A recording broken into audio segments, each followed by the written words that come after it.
Chapter 1. The Alan army accepts applicants. Alan and his party were in Fortania, the capital of Rosenheim. The coronation in the Holy Land of Albahal had ended, and the no-life gamers had joined the Five-Continent Alliance to clash against the Demon Lord army, which had been invading the central continent. The commander of the enemy troops had been a demonic deity, and upon its defeat, Alan had reached LVL 93. Alan had then gone straight to the naval battle in the Bakis Empire, but he had learned that the Demon Lord army had already retreated. Unfortunately, he had been unable to slay the demonic deity there, and so he was now in Fortania. However, rather than the throne room, where the queen resided, he was in a much larger hall where 2,000 elves had been gathered. A ceremony would be held to welcome them into the Alan army. Honestly fitting for them, since the elves seemed to respect customs and traditions, Alan thought. Lord Alan, I thank you for your patience, the Queen of the Elves, Leilana, said, entering the venue. We shall now begin the arrival ceremony. The queen had gone out of her way to greet Alan before the ceremony commenced. His reputation with her had skyrocketed and continued to rise as they spoke, due in no small part to the island in the sky that he had obtained recently, dubbed Hardcore User Island. This apparently fulfilled the prophecy that the god of spirits had made when he was still a sovereign. Alan and his party had once again reaffirmed that among them was the man of light who would shake off the darkness and save the world. That was precisely why they were being loaned 2,000 troops with 2-star talents despite the elves having just returned from a war. While Rosenheim had suffered minimal damages from the Demon Lord army's invasion compared to their prior clashes, the elves had still lost several thousand troops. Furthermore, there was no time limit in place. These 2,000 soldiers were being lent to Alan for as long as he needed them. And that was not all. Though Field Marshal Uchtral would take direct command of this brigade, the Elven Queen had personally claimed that Alan would have the final say and ultimately take control. It mattered not if Alan's plan became a suicide mission. These 2,000 soldiers had been ordered to follow him until the very end. There was a good chance that the Alan army would continue its campaign for a good few years. Soldiers who could not bear to part with their families were allowed to move to Hardcore User Island with their loved ones, which was big enough to house several thousand immigrants. However, one could not forget that the island would be used on the front lines against the Demon Lord army. I'm terribly sorry for borrowing 2,000 of your troops with excellent talents during such a precarious time, Alan apologized. Have you already confirmed whether these soldiers have the resolve? These elves would not have dared to go against an order from their queen, but Alan wanted to make sure that each and every one of them was prepared to fight until the bitter end. Of course, the queen answered. We elves perceive death differently from humans, after all. To the elves, death implied that they would return to the roots of the world tree. Many of them, thus, did not fear the concept of death. They did not need to cling to life if they could protect their queen, who deified Rosen and the world tree. By sticking with the god of spirits, they could also be close to the highly anticipated future queen, Sophie, and the man of light who would shake off the darkness. The queen was about to touch on the fact that the elves had no reason to refuse. And we shall begin the ceremony shortly. She started when she spotted something in the crowd. Her legs trembled, and she fell to her knees. Huh. I don't believe it. Your Majesty, are you all right? An elf cried, hastily rushing to her side. It's nothing at all, the queen stammered. Has my daughter done something to upset you somehow? Far from it. Alan hastily explained how much of a huge help Sophie was to his party. She was the one who came up with the idea of forming an Alan army as well. I see. If nothing is amiss, then that's all that matters, Leilana replied, clearly struggling to gather herself. She glanced at the holy orb of Macri on Cecil's arm before staring at the holy orb of Rebenka, worn by Krina. Though she had doubted her eyes at first, there was no mistaking the glimmer of a holy orb. The elves knew of the Prostia Empire and the custom of its king presenting the holy orb of Macri to his queen. Any holy orb would do, but the implication of providing this gift was clear, as there was a custom in this world to gift such a precious item as an indication of romantic interest. Of course, as this was a custom among kings, nations ruled by queens, such as Rosenheim, did not practice it. But Lenoadiel could not help but notice that Cecil and Krina were equipped with these holy orbs while her daughter, Sophie, had nothing of the sort. Unfortunately, Alan could not read minds, so he failed to grasp the Queen's worries. His reason for giving the holy orb of Rebenka, which he had taken from Basque, was rather simple. Dagora, who put his all into a single blow, could not use it effectively. Instead, Alan had thought it far wiser to equip Krina with the precious item, for she was more skilled and useful during combat. Sophie, however, had seemingly picked up on her mother's woes. Why, Your Majesty? I deeply apologize, Sophie said with a deep bow. No, never you mind it, the Queen replied. We must get on with the ceremony. Let us discuss this issue afterward. Sophie stayed back, claiming that she wanted to catch up a little with her mother and promised to follow the rest of the no-life gamers later. The ceremony promptly began and ended without a hitch. Alan needed to transport 2,000 elves as well as several government officials to Hardcore User Island. He summoned his bird A and used its awakened ability, homing instinct, to teleport everyone to the island in the sky. This ability could teleport things from one point to another within a 1-kilometer radius. Aside from houses with firm bases or objects inside boulders or underground, almost anything could be transported. The island had been rather useful as of late, having provided a temporary sanctuary for those who sought aid from the demonism invasion and proven its use during the battle against the demonic deity and the pontiff of demonism. When the elves were transported to it, almost everyone expressed their shock, including Luckdrawl. As we've been told, there really is nothing here. That seems like an understatement. Can people really settle here? They were greeted by the scenery on the outskirts of Hardcore User Island, a location where not even a single blade of grass grew. This was no place for filthy casuals to settle down and thrive. Welcome to the garden in the sky, Alan said with a smile, trying his best to quell the anxiety of Luckdrawl and the other elves. The leader of the no-life gamers was determined to keep each and every elf on board, as they would be chiefly in charge of developing this area. It looked as though a submarine volcano had recently erupted, giving birth to this new land. Rocks of various sizes, from as big as one's fist to several meters tall, were scattered across the island. There were no signs of life. Was it some kind of sick joke to call such a barren wasteland a garden in the sky? The elves all jolted and gulped nervously. For Dagora's sake, Alan needed the former followers of demonism to pray like mad to Goddess Freya. Since Dagora was now the disciple of the Goddess of Fire, he would grow stronger if Freya's divine power increased. To heighten her power, she needed fervent prayers from numerous followers, translating to Dagora's might. The rocky terrain on Hardcore User Island would require the elves to use their spirit magic to summon trees, dirt, and water. Alan had told the Holy Land of Albahal that once the land was developed, the former followers of demonism, now followers of Freya, who were living in the dark elven village of Fabres, the Kingdom of Calvarna, and the Kingdom of Crevel could move to Hardcore User Island. Needless to say, he already had a rough estimate of how many people would move to the island. The number he had come up with was around 15,000. If the merfolk of Crevel were willing to immigrate, a lake would need to be created to serve as their humble abode. Further testing was required, such as placing a layer of water all around the island. Would it float too? Or would it fall to the earth? You're finally here, Beast Princess Shia said. Will this spot do for a village? She and her beastkin army of 2,000 were already stationed at the island, waiting for the elves. Thank you for your patience, Princess Shia, Alan replied. I think that's a fine idea.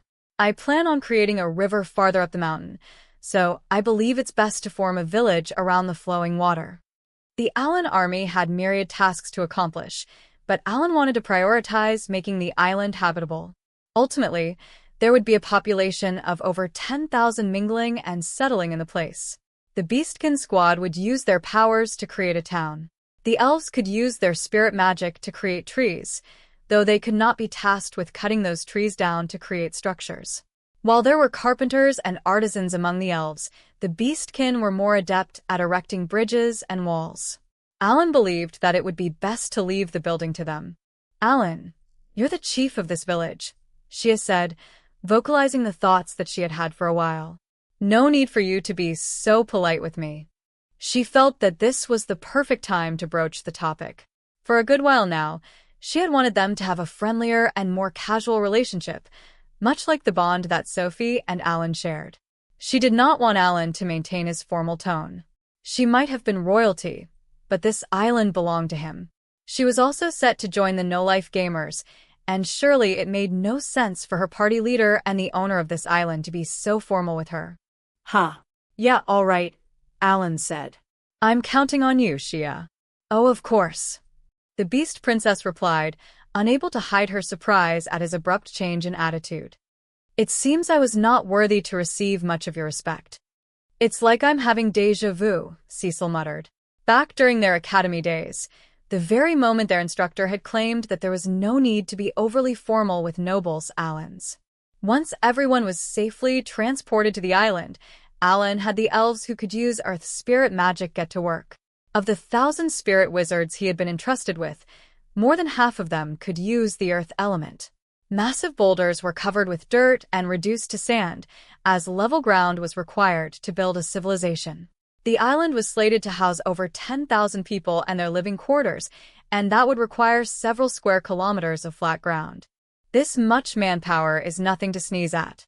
We can develop this land in no time," Cecil muttered beside Alan. "Yeah," Alan agreed. "The selection process for the residents is going smoothly, so I don't want to make them wait too long." "Yeah, this is going really well. Everyone's maxed out their levels and stats, and we don't need to make any walls or moats. I think we can create a habitable environment in 10 days' time." Whoops, gotta use creation. With the help of Meruz, his Angel A, and the former First Angel, he used Blessing of Heaven on everyone. Alan's suspicions rang true. The 2,000 beastkin and elves on the island had max levels and skills. They were on normal mode, of course. The spirit wizards were leveling the ground at an alarming rate, while those who could use tree spirit magic were planting trees all around. The trees, created by magic, required water for growth, and those who could use water spirit magic chipped in to help, displaying excellent teamwork. Thanks to this brilliant combined effort, the trees grew to over 10 meters tall in almost no time. The beastkin, who were also at max level, were plucking those trees from the ground like one would pick a radish. They used long hatchets to slice off the unnecessary branches and leaves, quickly transforming the trees into logs for houses that would need to be built on the even ground. Thanks to spirit magic, a mountain of logs was created in a flash. "Since we don't need to build walls for this town, we can use the entirety of the land efficiently." The island in the sky was unique in that it was out of reach of most enemies. This allowed Alan to forego the idea of building walls and digging moats, freeing up plenty of space for housing, agriculture, or other farming purposes.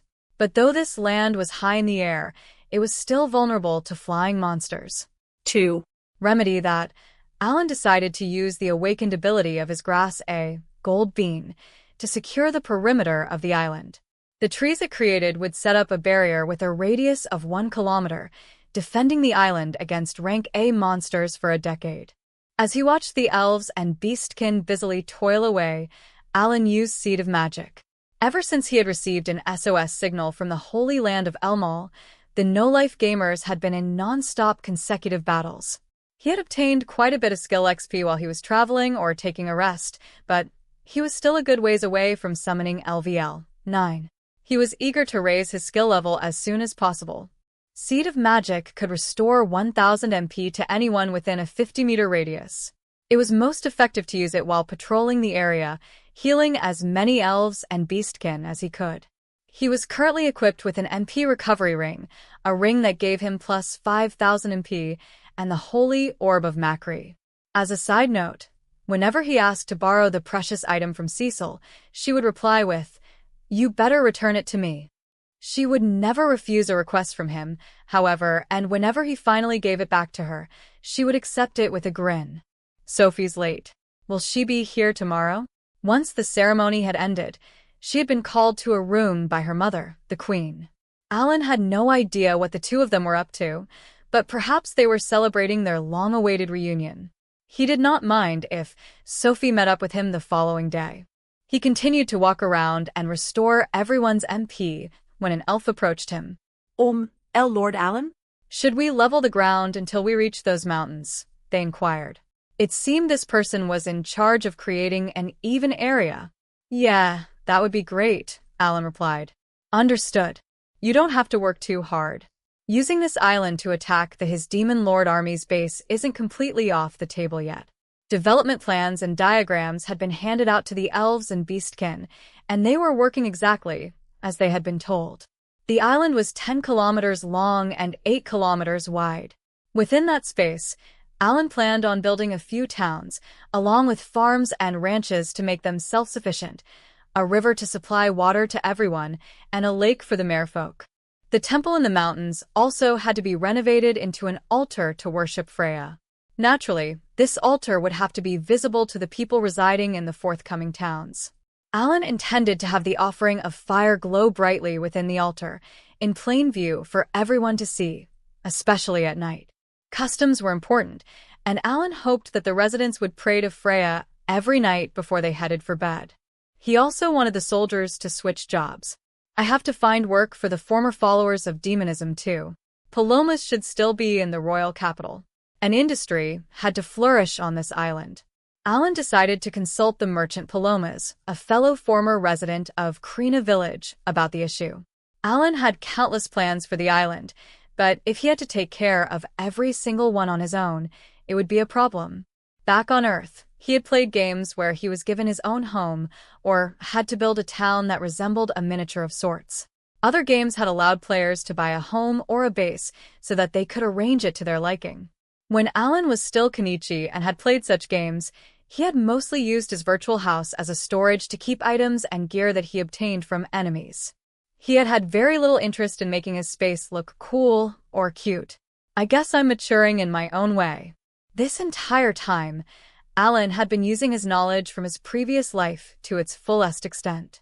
There were many instances where this knowledge had saved him. However, if he wanted to establish industries, he decided that he would need to enlist the help of Pelomas, as merchant was a job type that Alan was not familiar with from his previous life. He had held this train of thought ever since Rosetta, a phantom thief, had proven herself extremely useful in the battle against Goldino, the boss of the final floor of the Rank S dungeon. Alan had become painfully aware that some things he had deemed unnecessary in his previous life actually had use. He might have tossed aside useful and necessary items without having recognized their full potential. I should help develop this island as much as I can, but not so much that I end up being stuck here. Huh?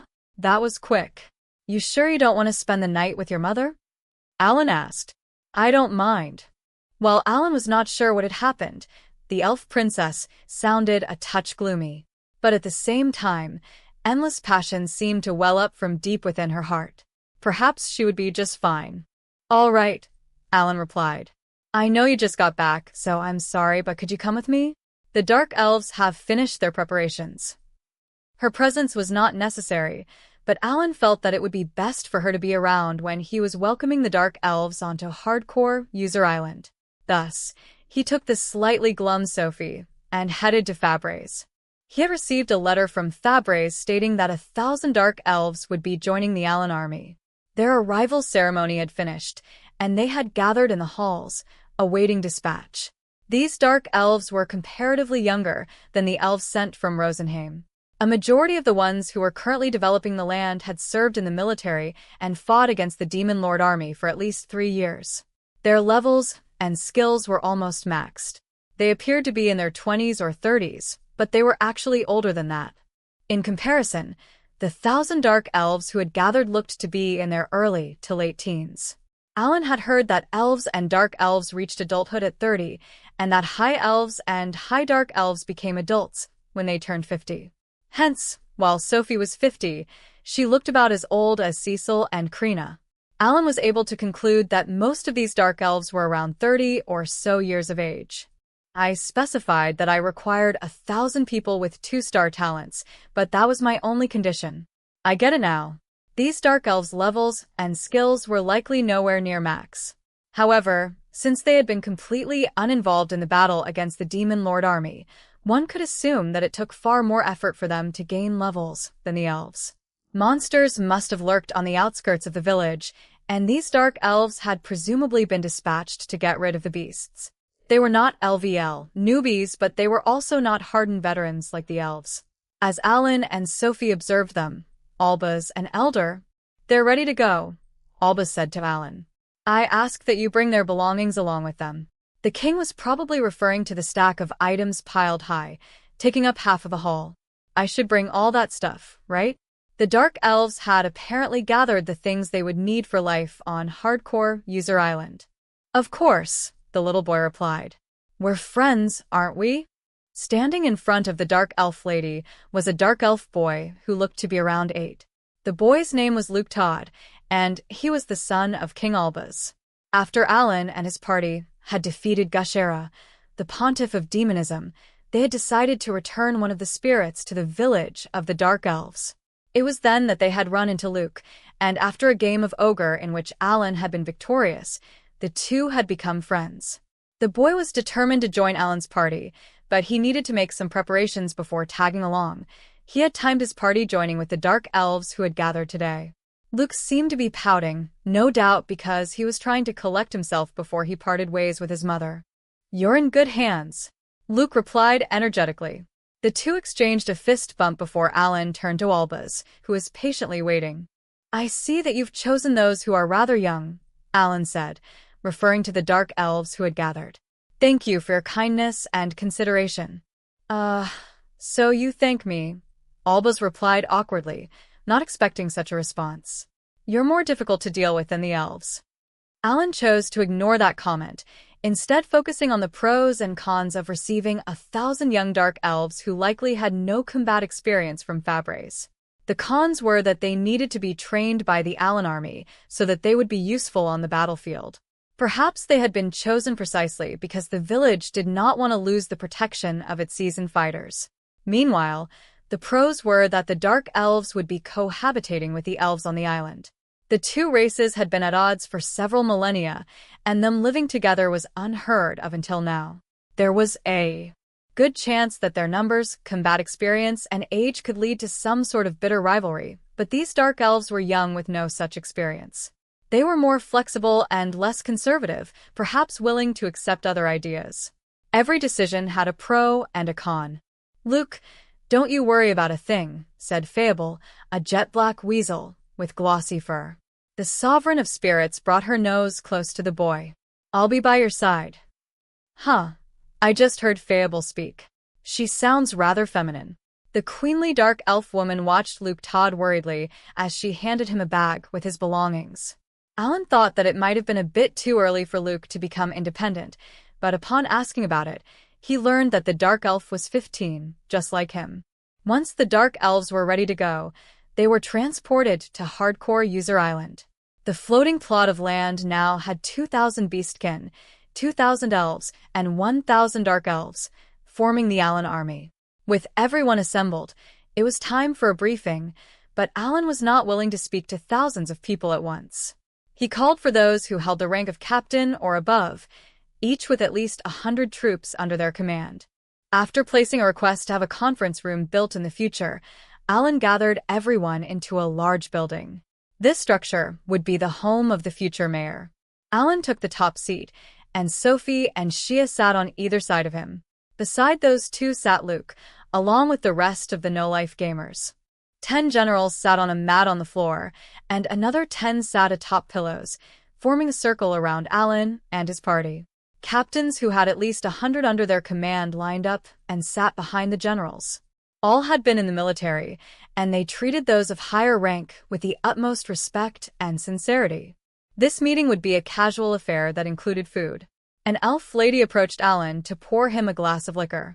"I don't need any alcohol, thank you," Alan said. He almost never touched the stuff. "Could you please pour me a glass of juice?"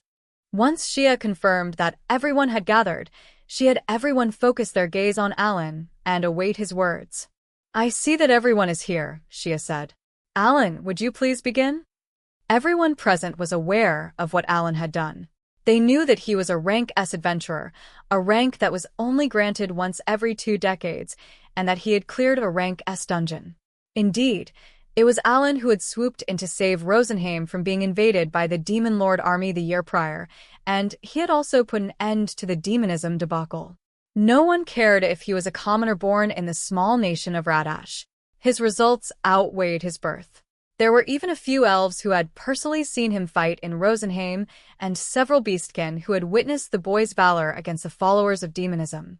The highly ranked elves and beastkin all sat up straight to heed the words of their leader. I'd like to thank everyone for gathering here today.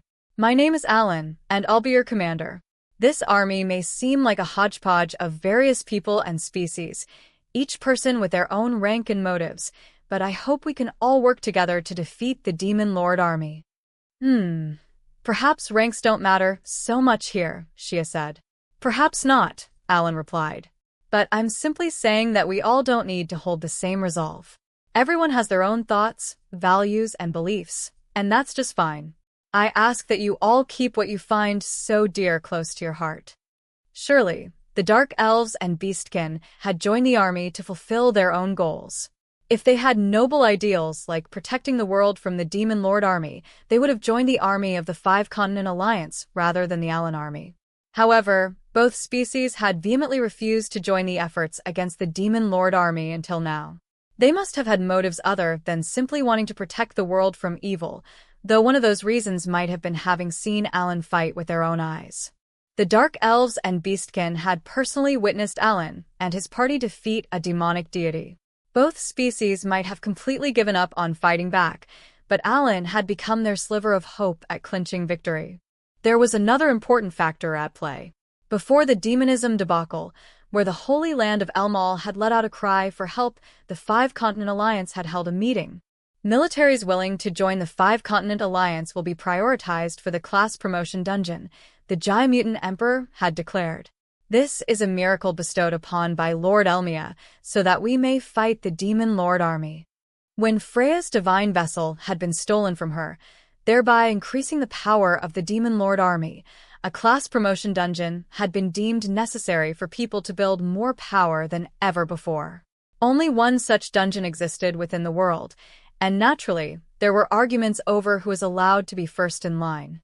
If this dungeon had been created solely for the purpose of class promotions, then those who could use it, the Giant Mutant Emperor claimed, should be nations that were actively fighting against the Demon Lord army. Why else would Helmios have created such a dungeon in Academy City, under the control of the Five-Continent Alliance? A class promotion dungeon allowed those who cleared it to increase their talent level by 1 star. It was extremely rare for a person with a 3-star talent to be born, but there were plenty of people with 2-star talents. They could be promoted, and the nation would team with sword lords and saintesses. This would lead to an increase in national strength. Nations that were shut out of utilizing this dungeon would fall greatly behind, leading them down a path of decay and ruin. For example, the Dark Elves, who had a long-standing feud with the Elves, would feel utterly powerless if the other race were allowed to use the class promotion dungeon, and they were not. For that reason, there was a good chance that the Dark Elves had hastily joined the Alan army to prove their intention to fight and get a chance at the dungeon. Currently, Alan and his friends were trying to pull some strings to make it so that joining the Alan army would allow the Beastkin and Dark Elves to have an equal shot at the class promotion dungeon. The Queen of Rosenheim and the Adventurers Guild needed to accept their proposal. The dungeon was under the jurisdiction of the Adventurers Guild, but a rank S adventurer like Alan had the power of a vice chief of directors. He had been told that his friends could be prioritized, but perhaps asking for the priority of 5,000 friends was a touch too excessive. Not to mention that he had to ensure that the Dark Elves, who generally kept to themselves, could enter the rank S dungeons of Academy City and the I have to attend a conference with the Five-Continent Alliance too. With the demonism debacle cleared away and the Demon Lord army's invasion stopped for now, the Five-Continent Alliance had decided to host a meeting with Alan as their guest. The Queen of Rosenheim had mentioned that he had been requested to speak at the council. Now then, we have 3 tasks at hand, Alan said. We have to develop this island, strengthen our army, and clear a rank S dungeon. As it was everyone's first day on this barren island, Alan had them all work together to develop the area. However, this was not a large plot of land, and there was no need for 5,000 of them to focus solely on working the soil. Of the 1,000 dark elves, there were quite a few who were low-level and could not even enter a rank S dungeon if they wished.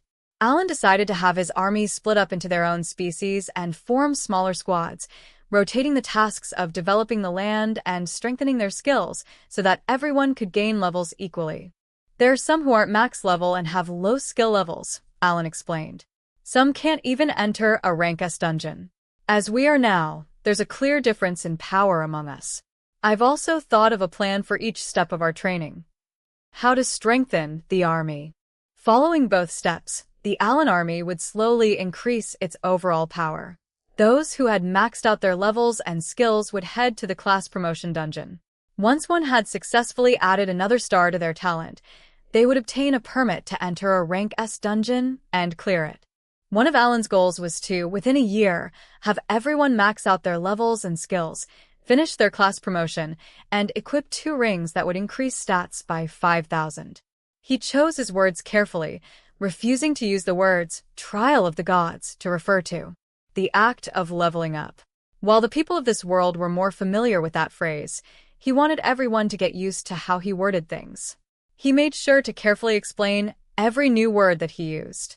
Exactly, Alan replied. I want you, Krina, Keel, and Meruz to hole yourselves up in the rank S dungeon. Once things have calmed down here, I'll head there and meet up with you guys. Their tasks were to raise their skill levels, find rings that increase stats by 5,000, and find a slate for a hurricane golem. Since it made little sense for Dagora to stay and develop the island, Alan wanted his party members to find out the limits of extra mode. Cecil, Sophie, and Valmer would stay to help improve the island and assist in solidifying the Alan army. Shia was tasked with clearing a rank A dungeon and heading to the final floors of a rank S dungeon to level up her skills.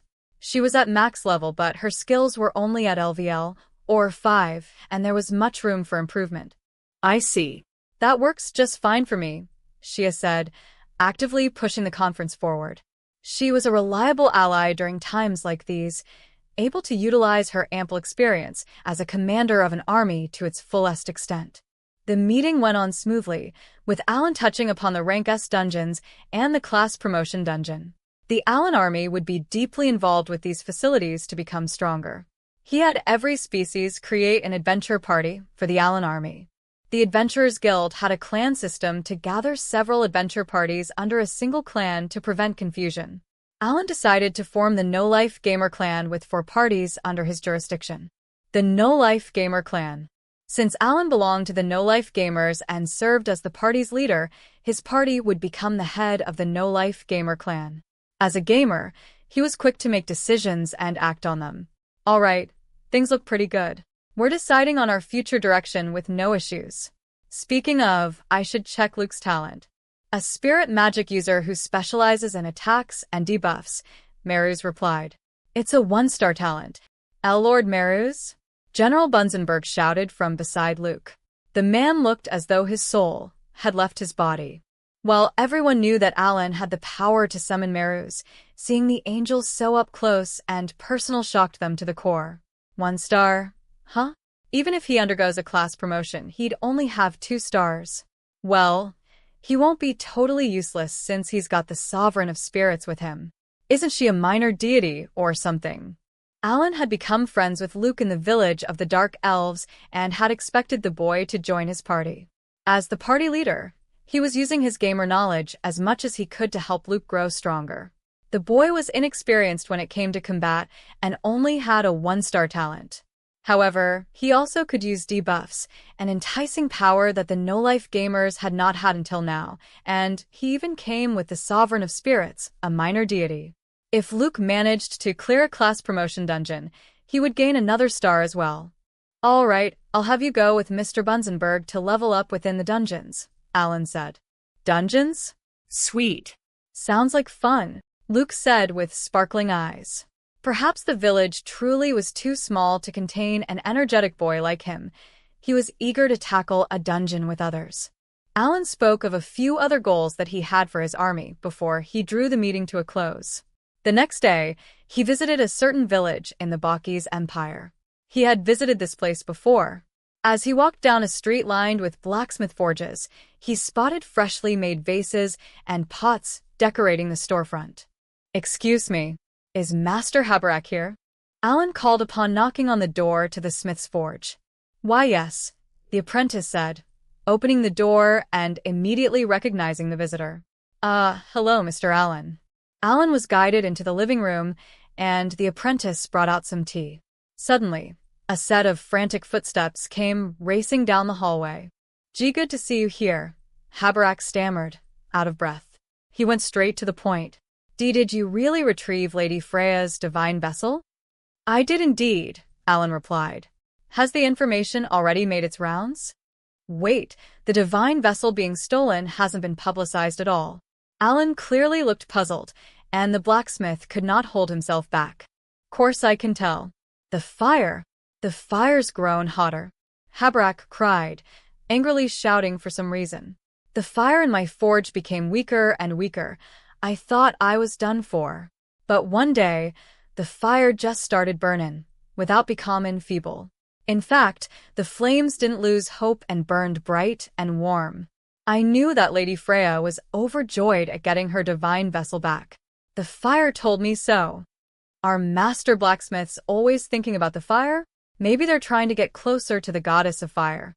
This old man with scruffy hair, who was no taller than an elementary schooler, felt like some sort of shaman. The fire temporarily growing weaker was likely the moment when Freya had used her powers to help Dagora defeat Bask. Dagora grabbed Kagutsuchi, which was leaning against the wall, and handed it to the blacksmith. In her utmost display of warmth and kindness, Freya, the goddess of fire, has provided Dagora with a divine vessel. "I'm convinced that this is proof of her benevolence," Alan said. "Kid," Habarak gasped. "You were bestowed a divine vessel by Lady Freya?" Alan provided a quick summation of the demonism debacle back in the Holy Land of Albahal and how Dagora had become Freya's disciple along the way. He had been entrusted with the lifelong task of gathering as many followers for her as he could manage. "I had no idea." "Color me surprised," Habarak replied. "But it's only been a day or so since the fire started roaring again. Still not good enough to work on Orichalcum, I'm afraid." Freya was not back to her full power just yet, and the power of fire around the world was still weak. It would take a good while before the smith could start working on either of the 2 chunks of Orichalcum they had obtained from the dungeon or Bask's great swords. "Oh, we're actually here for a different request, Master Habarak," Alan replied. "I'd like for you to join us on Hardcore User Island, which I just told you about." Alan was not about to give up just yet. One of the primary causes of the theft of Freya's divine vessel was that Daigragni had started gathering more followers. This had, in turn, decreased the number of people who believed in other deities, thereby causing their divine power to weaken. To restore the balance of the world, it was imperative that Freya gathered more followers. Alan had decided to repurpose the shrine and altar on Hardcore User Island as a place of worship for Freya. The people residing there were supposed to become followers of the goddess of fire anyway. Dagora, her disciple, would be around as well.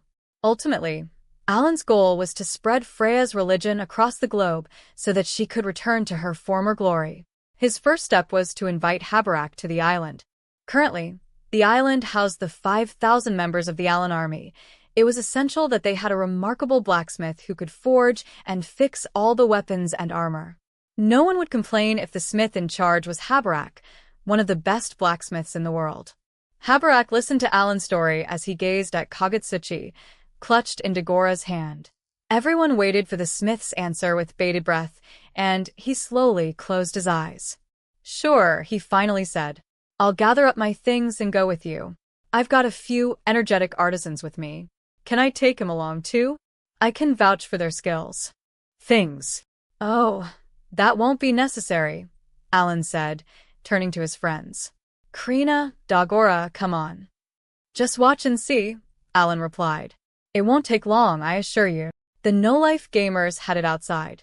Krina used her Orichalcum greatsword while Dagora used his Kagutsuchi as shovels to dig a deep trench all around Habarak's forge.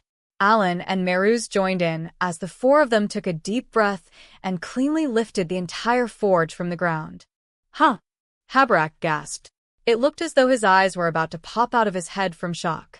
All right, we can do this. With our combined attack, a task like this is small potatoes. Okay, we're teleporting, Alan shouted, using Bird A's homing instinct. Now that the forge was in their hands, the structure was treated as a tool, and it was immediately transported to Hardcore User Island. It landed at the foot of the mountains that housed Freya's temple, in a place that had already been leveled and dug out. Since blacksmiths were devout believers of the fire goddess, Alan figured that it would be best to have them near the altar instead of in the town. This is where you'll be, Alan said. We're still in the process of developing this island, and we need you to create tools for us. If you need anything for your work, please let us know. Probably best to teleport the other forges too. I should ask the development team to make more space later. Initially, Alan had only planned on taking Habarak with him, but the smith had made the excellent suggestion of bringing more artisans along. The summoner had been more than happy to agree to that, though for it, he would need to create more space to build an artisan district of sorts. I'll need some clean water and lava stones that burn well, Habarak started. Oh, and I'd also like... Alan's nonchalant offer had earned him a couple of requests. From the blacksmith. Some items seemed to be specialized for smithing, and Alan had never heard of them before. He jotted them all down in his grimoire to purchase later. Oh, and one more thing, Habarak said. Once I can start smithing, I'll produce whatever's needed. If you have something you want made, you better tell me now. And don't forget to add who's going to be using each item. Since Alan and his party would not be stationed on the island forever, Habarak offered to forge them some gear while they were out. To do that, he required precise measurements of each person's body. Alan was grateful to have a smith who understood how busy they were. For materials, Alan had the 2 chunks of Orichalcum and 2 of Bask's greatswords. One of the swords had been snapped in half.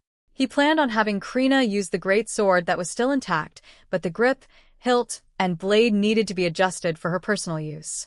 Since we've got 2 Orichalcum chunks, I'd like one made into a sword and one into a shield, Alan said. I'll be using the sword so it can be small. If there are any leftovers from my chunk, I would like for you to use them on the shield for Dagora. His firm words implied that he had been thinking about this for a while. Was he influenced by Bask? The demonic deity had wielded 2 great swords despite each sword normally requiring 2 hands to use. All right, let's go with that then, Alan said. For the first time, Dagora had offered a suggestion of his own, and Alan wanted to respect his friend's wishes. The summoner turned back to the blacksmith. As for the shattered greatsword, could you use it for Shia's knuckles and breastplate? Shia chimed in. Are you sure about using it on me? Well, I guess you might not need them if you become the Beast King. The Albahal royal family had 3 secret treasures that were passed down to anyone who became Beast King: Orichalcum knuckles, an Orichalcum breastplate, and the Holy Orb of Yellow.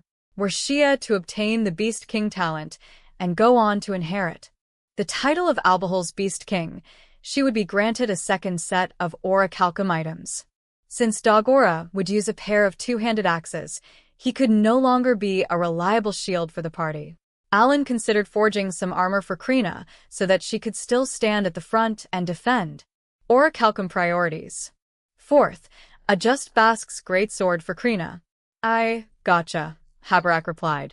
I'll figure out the rest while observing the fire.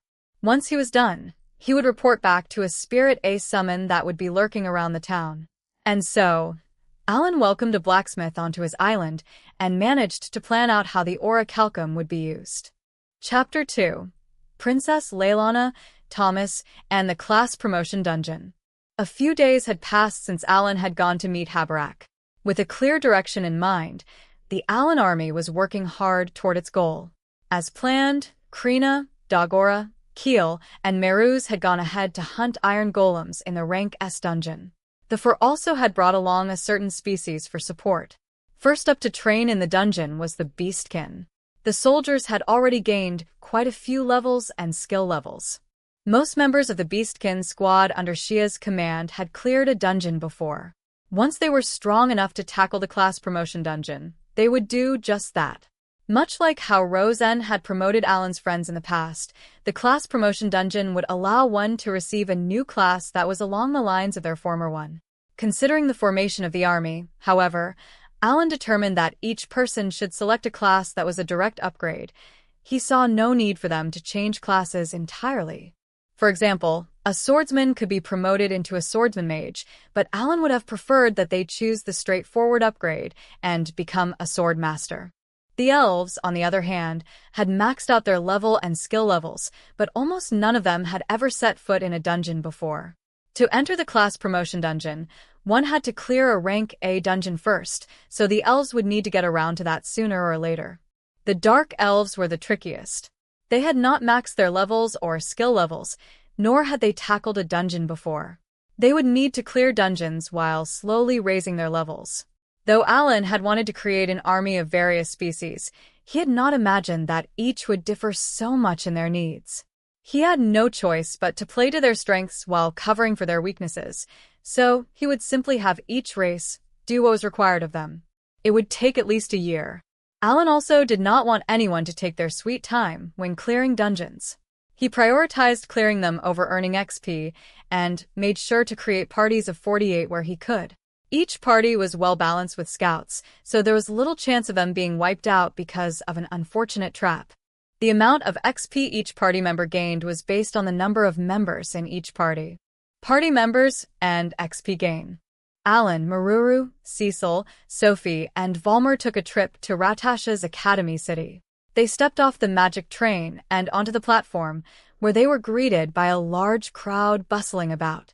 Glad we came early, Alan thought.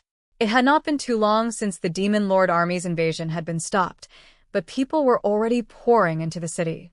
There were more of them now than there had been when Alan had attended the academy, likely due in no small part to the lucrative class promotion dungeon. He had heard that the Giant Emperor was trying to restrict the use of the class promotion dungeon, and he could see why. Rumors were bound to spread like wildfire. Those who knew just how much worth the dungeon held would surely tell others about it, leading to even more people crowding the city. This scene reminded Alan of when he had been Kenichi. Every time a new dungeon or field had dropped in a game, people had immediately logged on and camped the area in hopes of getting there first. Sometimes, the number of players had overloaded the servers, and the character avatars had not displayed correctly. At worst, the server had needed to be shut down, and the game had forced players to log off. "Lord Alan, this is our base," an elf said, approaching them. They were a part of the Alan army. "Here," Alan said in awe. Wow. "I'm surprised you guys were able to buy this place. This entire plot of land was well within our budget, so we decided to purchase it," the elf replied. There was no news of more class promotion dungeons popping up in the future. In other words, real estate prices in Academy City were bound to skyrocket. The Alan army would be active at Hardcore User Island, the Tower of Tribulation Rank S dungeon, and Academy City, and each location required a base that could house hundreds of people at once.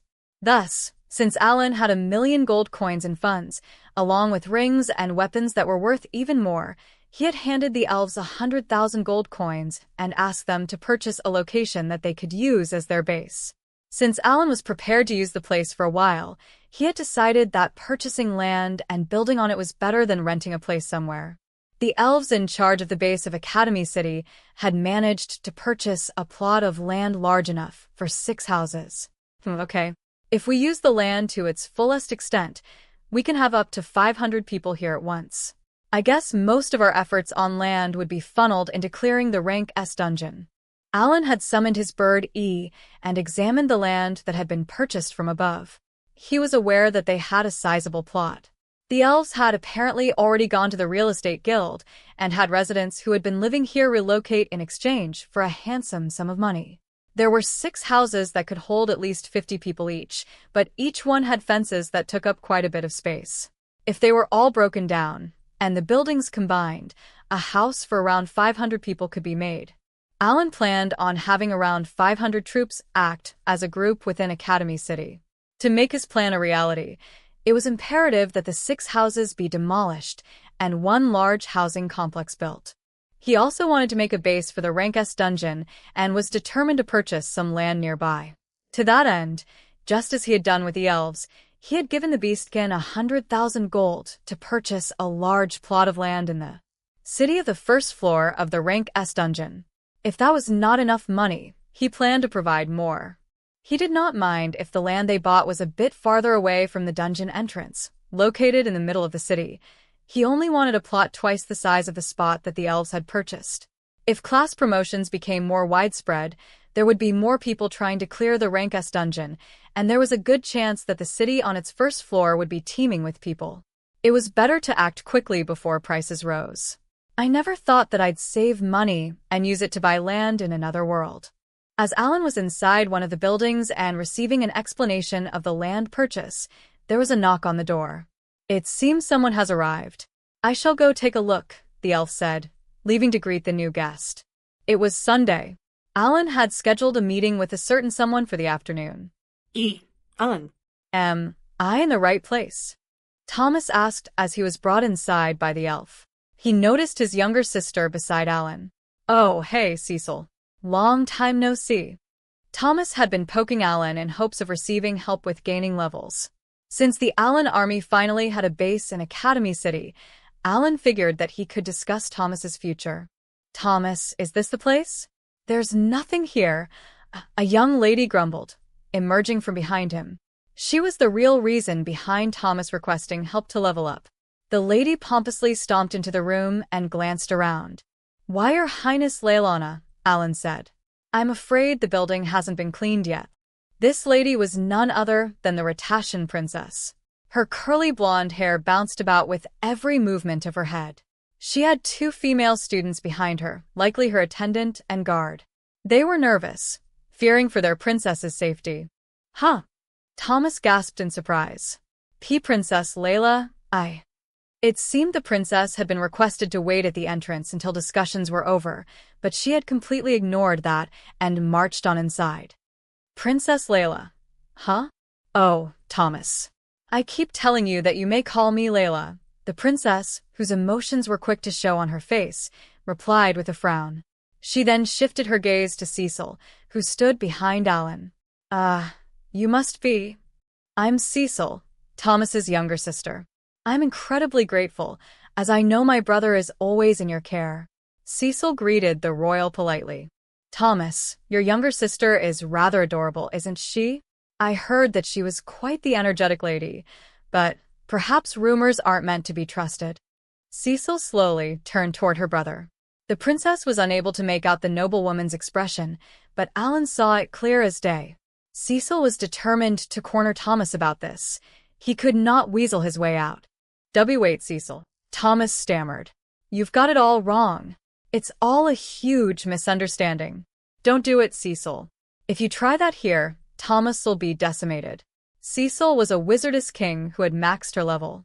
A man without a talent would be no match for her. Since everyone's gathered, why don't we sit down and chat about our future? Alan suggested. I apologize about the untidy room, Princess Leilana. Oh, very well. You're rather considerate, aren't you? Leilana replied. You must be Alan. That'll be perfect, Thomas replied, eager to get out of this situation. Let's go somewhere we can chat. The elves had just bought the land and buildings, leaving the structures sparsely furnished, but there was apparently a hall perfect for gatherings. The elf in charge of the purchase guided the group to it. Needless to say, the main subject of the discussion would be assisting Thomas with clearing dungeons. How is your schedule, Thomas? Alan asked. How many vacation days do you receive from the castle? Alan was a guest of House Granville. Since Thomas lacked a rank, there was no need to call him Lord. Alan recalled that Thomas worked in the royal castle as part of his studies too. Someday succeed House Granville, but the summoner had no idea about the number of vacation days that an employee of the castle was given. Oh, you don't need to worry about that, the princess assured him. I saw to it that he received a year off. A year? Sounds like a noble pursuing a hobby or something. Though this was limited only to the nobility, it was not uncommon for the son of a noble to suddenly feel compelled to pursue music or the arts one day. As a result, they would end up holing themselves up in their room, honing their craft. Clearing a dungeon could be seen as one such hobby. As she knew that Thomas would be the successor of House Granville, she was unsure if clearing dungeons was worth taking an entire year off studies. However, she was also aware that she was in the presence of a princess, hence she decided to hold her tongue. Though Cecil was friends with Sophie, the princess of a large nation, the noblewoman hesitated in the face of a royal from her home nation. Then, why don't I provide a simple explanation of your schedule? Alan suggested, taking into account the information that he had heard.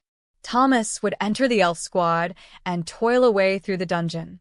Since he did not have a talent, there was no need for him to worry about using skills. Instead, he simply needed to max his level. All he would need to do, then, was clear a rank A dungeon before he would be allowed access to the class promotion dungeon. Upon doing so, the talentless Thomas would finally receive a talent. Princess Leilana, I believe you should be attending the academy, so you may only visit a dungeon twice a week, Alan replied. However, I'll do my best so that those days overlap with Thomas's. I must remind you that he's talentless, and he's trying to receive a talent as soon as he possibly can. I hope I'm not misunderstanding anything here. No, you're right, Leilana replied. I think Thomas is best suited to becoming a healer. With Thomas's class decided upon, Alan ended up thinking of a training regimen for the princess and her attendants as well. The Alan army might one day require the assistance of the Kingdom of Radash, and it would not hurt to have the princess owe him one here. Of course, King Invel would be the one to repay the debt. Currently, there were several possible factors that could hinder the Alan army's activities. For example, the Academy City with the class promotion dungeon was located in Radash, a nation that had no connections with Albahal. However, Academy City was under the jurisdiction of the Five-Continent Alliance, and with its new base, the Alan army would swiftly class promote as many beastkin as necessary. Radash was also responsible for maintaining law and order, as well as facilities and personnel, within its Academy City. And so, the beastkin who had no friendly ties with Radash could run into some trouble with the military police patrolling Academy City. There were plenty of other inconvenient factors that could pop up too. Alan was willing to do the princess a favor so that he could use it to clear away any problems in the future. Alan thought about scheduling class promotions as he spoke with Thomas and Leilana about their training. This should do it for now. I have no idea what the academy gives out as homework, but I'm sure they'll be fine. Leilana would attend the academy with the elves. If it had not changed since Alan graduated, there would surely be an assignment to clear dungeons. If memory serves, you need to form a party with students in the same grade to clear dungeons over the summer, but I'm sure she can handle that on her own. Once Alan was done, he made to leave. He still had a ton of things to do in Academy City with his new base, so he had no time to spare. Thomas, I think you'll find it easier to act with our army, Alan said. Please use this building for whatever you need. There are plenty of rooms to spare. Huh? Well, this place is close to the magic train, so I guess she can get to the academy from here. She wants to live with him, huh? I'll be charging the king her rent. Alan suspected that Thomas had told Leilana that he was going to ask the summoner for help clearing dungeons. The princess had likely insisted on tagging along. She hid it quite well, but she was surely worried about a slender, talentless man like Thomas tackling dungeons. Well, this building will welcome various people and species from several nations, Alan replied. If you don't mind that, please feel free. However, I do ask that you use as few rooms as possible. Leilana did not seem at all fazed by Maruru the dwarf and Sophie the elf. The Ratashan princess likely knew about other species and proper etiquette when greeting them. Even she was not allowed the luxury of having multiple rooms to herself, however. While this building was large, each person could not have a room to themselves. Oh dear, Thomas, Leilana grinned. It seems we must share a room, lest we trouble Alan. Precocious kid. The princess was no older than 12 or 13, but she was already interested in rather adult situations. Ush. Alan, we can't share a room, Thomas said, turning red as he pleaded with Alan. My dear brother, I believe you two may stay in separate rooms, Cecil butted in. In fact, you both may stay in separate buildings. As the future Lord of House Granville, I ask that you refrain from any sort of insolence toward the princess. Thanks, Cecil. But don't misunderstand.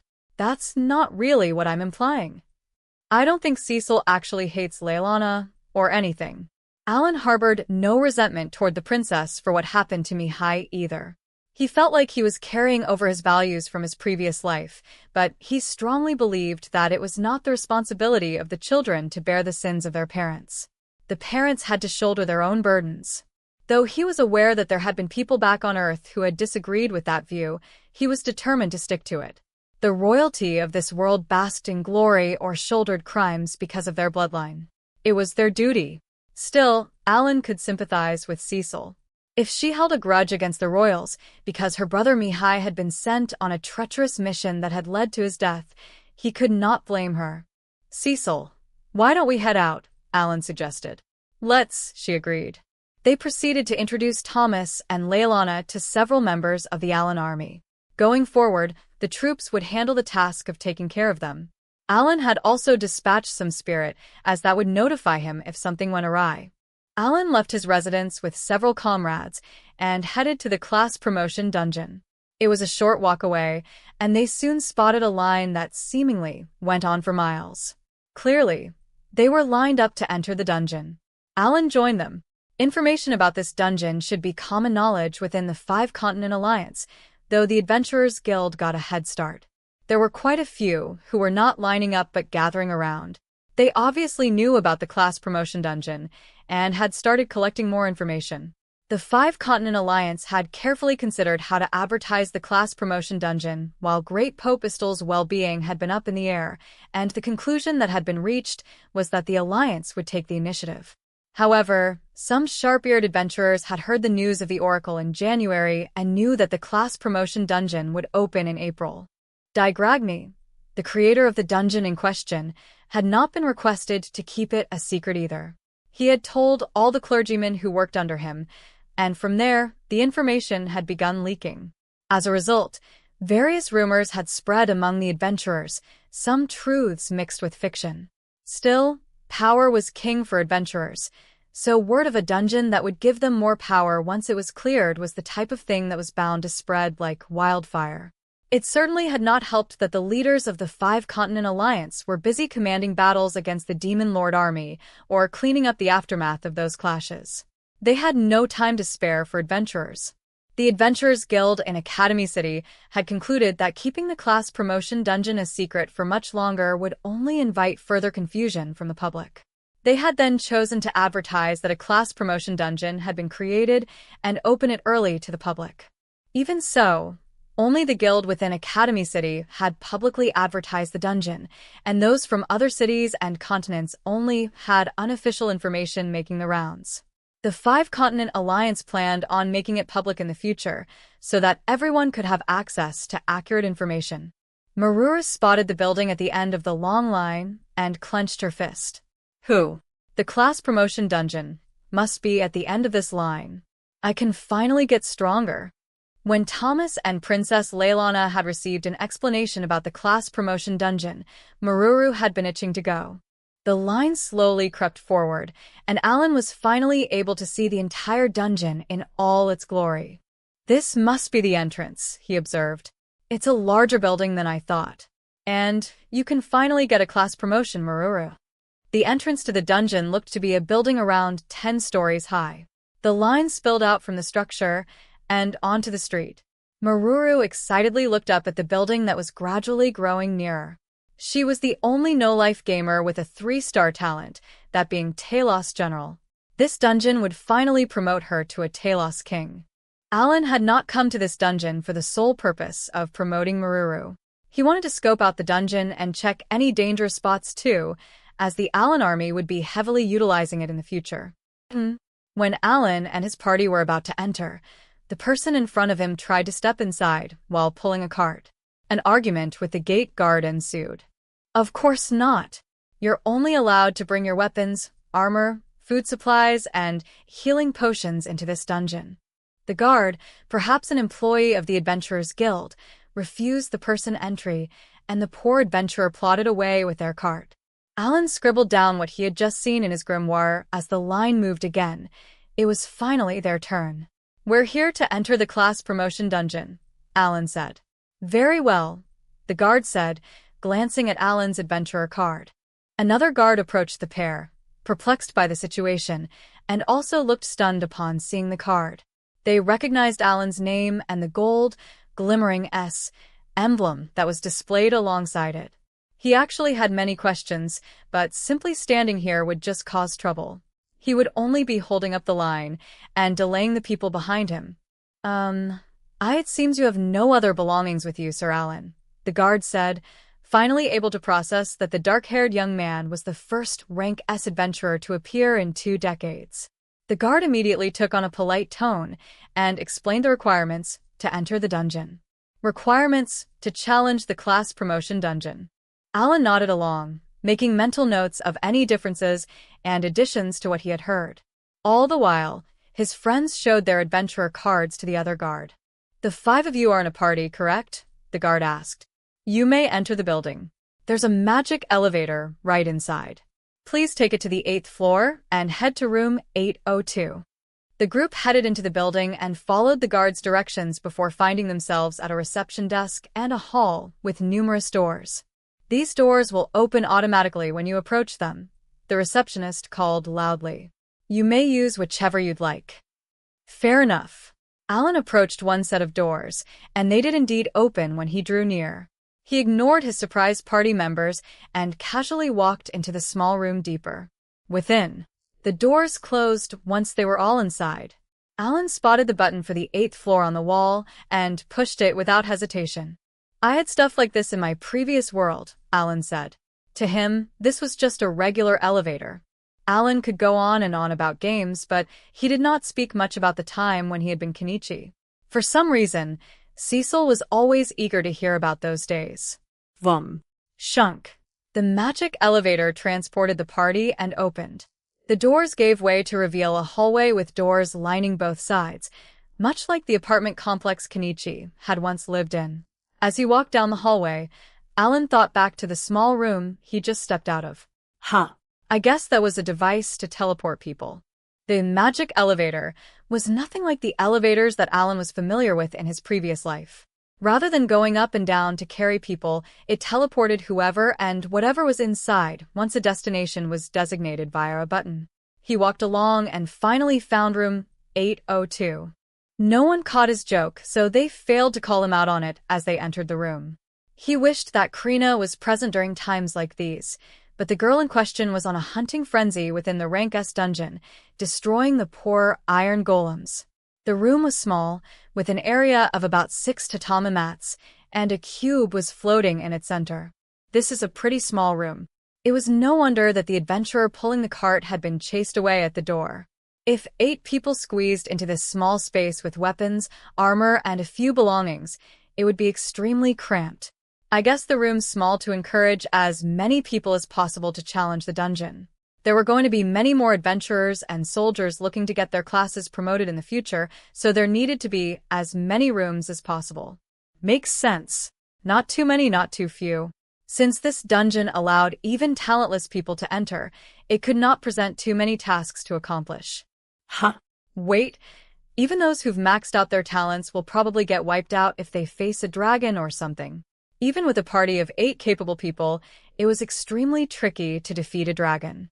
Alan himself had struggled during his academy days when the final floor's boss was a dragon. The cube made it clear that it could not provide any further information. "Got it," Alan replied, satisfied with the information he had received. "Please send us inside. Sending you to the class promotion dungeon." In a flash, the scenery changed, and Alan and his party found themselves in a relatively large room. They approached it, figuring that it must have something to do with the aforementioned tasks. Provide everyone with a question. Does the T stand for task? Alan thought, but he decided to focus on the issue at hand. Looks like Digragni's hard work was worth it. Maruru pointed at the set of doors, each with a number between 1 and 5 glowing on it. Following classes cannot use healing magic. Glowing letters appeared in the space in front of Alan. Whoa. Glowing letters. Maruru cried excitedly. Question 1 of the class promotion dungeon. The answer is the 4th one, right? The swordsman mage. Cecil asked. Alan also agreed with that answer. Swordsman mage derived from mage and swordsman, and was the only listed class that could not use healing magic. I see.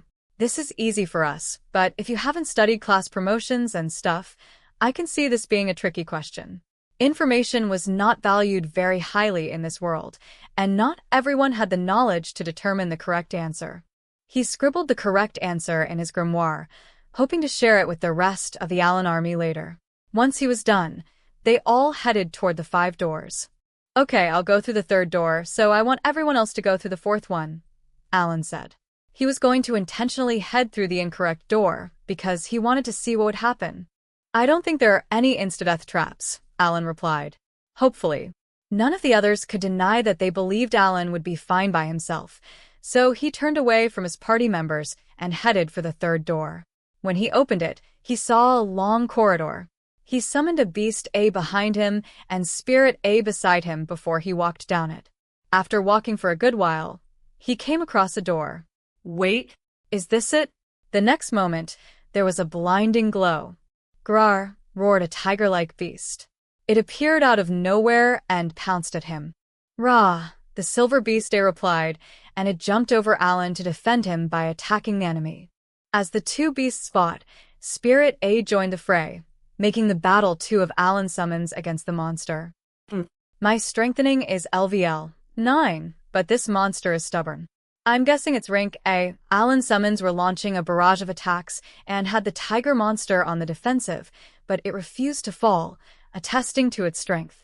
Neither of the summons had been King Mead, as King Mead could only be used on 1 rank A summon of each type, and Alan had already King Mead Merus and sent him to hunt iron golems in the rank S dungeon. Ever since Gushera, the pontiff of demonism, had been defeated, Alan had focused solely on gaining skill experience and had recently managed to reach strengthening LVL 9, which buffed 2 stats by plus 5,000. He had provided advice and led the Alan army, but his party had been understanding and was allowing him to spend time gaining XP for his summoning skill. His party was keenly aware that doing so was the key to victory against the Demon Lord army, not strengthening the Alan army. While he was lost in his thoughts, his summons defeated the monster. Over 1,000,000 XP? Then it must at least be a rank A monster, and on the stronger side at that. Talentless people would not stand a chance against it even if there was an army of them, and even those with talents would struggle against such a dangerous monster. One wrong move, and the entire party might be wiped out. I don't think I stepped on any traps. If you choose the wrong answer, there's just a monster waiting for you in the middle of the hallway, I guess. Alan walked ahead and arrived at a large room. Another cube was floating in the air, and Cecil and the others were standing there. I ran into a monster. I guess you get attacked if you pick the wrong answer. But even if one chose an incorrect answer, they could proceed as long as they could brute force their way past the monster. Alan explained the rank A monster that he had run into. Cecil wanted to press on, but Alan ignored her request and went through all the other incorrect doors. Monster ranks behind each door for question 1 of the class promotion dungeon. Like the cube said, only monsters between ranks A and C are here. The 3rd choice was Cleric, and the 5th choice was Saint. There was likely some sort of penalty for choosing an obviously wrong answer. Conversely, the closer to the correct answer one was, the weaker the monsters were. Cleric was the most clearly wrong choice by far, thus it had led to a stronger monster as punishment. After Alan's tests were done, he finally returned to the hall where Cecil and everyone were waiting. They then spoke to the cube. Congratulations on completing the first task. Do you wish to advance to the next task? Or will you withdraw from the class promotion dungeon? If we leave, can we pick up where we left off? Alan asked. No. You will start from the beginning. There were no save states allowed. Not everyone might make it through the first question. I guess this is some sort of safety measure. Makes sense. The tasks don't change according to a person's class either, so the next party might not get this multiple-choice question. There being an unlimited number of tasks with varying questions and content meant that it would be difficult to come up with any sort of universal solution. They've thought this through. Alan jotted it all down in his grimoire and tried to think of a plan as he decided to proceed with his dungeon. The scenery shifted once more as the party was transported to another spacious room. It seemed to go on forever in every direction, and Alan spotted bumpy obstacles dotting the landscape. Alan summoned a bird and had it fly around while using its awakened ability, Farsight, to search for cubes. He spotted several of them floating a few kilometers from their current location, each one about a kilometer away from any of the others. It seemed that the gamers had options. "There's a cube over there," Alan said, walking toward a random cube from among the candidates. His party followed close behind. "When you're with us, you end up finding the correct answer before we can even think about it," Cecil said behind him. "It honestly feels like we're just running a couple of light errands." As the cube grew nearer, he realized that the obstacles he had seen in the distance were boulders. They walked past the boulders and saw a long waterway a few meters wide barring their path. When they peered into it, they spotted the shadow of a fish, a couple of meters long, swimming in the water. Aquatic monsters were lurking about. He pulled it, and the water started to drain, allowing them to cross. "I'm guessing we have to either find levers like these or use one of the boulders lying around to stop the water and press forward," Alan explained, finally understanding the reason these rocks were scattered throughout the area. "I see. A wonderful observation, Lord Alan," Sophie praised, clutching her hands in front of her chest. "But does this have anything to do with class promotions?" Cecil wondered. The first task was a question about classes, which pertained to the promotion at hand, but pulling levers and solving puzzles to move forward seemed completely unrelated to class promotions. Alan could not understand what she was on about. "Huh? If you don't clear it, you can't get a promotion." In his previous life, Alan had played games where one would receive various tasks and side quests that had nothing to do with the main story. He found this all to be common sense and did not even question the apparently absurd second task. In fact, he was so used to fetching items or buying objects for a quest that it felt natural to him to run an unrelated set of errands. "Yeah, but why do we have to do this?" Cecil grumbled. "Because that's our task," Alan replied. Arg. Never mind. She figured that arguing further would get her nowhere, as she would occasionally get into such conversations with Alan and had learned that it was meaningless to get bothered by every little thing. She would grow mad. Alan was so wrapped up in his task that he failed to recognize how his conversation was not clicking with Cecil. A talentless person with low attack would probably struggle to move a boulder like that. "I could probably clear this task in minutes if I rode Bird B, but future parties of the Alan army won't have that luxury. I guess I'll just keep going slow and steady." Upon closer inspection, he spotted a few chests in the water. He dropped a boulder to stop the water completely, then had his summons open the chests. Almost all of them were monsters. There were not just rank B mimics but rank A abyss boxes as well. His summons made short work of them, and Alan guessed that some people would perish upon trying to open these. Since Bird E had already found the party's goal, Alan was working backward, trying to use the solution to solve any problem that stood in their way. He came up with the most efficient route, and the party reached its target in less than an hour. "There wasn't any fighting this time," Marura said as they approached the cube.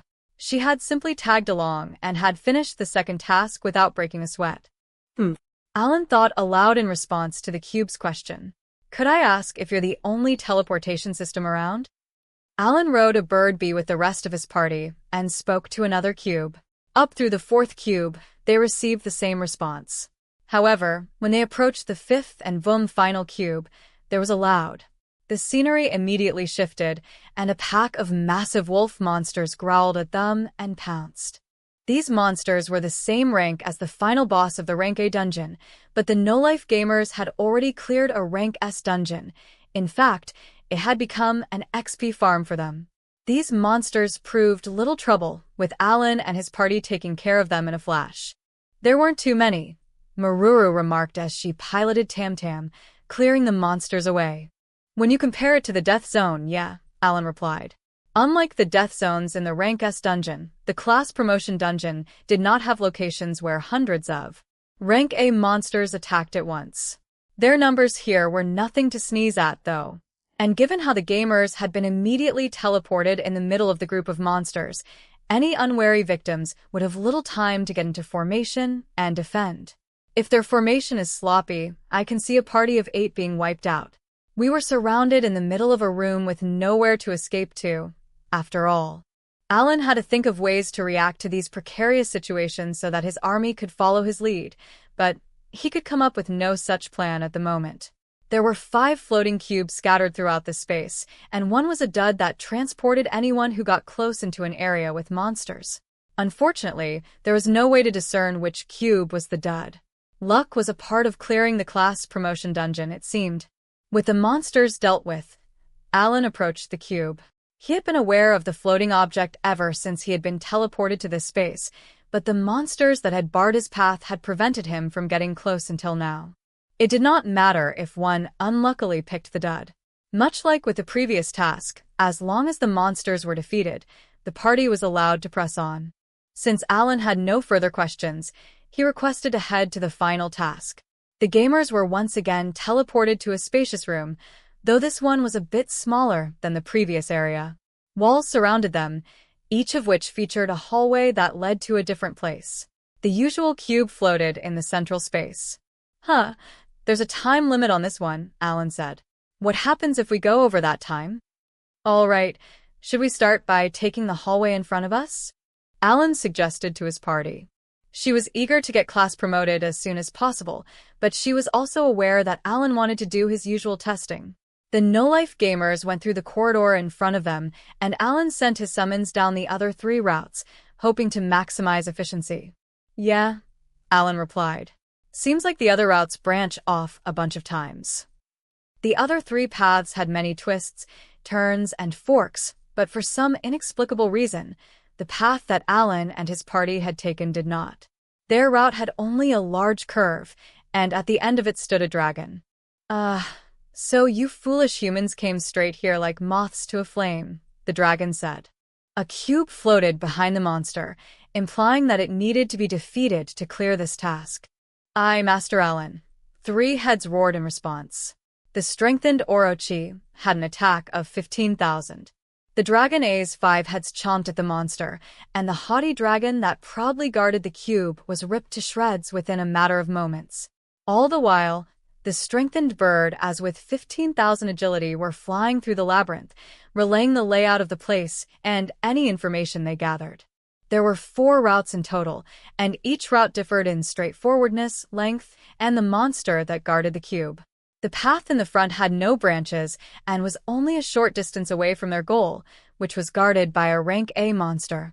If monsters were not an issue, it would take around an hour to clear this final task. The path to the left had several forks, one coming every few kilometers, and required a moderate amount of time to reach. The cube. Quite a few rank B monsters popped out along it. Even if the party got lost along the way, it would take around 4 to 5 hours to defeat the monsters and press on. The route to the right was also teeming with rank B monsters. There were fewer forks in the road than there were in the left path, but it was far longer. The path behind the room was by far the longest and most confusing. One had to make a choice every few hundred meters, and the lengthy road made it a perfect spot for numerous rank C monsters to lie in wait for an ambush. Even if one made the correct choice every time and did not get lost, it would take over 10 hours to clear that path. Much like during the second task, there were monsters disguised as chests. In fact, the number of such monsters had increased. Alan had Spirit A check each chest, but almost all of them were monsters. He made sure to jot that down in his grimoire, noting that it was better to farm items in other dungeons. Class promotions were not good for that. Alan read over the notes he had taken as the party had cleared the 3 tasks of the class promotion dungeon. The second dungeon can definitely be cleared by talentless people.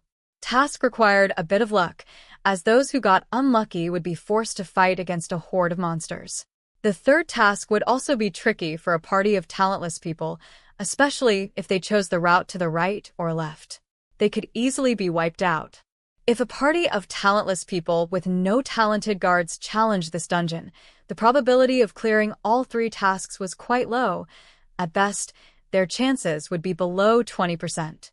Alan decided to come up with a few ideas of his own and share his findings with the Adventurers Guild, which had just opened the dungeon to the public.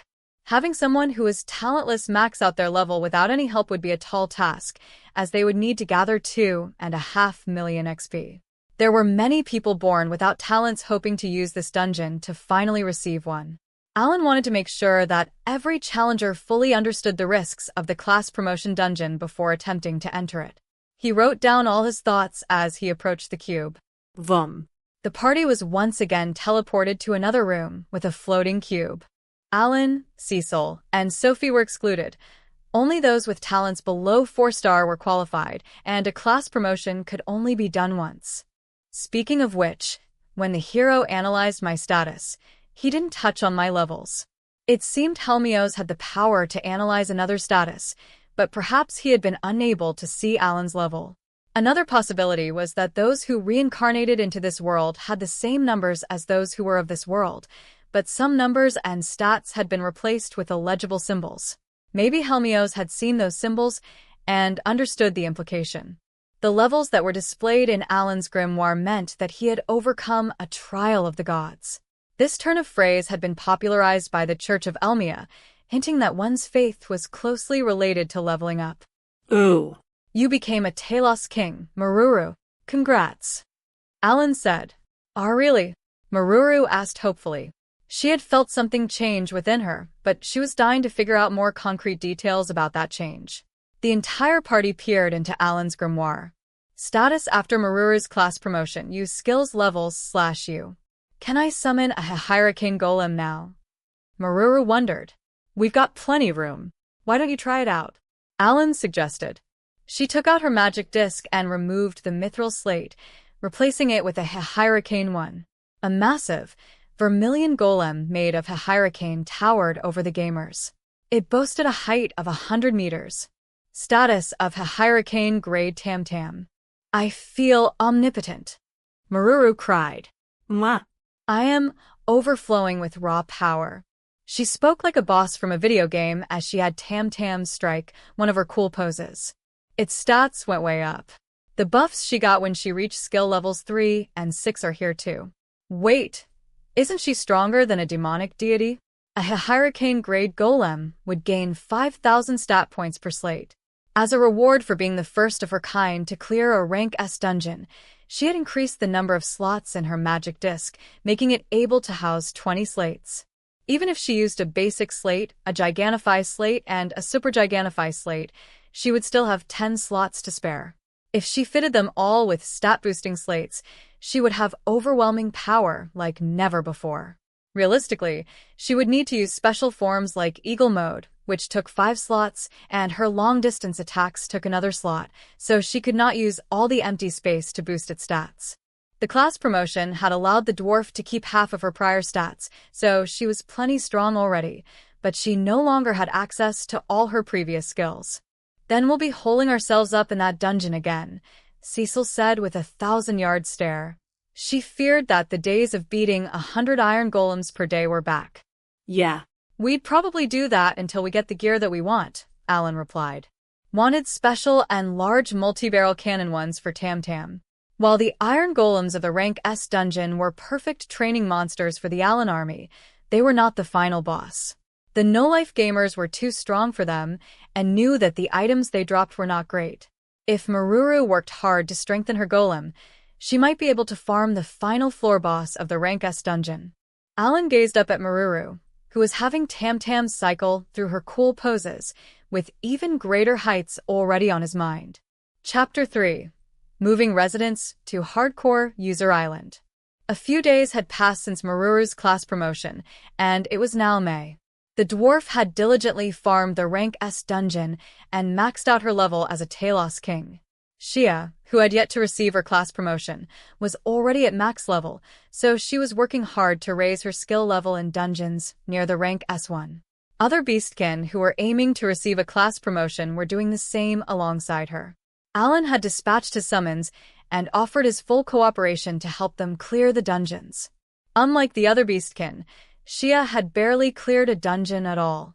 Shia had to work her way up from the bottom, but due to her high level, she had blown through them, having already cleared every rank C dungeon and 2 rank B dungeons. Luke, the Prince of the Dark Elves, was raising his level and skill levels in dungeons near the rank S1 as well. The boy had not raised either until now, and when he had finally rendezvoused with the Allen army, he was LVL 30. Luke had no experience clearing dungeons, and he had started with rank C1s, working his way up. He had received help from seasoned beastkin as well as Allen summons. He had also brought a private tutor of sorts from his village and was studying in tandem with his dungeon clearing. The Dark Elves had a bit of an issue entering the Empire of Bakis, which was home to the rank S dungeon. The Empire worshipped money, shamelessly prioritizing profits above all else, and did not hide it. Those allowed entry first were merchants who had trading permits, followed by adventurers who had received a rank S dungeon invitation card. Everyone else was delayed. Many people would wait for what seemed like an eternity unless they managed to bribe someone in charge. Naturally, the Dark Elves, who were cooped up in the desert of the Galiaean continent and refused to mingle with other species, were nothing but troublesome to the Bakis officials. There was no incentive for them to allow the Dark Elves to enter the Empire. However, Luke was a proud member of the Allen army, and this army was extremely beneficial to Bakis. Specifically, the iron golems that Allen and his party farmed were an excellent source of slates for Mithril and Hyricane golems. In a war against the Demon Lord army, Bakis' national defense relied heavily on golem users, a line of classes only dwarves could have. Slates were required to buff the massive living weapons golem users piloted, and among them, Mithril and Hyricane slates were so rare and highly valued that everyone was desperate to get their hands on them. Currently, the only party capable of providing a steady supply of those slates was the no-life gamers. When Allen had hinted at this fact, anyone related to the Allen army had practically received a free pass to enter the Empire. Members of the Allen army were all registered adventurers with issued adventurer cards, a process that was handled entirely by the Adventurers Guild in Albahal. Since Allen wielded quite a bit of power as a rank S adventurer, he had used it to prioritize his army being issued adventurer cards. And so, elves leveled up in dungeons within the academy, while beastkin and dark elves trained at the rank S dungeon. 2/3 of each race from the Allen army were challenging dungeons, and the rest were hard at work developing hardcore User Island. Today, 5,000 immigrants had arrived from Albahal to live on the island. They would call Elon Town their home. The name of the town was derived from Albahal, as many people had lost their homes due to their religion. Allen had named this town himself in the hope that immigrants would one day find pride in their roots. The residents were taken to a clearing in the middle of the town, where their faces filled with hope and anxiety as they curiously glanced around. Hardcore User Island was an elliptical plot of land 10 kilometers long and 8 kilometers wide. It quite literally looked like a giant boulder floating in the air, and since some 10,000 people would be living alongside the Allen army, the small plot of land had to be used to maximum efficiency. Multiple options for living quarters. There were rooms that could fit families of 10, 5, 3, or 1 depending on their needs. Buildings along the main street and in the center of the town had the first floor reserved for commercial facilities. I'll be giving a rundown of the island at 3 p.m. I ask that the Elon town's mayor, deputy mayor, and everyone else gather at the mayor's residence then, Allen said. Until then, please follow the numbers that were given to you and begin moving into the town. Oh, of course. I understand, the mayor said with a nod. The man had been selected for the role by Allen solely because he had looked perfect for it. There were 5,000 people in total with 1,000 homes, and they needed to be efficiently organized. Before they had all arrived on the island, they had held a lottery to determine the building and room everyone would be staying in. The residents took their lottery numbers in their hands and checked the dozens of boards that had been put up to tell them where to go. Each one received a map as they exited the clearing and headed to their designated buildings in 2s and 3s. Members of the Allen army who had helped develop the land used their high stats to assist people with moving their belongings and settling in. As the clock struck noon, food was brought into the town square, and a bell was rung to signal everyone to gather. A massive clock tower, a magic tool, also stood above the square, but the bell was especially useful in helping the residents keep track of time. Fearing that Freya might find the bell too noisy, Alan asked for her permission first, and she happily gave her blessing. "This is what humans do," she had said. She was in high spirits, delighted to learn that the humans had first gone to her for permission. Once lunch was cleared away, the residents went back to moving into their new homes. 2.5 hours later, people who had finished moving gathered at the mayor's manor. The mayor and deputy mayor were already there, as was Habarak, who had been diligently smithing away. Other smiths had also dropped in, and since Alan planned on reporting today's discussion back to the army, he had generals and captains in attendance as well. While everyone was settling into their seats, a young man glanced around awkwardly as he and "You're in the middle, so you can just listen from there," Alan replied. "Since you're the captains of the mercenaries, you guys can sit next to Pelomas," Alan answered. Pelomas had gotten acquainted with Alan during their academy days, and the merchant, the proud owner of the Pelomas whaling company, sat down next to Alan, who was at the center of the table that stood at the head of the crowd. Raven, Rita, and Milsai, the captains of the Pelomas whaling company mercenaries, sat beside the merchant. Alan had introduced the 3 mercenaries to Pelomas's company, figuring that the young merchant would require help when starting out, and the Pelomas whaling company had blossomed into an organization with around 200 employees. The rest of the no-life gamers took their seats opposite Alan and Pelomas. Those in the dungeons had been allowed to skip this meeting, but the summoner had specifically requested that Shia and Luke return. Once everyone had gathered, Alan spoke. "I ask that the governor of the island say a few words first," Alan said. That's me, right? "Hi, everyone. Nice to meet you. I'm Pelomas, owner of the Pelomas Whaling Company, which is headquartered in the Kingdom of Radash. Hardcore User Island is planned to have 4 towns, and I'll be overseeing them all as this island's governor. I would greatly appreciate your support." Pelomas spoke politely and bowed to the people, with Raven and the other mercenaries following suit. The mayor and deputy mayor still looked confused, but hastily bowed in response. The residents began chattering to one another. "The Pelomas Whaling Company? Isn't that company getting rich through trading these days? Oh, is that person a merchant too? They sound like they recognize Pelomas's company. The organization is ranked 87th in the world, so I'm not surprised that it's famous." Ahem. Alan cleared his throat. "Now that Governor Pelomas has finished his greeting, I'd like to first explain how this island will be run. Please take a look at the documents in front of you." He gestured to the documents that he and the elves on the development team had created.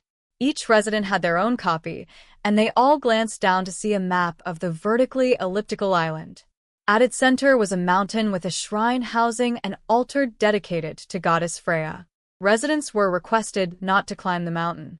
Only Dagora, the official disciple of the goddess, was allowed a degree of freedom to act without fear of the deity. Anyone else would incur the fire goddess's wrath. "We won't approach the mountain. You have my word," the mayor stammered. "There's also a white dragon in the center of the mountain," Alan added. "Please be careful of it too." He was referring to Haku, the white dragon hatchling that called the White Dragon Mountains its home. Haku was growing up under the close watch of a Dragon A and Dragon B that had been summoned by Alan. By bringing the hatchling here, Alan figured that he would no longer need to keep his 2 dragons summoned. "A white dragon? Is such a beast really in the mountains?" the mayor gasped. "It's just a hatchling, so it's still growing," Alan replied. "Perhaps because it's so young, it has a tendency to approach humans when it spots one. If you ever run into the dragon, please don't turn your back to it. Keep your eyes on it while slowly backing away." Was to notify a station spirite, which would take care of the matter. Thanks to the 2 summons diligently raising the hatchling, Haku was yet to attack a person. Rather, it was a friendly beast that would run toward humans like a young puppy wanting to play, causing the ground to quake. Haku was not hostile, but the residents who did not know any better might attack if they saw it charge at them. Such a situation would only have an unfortunate end. The best way to avoid that was by instilling a fear of Freya into the hearts of the residents, thus ensuring that the hatchling could be kept a safe distance away from them. Once Haku grew into a full-fledged dragon and learned how to keep its distance from humans, Alan hoped the beast would become the island's mascot. If possible, I would also like each and every one of you to pray to Goddess Freya every day and night, Alan said. At night, the flames in the east and west would glow brighter, and all 4 towns would be able to see them quite well. Of course, the mayor replied, bowing his head. We are moved by her benevolence and shall pray to her daily, without fail. Goddess Freya's altar will be manned by Master Habarak here, along with other artisans who can use fire, Alan explained. The master blacksmith and the other dwarf smiths he had brought along all bowed, as part of their introduction. Each of them ran their own forge with about 10 of their apprentices, and they had agreed to take turns cleaning the altar and providing offerings every day. The dwarves were all former residents of the Kingdom of Melka, and Freya was apparently ecstatic to have them caring for her. She was in good hands. Alan had not felt that there was any need for him to get permission from Bakis before bringing all these dwarves to the island. They followed Habarak and had requested to move to the island of their own accord, or so he would claim. Not wanting to cut corners, though, he would at least tell some of Bakis' officials that hardcore user island had recently taken in several smiths. Next, please take a look at the diagram of the towns on this island, Alan said. As the map shows, we're planning to build 4 towns, each with commercial and residential facilities. There'll also be some farms and fields a short distance away. I see, the mayor said. This is why you asked what jobs we were seeking. Correct. We may rely on outside support at first, but I'd like for this island to ultimately have its own economy. The 5,000 residents worked in a myriad of industries, with the most popular sector being agriculture. There were many farmers, butchers, and produce merchants. As there were no serfs in Albahal, Alan planned on having this island free of serfs and slaves as well. He asked about the residents' jobs and what they hoped to do on the island before dividing them into groups based on their wishes. Correct. Elon Town was the first, hence we invited you all here, Alan replied. Once the other towns are ready, we plan on accepting residents there. When everyone arrives on this island, I'd like to hold a conference of mayors. I'd like you and the deputy mayor to attend. The mountain with Freya's altar would be right in the middle of the island, and the 4 towns would surround it. The Pontiff of Demonism had erected a church of Gushera in each of the 4 corners of the Galilean continent to spread the teachings of demonism. It had taken quite a bit of time for the religion to become widely known, but once it was, Freya's divine vessel was stolen, the 4 pillars of light were created, and the followers of demonism were transformed into demonic incarnations that attacked people. Because of that ordeal, the followers of demonism, who had already been subject to persecution by the masses, had received harsher treatment from various nations. Those poor followers now had nowhere to go and were hoping to escape their desperate situation, a convenient coincidence for Alan, who was searching for people to worship Freya. Alan wanted the goddess of fire to regain her former glory. Her power had weakened considerably due to her loss of followers. The island would thus have 4 towns, Elon, Muha, Karl, and Kray. The 4 towns would surround the mountain, sandwiched by Elon and Karl on one plain and Muha and Kray on the other. Muha would have buildings made with mud bricks, and Kray would have a lake. Today, people were moving to Elon from Albahal, and Alan planned to welcome new residents every 10 days. The towns would cover the bulk of the island, and 3 military bases were planned to be set up around them. So you plan on dividing the army by race and creating a base for each one, Shia said. She had been holed up in the dungeon, and thus completely uninvolved with the land development. Only now did she learn of this plan. Yep, Alan replied. We'll have some group training sessions, but the bases will divide our army based on their species. He had created 4 separate towns this time around, separating residents based on their species and their origin. The intent was to prevent any clashes that might occur, as if people with differing values were all herded into one large city, there were bound to be skirmishes here and there. He had provided the same consideration for his army. I heard that Mr. Pelomas is the island's governor, but what exactly is his role? The mayor inquired. Though he had been chosen by Alan on a whim, The man wanted to know where Pelomas stood within the organization.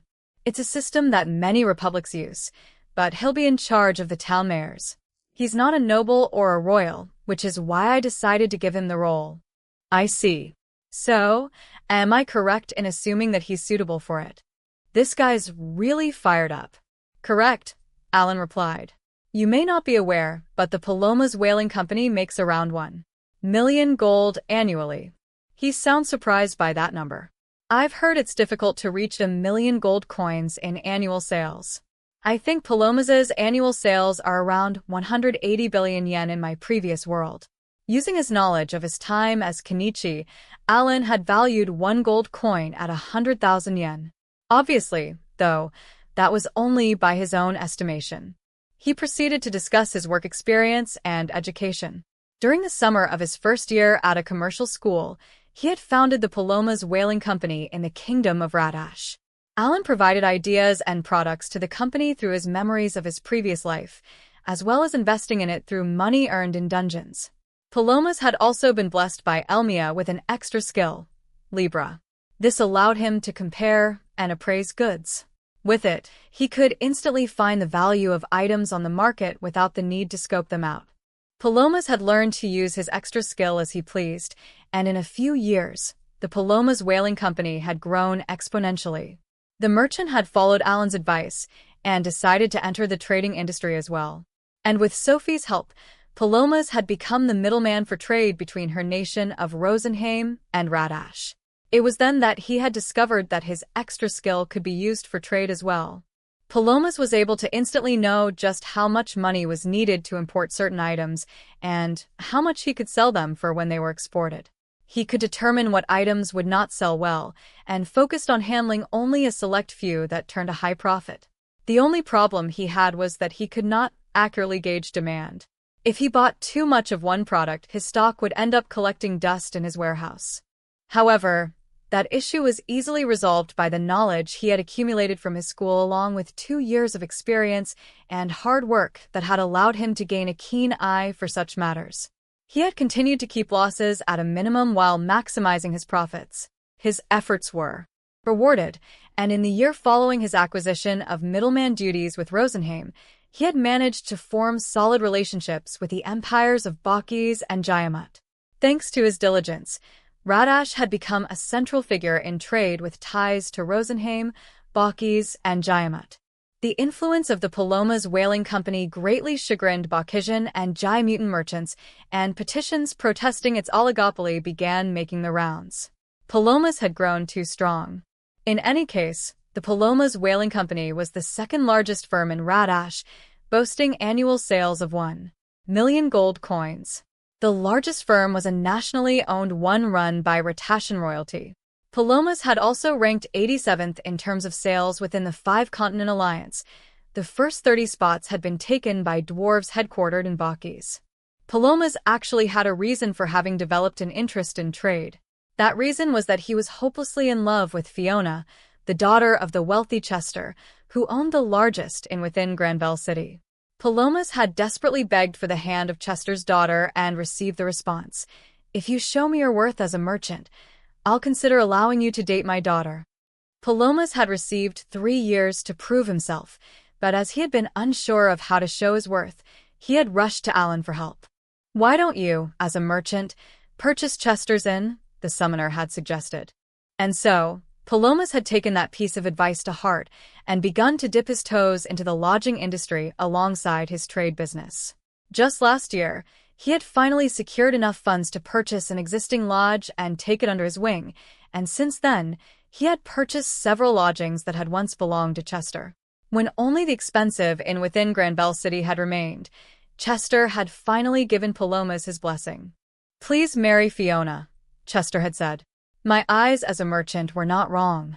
However, Pelomas had ultimately been rejected by Fiona, leaving only Chester's former inns to show for his efforts. And so, the Pelomas Whaling Company now controlled both the flow of the market within the nation and international trade. It had also become a big name within the lodging industry that constantly employed over 1,000 people, making it one of the largest businesses in Granville City. The ones protecting the trade routes while also helping Pelomas control his empire were Raven and his comrades. The adventurers had once been monster hunters who operated within Granville, but they had lost their jobs when Alan had hunted the fief dry. The summoner had introduced the jobless adventurers to Pelomas, and the rest was history. Right. In any case, here I am, Peloma said. I plan on moving the Pelomas Whaling Company's headquarters to this island while I serve as the island's governor. I'll run my business with this island as its central hub. Pelomas hid the story about Fiona as he explained his work experience and what his company did to the mayor, deputy mayor, and everyone else who had gathered. As for his true reason for being here, he had actually gone back to Alan in hopes of receiving more advice. Pelomas had not given up. He was going to tell Fiona how he felt once more. Alan also wanted Pelomas's help to develop this island. Their goals might have differed, but the two wanted to maintain their friendly relationships and work together. So, Fiona likes strong men, huh? Pelomas seems interested in the class promotion dungeon, so why don't I have him get stronger through a promotion? As Alan heard his friend out, he thought of ways he could help. I see. So this island will become a base for trade. An excellent idea, Shia said. Pelomas, was it? If you ever decide you want to do business with Albahal, we'll gladly oblige. Of course, I ask that you don't create a monopoly on our trade. The Beast Princess had listened quietly, wondering if Pelomas would be useful to them, but upon hearing his story, she had come to view him in a more positive light. This was a small island that was going to start with a population of over 10,000 people. The land was still being developed, and Alan hoped for the place to become self-sufficient one day, but this was a floating island that belonged to no country. In other words, it had no ties or relations. In its current state, it was nigh impossible to have a fully functioning economy. With an excellent merchant on the island, however, the residents' goods could be sold to other countries. Naturally, a trading firm that could help develop an economy on this island would have its use once she returned to Albahal. Shia hoped to receive his cooperation when the time came. Sure. I'll be in your care, Pelomas stammered with fear. He had not expected to be spoken to by an Albahal royal. I see, the mayor said, finally understanding why Pelomas had been selected for such an important post. So, we shall make a living by trading with other nations. I chose him based on looks, but it seems like he really is fit to be the mayor. I'm sure my Libra powers were bestowed upon me by Lord Helmios, so I could help you all, Pelomas said politely. But I'm still young, and I certainly have much to learn. I ask the mayor, deputy mayor, and everyone gathered here to please lend me your support. He stood up and approached Pelomas to exchange a handshake amid the applause. Only when the mayor returned to his seat did Pelomas speak once more. There is one more thing we must tell everyone. Raven, if you would do the honors, please. Raven nodded and stood up. Hello, everyone. As you heard earlier, I'm Raven, and I've been in charge of the mercenaries hired by the Pelomas Whaling Company. I'll be the captain of the Pelomas Whaling Company guards, and these are the vice-captains, Rita and Milsai. Exactly, Raven replied. Until now, we've mostly been in charge of the transport of goods for the Pelomas Whaling Company, but on this island, we'll be maintaining peace and order. The army will protect you from outside invaders, and will handle any issues that occur on the inside.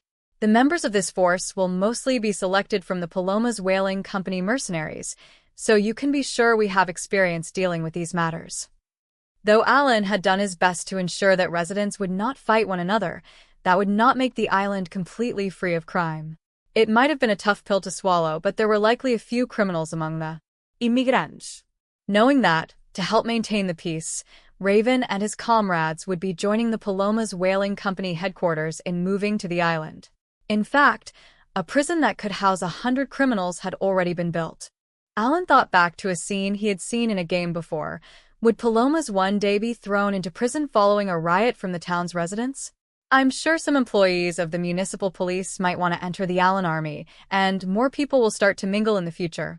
But instead of mayors, perhaps we should have a king, Shia remarked. Hardcore User Island had land, an army, residents, and could trade with other nations. It was a nation in its own right, which was why the Beast Princess had suggested that it have a monarch. Well, Calling this place a kingdom would cause other nations to react, Alan replied. Publicly declaring the founding of a nation would make others wary of it. Above all, Alan had no intention of creating a kingdom, and he did not expect this place to last forever. Bearing such a regal title would only shackle his movements. "Tich, this is an emergency," a resident cried as they burst into the room, interrupting Shia. "Monsters have appeared in the town." "Tich, the stable," the resident managed to eke out between breaths. An unknown monster was just there. The man had been in charge of a ranch back in his hometown and continued to look after livestock even now that he had moved to the island. He had been given a ranch to continue his work, and when he had visited the stable to check up on it, a monster had been waiting for him. At first, he had thought it was a large horse, but he had soon realized that it was a monster he had never seen before and rushed to the meeting hall for help. Alan had been holding this meeting a good distance away from the stable, but the island was small. "Please tell me the exact location," Alan urged. "On this map, could you tell me which stable it is?" Here," the resident said, pointing to the map on the wall. "It's this stable." Alan had planted gold beans, which created a barrier that kept out monsters of rank A and below, but perhaps a resident had accidentally plucked one. And then a monster just wandered into the town through the gaps. "I should think of a plan to prevent the beans from being harvested, but I gotta deal with this monster first. And if no one removed the bean, it means the monster is rank S." "Let's go," Alan said. If it ripped through the gold beans barrier, it must be powerful. The no-life gamers rushed out of the mayor's manor and flew to their destination atop Bird BS. "Are we in the right place?" Cecil asked. "The stable looks fine." As she had said, there was no destruction in sight. "Yeah, we're here," Alan replied. "We can't get a good look from where we're at. Be careful, guys." He stood before the stable front and cautiously peered inside. In doing so, he indeed locked eyes with an entity that resembled a horse, but the truth of the matter was completely outside the realm of Alan's understanding. How in the world was he supposed to process this?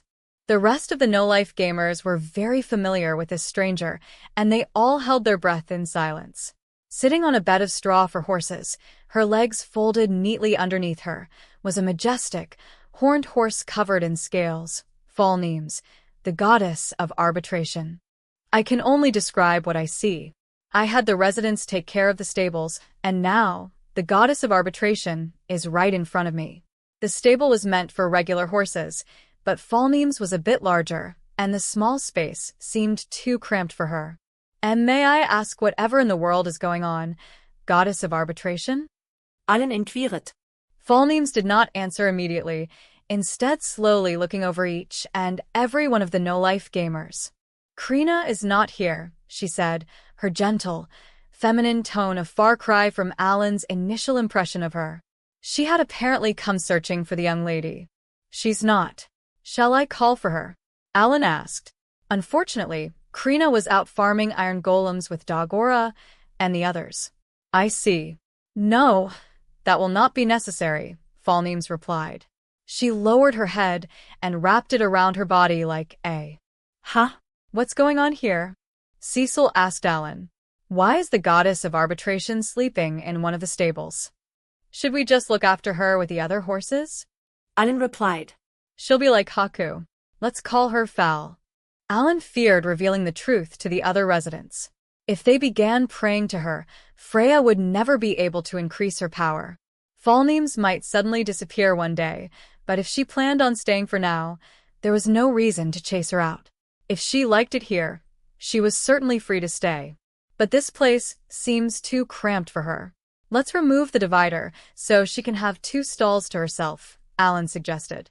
He would ask the stableman to bring her straw and water and to just generally treat her well. "It's all thanks to the power of Lord Alan," Sophie praised happily, clasping her hands in front of her chest. "It's not really my power, per se." "Huh? What's up with Rosen?" For some reason, the god of spirits was on Sophie's head, casting a forlorn gaze at the goddess without uttering a word. Alan had no idea what to say, so he decided to simply leave the deity be. 10 days later, Krina visited the stables with an armload of carrots.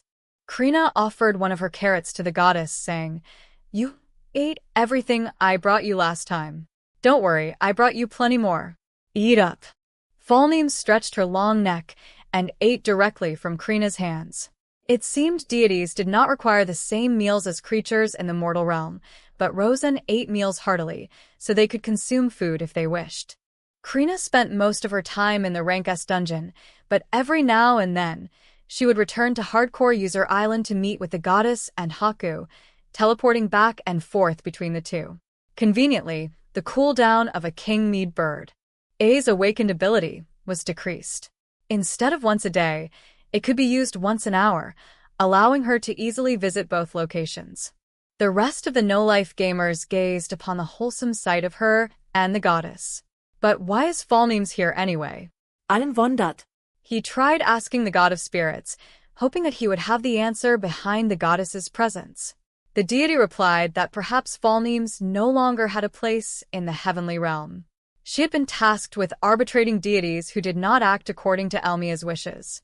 Seeing her implied that a deity had done something wrong and was about to be punished, her very presence struck fear into many gods and goddesses. Perhaps she was not content holding such a position. Meruz had also mentioned that arbitrating other deities required one to follow extremely strict orders from the god of creation. Falneem's battle with Bask might have taken a toll on the goddess of arbitration's body, weakening her to the level of a minor deity. In any case, the god of spirits had requested that she be allowed to rest on the island. That was not all that had happened in the past 10 days. Pelomas had tackled dungeons while managing the island and had received a class promotion. He was now a magnate. Hopefully, he was one step closer to being a stronger man, in accordance with Fiona's wishes. Aware of Pelomas' resolve, Alan had decided to reduce the workload of the magnate as much as possible by having each town come up with at least some of its own policies. The talentless Raven and Rita had helped Pelomas clear the class promotion dungeon, receiving the talents of swordsman and thief, respectively. Milsai had gone from cleric to saint. But if possible, I'd like to train in the dungeons a bit more first, Pelomas replied. He could not pluck up the courage to tell Fiona how he felt just yet and wanted to gain a few levels with the elves first. I feel like he's the only one really enjoying his youth, Alan thought. He was busy developing the island, and with most of its residents squared away, he had recently started to farm in the Rank S dungeon. He first wanted to obtain rings that increased stats by 5,000 for all 5,000 members of the Allen army. He also wanted to outfit them with hurricane weapons and armor, or perhaps even adamantite ones if he could get his hands on them. Those equips would allow everyone to stand their ground against Rank A monsters. Shia, how's it been since your class promotion? Alan asked.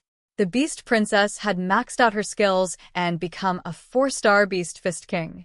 She had maxed out her level as well, and was training 15 hours a day to raise her skill levels. I'll be meeting with the Beast King soon. It's all thanks to you, Alan, Shia replied. Her goal was to strengthen as many skills as she could before she met with her father.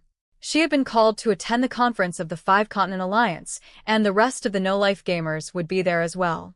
Through his shared vision with Meruz, he could see many refugees in Fabres hoping to move to Hardcore User Island. Today, they would immigrate to the island, and Alan had had the entire no-life gamers party assemble for this event. They rode a top bird BS and headed to Mua Town, a place slightly smaller than Elon Town. The homes there had been built with dome-shaped roofs made with dried bricks of mud. While this island lacked a desert, Alan wanted to make each town as familiar as possible to its residents. The moment the party arrived, Meruz teleported the immigrants to the island. These refugees came from towns including Rukok and had managed to evade the clutches of the demonic incarnations. Much like the residents of Fabres, these immigrants had called the oasis cities within the Muharino Desert their home, and they murmured in awe at the island. Thank you, Alan replied before turning to the future mayor of Muha. Hello. You must be the mayor. Once again, Alan had taken the liberty of selecting the mayor of the town. He had had a spirit sneak into the refugee camp of the Dark Elves and choose an elderly person who seemed like a good leader. Just as he had done before, He gave a general description of the island once everyone had settled in, and hardcore user island's population grew. 10 days had passed since residents had come to settle in Muha town. 5,000 refugees had flooded into Carl town from the former Republic of Carlonia, leaving only the 3,000 merfolk of Crevel Kingdom. Since the merfolk required water to survive, and a lake had to be created from scratch, it was taking the longest to build. This afternoon, the conference with the Five-Continent Alliance would be held. "Are you guys ready?" Alan asked his party as he stood in front of the room that led to the final floor boss. "Yep," Dagora said, voraciously gnawing at a chunk of meat on the bone that he had brought for lunch. Recently, his appetite had grown more ravenous, but no one was sure if it was because he was a growing 15-year-old boy or because he had become a disciple and entered extra mode. The last time Alan had seen the Baki's emperor was around the time of the demonism debacle. Just like that time, magic ships containing people who would attend the Five-Continent Alliance had gathered at the Jaimutan Empire. However, with the right conditions, Alan and his party could teleport using Bird A, and thus had no need to use the magic ship.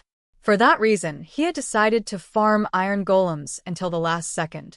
The conference would be held in Belshaz, the imperial capital of Jaiamut. Since the Demon Lord army's invasion had been temporarily stopped, now was the perfect time to gather for a discussion. Ever since Alan had become a rank S adventurer, he had been requested by Guildmaster General Maccarin to attend these Five-Continent Alliance conferences, but it was then that Albahal had sent out a distress signal. Alan had been too busy helping the people there, and had skipped the meetings. The no-life gamers teleported from the final floor of the Rank S dungeon to the town on the first floor. It was a decent distance away from the entrance to the second floor, but it was the only place where Alan had been able to get 2 plots of land for 150,000 gold. This space was mostly used by the Beastkin and Dark Elves of the Alan army, the former group having decided to first receive class promotions before leveling up in nearby Rank B dungeons. There were also a few from the latter group who needed to level up. Shia was lost in her thoughts with her fist clenched as she looked up. Are we going already?" "Yeah, but it's not like we're going to war or anything." Shia looked as though she were steeling her resolve in preparation to head to the battlefield. "She's just meeting her family, right?" She punched her hand and stood up to head out with Alan and the rest of the party. The Beast Princess would be meeting the Beast King of Albahal along with Beast Prince Zu. Zu, with the help of the 10 heroic beasts, had fought the Demon Lord army in Rosenheim, forcing the enemy to retreat, before going on to fight in the central continent. He had utilized Albahal's greatest weapons, the 10 heroic beasts, to their fullest extent and created mountains of monster corpses. While it was uncertain if his valiant deeds were thought of highly or if there was some political ploy in mind, the Empire of Jaiamut had started to push for Beast Prince Zu as the future Beast King of Albahal. He had been personally invited to the conference instead of going as an attendant of the Beast King. That might have lit the fire of rivalry within Shia's heart, as she was gunning for the throne as well. Alan turned to Luke. The Dark Elf was still a young boy, and he had been away from his family. He had, rightfully, been a bit nervous in the beginning, but he had managed to blend right in with the rest of the Dark Elves. He had followed them and the Beastkin to the dungeons and increased his levels, allowing him to gain some confidence. It's great that Luke's getting used to the army. Once he's matured a bit more, I'll add him to our party and have him get stronger through actual combat.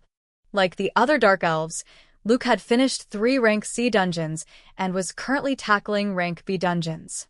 With a party of 48, they had an advantage in sheer numbers, as well as being equipped with rings that raised their stats and having the support of Alan summons. They were blazing through dungeons at an alarming rate. Petted by Luke, a sign that she had accepted him. "Have you packed your things?" Alan asked. The young Dark Elf spoke rather casually with Alan and the rest of the party. He might have looked like an 8-year-old, but he was already 15, much like Alan. And though he was a royal with Fable by his side, his first experience with the no-life gamers had been a game of Ogre. Perhaps that game had been essential in deepening their bonds. Once everyone had gathered, they used Bird A's awakened ability, Homing Instinct, to teleport into a magic ship that was headed for Jaiamut. It did not matter if the magic ship was moving, as long as there was a nest there. the user could teleport to it without fail. The no-life gamers landed in a wide room where Pelomas was counting gold. "Sorry to have made you board this magic ship by yourself," Alan said to Pelomas. Scribbled-on papers were scattered across the room. The merchant had been tasked with determining the cost of paying wages to an army of 5,000. "Don't sweat it," Pelomas replied. "I needed the time to calculate costs anyway. You'll need roughly 150,000 gold coins a month. If they all receive class promotions, your expenses will nearly double." At the rate they were going, it was equivalent to Alan purchasing 2 plots of land near the Rank S dungeon every month. The Alan army consisted of 5,000 people. Needless to say, they had to make a living somehow, and a good chunk had left their families behind to enter the war. Alan having the noble goal of saving the world from the Demon Lord did not mean that he could not pay his troops. He had amassed an army of people with talents who had enjoyed a certain level of status before they were drafted. It was imperative that he compensated them based on their skills. Everything required money, and Pelomas had carefully calculated their wages before handing his report to Alan. Additional monthly wages based on talent, additional monthly wages based on rank. Pelomas claimed that the last bit would serve as a great incentive to motivate troops to clear dungeons. That kind of thinking was very fitting for a man who had a squad of mercenaries. Since Alan had generously provided weapons, armor, and rings, as well as sending out his summons as support, the Alan army was clearing dungeons at breakneck speed. Any gold and items eligible for exchange that were found in a dungeon were given to the Alan army. After totals were calculated, the troops that had cleared the dungeon were given 30% of the profits as a bonus, and the remaining 70% was given to the soldiers developing the island and others who could not fight but were managing the place. As a point of reference, Xenoph, the captain of the Granvelle City Knights, was paid 15 gold a month, while Leibrand, the vice-captain, received 10. And those numbers came after House Granvelle had increased wages upon becoming a viscountship. Alan had confirmed as much with Viscount Granvelle back in Radash, as the summoner had wanted to use Granvelle's wages as a base for the Alan armies. Pelomas had a squad of 200 mercenaries, operating under the name of Pelomas Whaling Company Mercenary Corps. Every member had been registered as an adventurer. They had all immigrated to Hardcore User Island and renamed themselves as the Pelomas Whaling Company Guards and were receiving the same wages as before. Since almost all of them had talents as well, about 5,000 gold a month was required to pay this force. Pelomas had claimed that he managed to avoid being in the red by having them clear dungeons and make money. The Pelomas Whaling Company Guards also required wages befitting there. The island still did not have any industries and could not make foreign currency just yet, but it still required money to support the residents until they could get on their feet. Alan had calculated all those costs and determined that he had enough money. The Beastkin soldiers of Albahal had received money from the country to fight against demonism. Ultimately, that debacle had caused them to lose 1,000 of their soldiers, and the Beast Kingdom had given families who had lost their loved ones bereavement pay.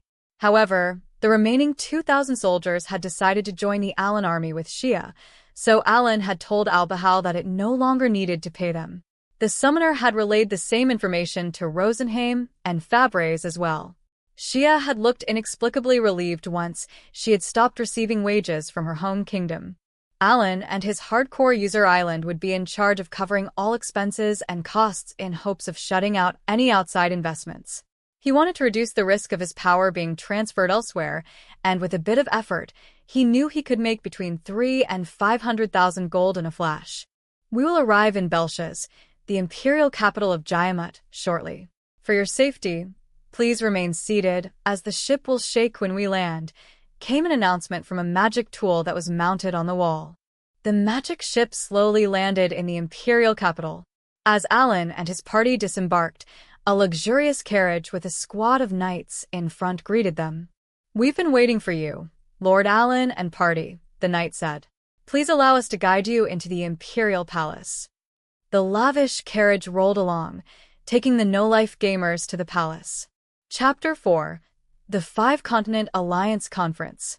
When the carriage crossed the entrance to the imperial palace of Jaiamut, knights and other officials were already waiting.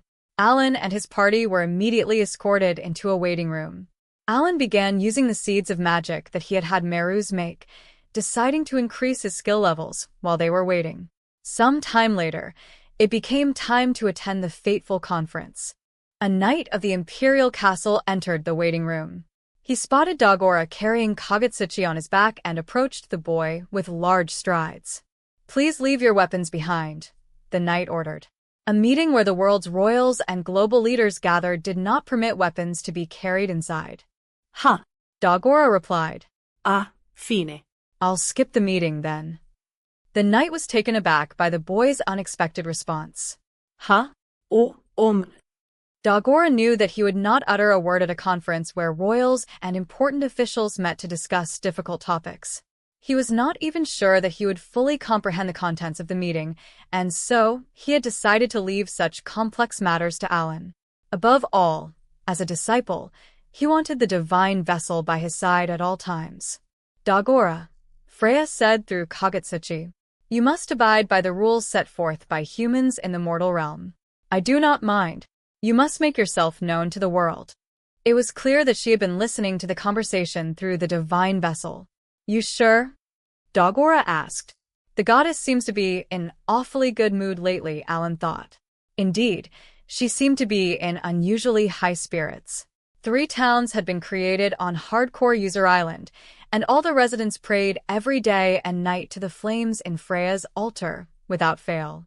In Miel, a city within the holy land of Albahal, a stone statue had been erected in the likeness of Dagora and Freya, which had no doubt also improved her mood immensely. The statue had actually been suggested by Alan, but the clergyman of the Church of Elmia had happily obliged and got to work on it immediately. It was quite a grand monument, proudly standing in the center of the city. The religious residents of Albahal prayed to it daily. This also likely played a role in the partial return of Freya's power. A few days ago, Habarak had claimed that the fire in his forge had become hot and vigorous once more. The blacksmith was eager to get to work forging Orichalcum axes for Dagora. The boy currently had an adamantite axe to wield along with Kagutsuchi.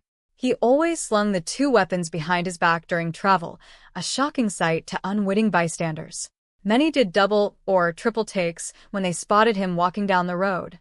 Dagora and the rest of the gamers ended up leaving their weapons in the waiting room, requesting that Kagutsuchi be treated especially carefully. They then walked out into the hallway, escorted by knights and other officials.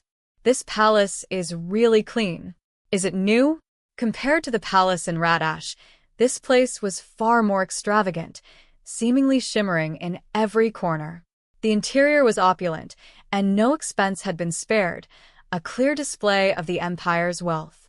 The imperial capital of Jayamut had once been in the northern region of the empire, but following the invasion of the Demon Lord army, it had moved to its current location. Much thought had gone into the design of the new palace, such as the building of a wider conference room and the expansion of the space where magic ships could land. When the capital was being moved, the emperor had proposed the creation of the 5-continent alliance and named the capital after himself, Belshaz von Jayamut VIII, or Belshaz the Wise. He had helped lay the foundation for the fight against the Demon Lord army, and much of it was still in use. The no-life gamers were guided to a room that Belshaz VIII had personally designed. Inside, already sitting at a round table, was the head of each nation, Emperor Regalfras von Jayamut V, Emperor Pupin van Bakis III, Queen Lenoadiel of Rosenheim, Beast King Musa van Albahal, and King Halinoroy van Crevel. They were all in their respective seats alongside hero Helmios, and an attendant who had come with each of the 5 leaders. Other observers were also granted seats at this meeting, with nearly 100 desks forming a semicircle around the round table. Representatives of those in the alliance sat at these desks, watching as the monarch spoke with a person standing in front of a podium. Indeed, Sophie agreed. She, too, had been a victim of Alan's plan, forced to farm iron golems for days.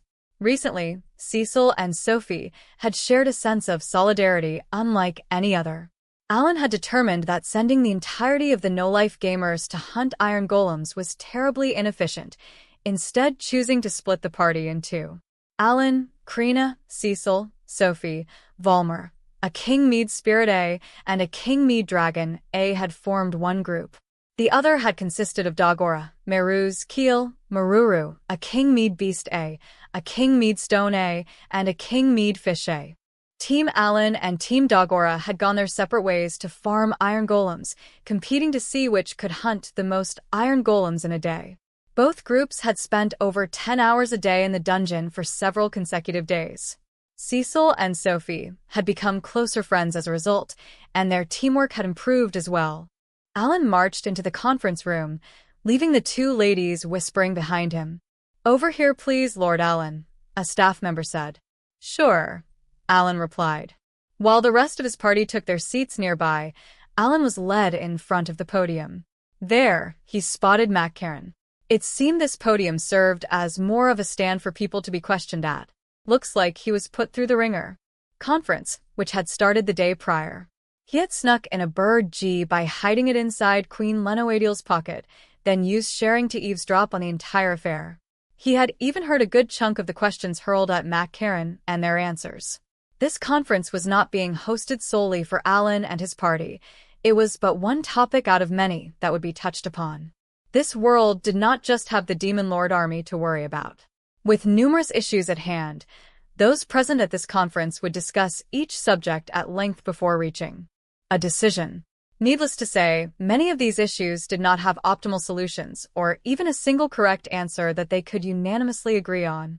Each nation within the Five-Continent Alliance differed in political and national power, inevitably creating a hierarchy of sorts. However, the main goal was for everyone to come to a compromise that they could work with, and they would need to go through a series of discussions to come to an agreement. It seemed that these conferences did not allow a solution to be reached so easily in any world. Alan recalled the program for the Five-Continent Alliance Conference, which he had peeked at from within the Elven Queen's clothes. Everyone in attendance was waiting to find out what Alan's future plans were. Yesterday's program for the Five-Continent Alliance Conference Galiaten Continent following Gushera's demonism debacle. Today's program, a hearing about the Alan Army's motives this year's events.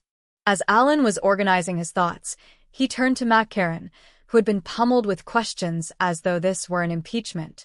"Wouldn't get called upon so frequently just because I'm nearby." The Guildmaster General had been being questioned for over an hour, and it sounded like the Five-Continent Alliance had a bone to pick with him. He was being blamed for opening the class promotion dungeon to all adventurers, whereas Jaimat had wanted the Five-Continent Alliance to have complete control over its operations. The Adventurers Guild was in charge of running the dungeon, however, and they felt they had the right to override the decisions of the Alliance. They wanted as many adventurers as possible to gain an extra star on their talent. Sure, some people might die in the dungeon, but if everyone who cleared it became stronger and boosted the overall power of adventurers, it would increase productivity. Moreover, Alan wanted to prevent deaths as much as possible and had given all his dungeon-crawling notes to the Adventurers Guild's information department. He hoped that the information he had gathered would help even a little. The Five-Continent Alliance was busy scrambling to clean up the aftermath of the Demon Lord Army's invasion and had delayed announcing the class promotion dungeon. During that time, the Adventurers Guild had allowed those who had completed the entry requirements to use the dungeon as soon as they wished while making notes on how one could clear the dungeon open to the public. This had struck a nerve with the Alliance. The Adventurers Guild and the Five-Continent Alliance had friendly ties, but if their best interests clashed, they would look out only for their own benefits. Butting heads over and sometimes coming to a compromise on conflicting opinions was a simple fact of life. And because the headquarters of the Adventurers Guild was in Jaimat, while Maccarin tried to take it easy, he was often called out to these meetings for questioning.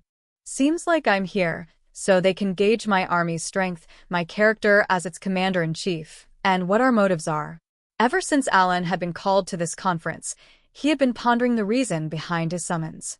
From the Five-Continent Alliance's point of view, they had been, as usual, at war with the Demon Lord Army when a rank S adventurer was born for the first time in 20 years. The adventurer of immense power had started gathering an army of others with talents to create an enigmatic organization. The Alliance needed to know why this organization had been created and what its purpose was. Above all, No one had any idea who Alan was as a person beyond the fact that he had become a rank S adventurer. Was he worthy of trust, or did he have a nefarious ploy in his mind?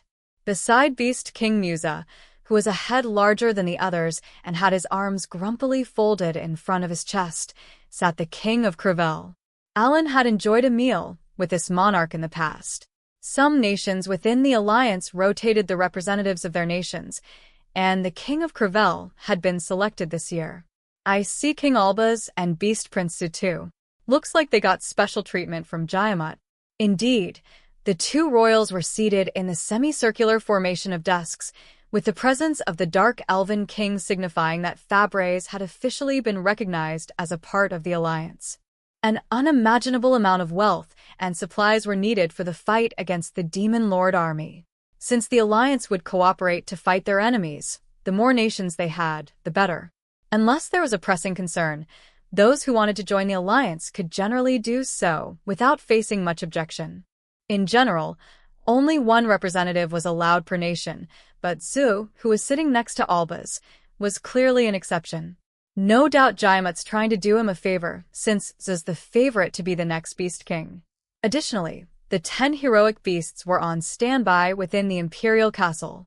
Beast King Musa had personally arrived to pick them up and bring them back home. The 10 heroic beasts had all managed to survive the Rank S dungeon, the battle in Rosenheim, and the clash on the central continent. As Alan gazed at Zu, he heard a voice from the round table call out to him. "Do not be nervous, Alan," Regalfras von Jayamut said. He had golden hair, reddish-brown eyes, and a stern demeanor. "None of us here are your enemies." "Oh, no. It's just that I'm not used to this sort of thing," Alan replied. "I'm worried about coming off as insolent, but that's it. Does he have a mic or something?" The Emperor's voice had traveled well across the room. Upon closer inspection, there was indeed a magic tool in the shape of a microphone in front of each of the alliance leaders, and a similar tool sat atop the podium. Alan approached the mic and repeated his words, his voice echoing throughout the room like the Emperor's had done moments ago. There were likely speakers of some sort that transmitted and amplified his voice. You're not nervous?" the Jaimutan Emperor replied. "Is it perhaps because you're as valiant as hero Helmios?" Alan simply smiled back, not saying a word. He had been gazing at Zu and the other representatives. He was anything but nervous, and his attitude, as well as the attitudes of his party members, made it abundantly clear that they were as calm as could be. Only Luke and Pelomas seemed uneasy. "Ugh, so a person who claims to be the hero of the central continent emerges," Musa sighed gruffly as he cast a stern glare at Alan. "More and more of you keep popping up. He probably learned of me when I fought the hero at the academy. Sounds like the Beast King doesn't like the Jaimutan Emperor's ways and how the hero keeps receiving special treatment." During his second year at the academy, Alan had fought Helmios. Their battle was renowned for having been so fierce that they had almost destroyed the arena, and word of it must have reached the ears of the 5-continent alliance leaders. Alan had gone on to fight the Demon Lord army in Rosenheim, become a Rank S adventurer after clearing the Rank S dungeon, and aid Albahal when it sent out a cry for help. The representatives of the 5-continent alliance were dying to know the identity and character of this mysterious hero. "Everyone is gathered here today because they're interested in you, Alan. And I've heard that you have created an Alan army. Would you kindly elucidate the goal of your organization?" "My goal is to defeat the Demon Lord," Alan replied firmly to the Jaimutan Emperor's question. "To defeat the Demon Lord. I see." The Emperor's voice echoed through the room. Alan had declared not that he was going to fight the Demon Lord army, but that he would slay the Demon Lord. Over a century ago, the Demon Lord had appeared in the Demon Realm, and after 50 years, he began his invasion of the mortal realm in hopes of destroying the world. He was feared as the Demon Lord of the End. It had been 60 years since the start of the invasion, and those in the mortal realm had barely been able to hold off the Demon Lord army, let alone defeat the Demon Lord. Even the idea of killing him had been shelved for so long that many had simply given up on the feat, and yet, here was this young man who had amassed a relatively small army for his lofty pursuit. All who had heard him doubted their ears. Yes, and that's why I've been working with my friends, Alan said. But there's a limit to what we can do, as there are only 8 of us. That's why I decided to form an army. Oh, you seem rather confident in your skills, Alan, the Emperor replied before turning to the hero, who was sitting next to him. Helmios, what say you? Is this a possible feat? It was not an overstatement to claim that Helmios' accomplishments had kept this world turning, and no one was against him taking a seat at the round table. While the Emperor looked as though he was trying to extract information about Alan from Helmios, in truth, he had already learned quite a bit from Macaron. Regalfraz was aware that Alan had an almost obsessive desire to grow stronger, as well as a penchant for analyzing and testing new ideas. No tactic was off the table if he could accomplish his goal, and he did not take other people's feelings into consideration, even coming off as rude at times. He had zero interest in rank or honor, feared no authority, and was a bit of a fickle creature. If spoken to politely, he would sometimes offer his help, even if there were no benefits for him, and Macaron had advised that it was best to treat the summoner with care. Alan's impulsive actions had been on display recently. On top of having jumped headlong into the fight in Rosenheim to fend off the invaders, he had been one of the first on the scene when Albahal had signaled for help. His actions were difficult to read. In each of those situations, it had seemed perplexingly miraculous that he had come out alive while chasing the Demon Lord army away. Those peculiar incidents had made the leaders of the Five-Continent Alliance and the keen-eared representatives of other nations grow increasingly wary of Alan's future goals. Hence, when an extraordinary existence like Alan claimed to have a goal of defeating the Demon Lord, no one was sure if he was serious or merely chasing a pipe dream. It was impossible for them to predict the outcome of this endeavor, much less what the summoner's true thoughts were. Everyone in the conference room chattered in confusion, but Alan only noticed a change in the air. Well, based on the size of our army and the talents the members of it have, I can't blame them for thinking we're a weak organization. The no-life gamers were a party of about 10 people, yet they had quickly blossomed into an army of 5,000. It might have been a huge jump relative to their original size, but this army could not be considered large by the Five-Continent Alliance, which constantly sent waves of people to the front lines. The armies tasked with simply defending strongholds on any given continent were likely much larger. How, then, could they take Alan seriously? He was commandeering a minuscule force in comparison. Had this young man gone completely mad? Those surrounding the round table clearly thought as much. Well, Alan here's been saying the same thing ever since I first met him, Helmios said, his words creating even greater confusion. That seems to have always been his goal. Maybe he can do it. At the very least, he's got a better chance than I ever would. Do you truly believe that, Helmios? The Jai Mutant Emperor asked. I sure do, the hero replied casually. Besides, only the gods can see the future. A human like me has no way of knowing what's to come. While it was said that Regalfraz and Helmios were the same age, that alone was not enough to warrant the friendliness in the way Helmios spoke. However, because he had heard rumors about the Jai Mutant Emperor's character, Alan did not want the hero to get too chummy with the monarch. But rumors are just rumors. Maybe the Emperor's actually a decent guy. Royal castles do tend to be breeding grounds for gossip like that. Regalfraz had a less than ideal nickname, the Bloody Emperor. He had had 3 older brothers who were meant to inherit the throne, but they had all met untimely deaths. Even the previous emperor had died suddenly, his life prematurely stripped from him, and Regalfraz had had no choice but to ascend the throne at a young age. The Bloody Emperor silently observed Alan's every move. I've heard that you gathered those with talents from across the globe, Beast King Musa said. Just how strong is the Alan army? If we're talking purely about strength, I think they're stronger than anything you all have got, Alan answered. But I don't think they can beat a greater demonic deity, much less the Demon Lord. Oh, Musa replied. The hair on his face started to prickle from being firmly told that he was weaker than Alan. Beastkin are so hairy or furry, I guess. It's hard to tell when they're angry since I can't quite see the color of their face, or their veins popping out.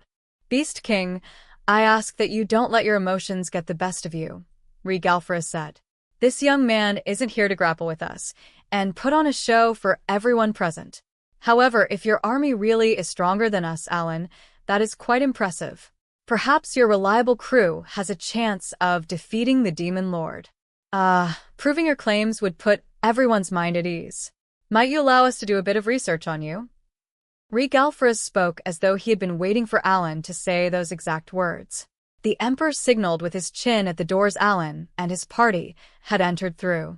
The knights opened those doors and started to bring some items inside. Research? Like what? Will Mr. Helmios analyze me again? Alan inquired. Precisely. I suppose rank S adventurers are all quick to catch on. But Helmios won't be the one to analyze you. The results would be visible to him and no one else, Regalfras explained. He then turned to the knights. Bring it in. The knights brought in a black plank of wood and a crystal ball. Clergymen flooded into the room. An appraisal ceremony. Quite the showy display for it, too. The people of this world really love to appraise things, I guess. Alan had been appraised once when he was 5 and again when he had entered the academy.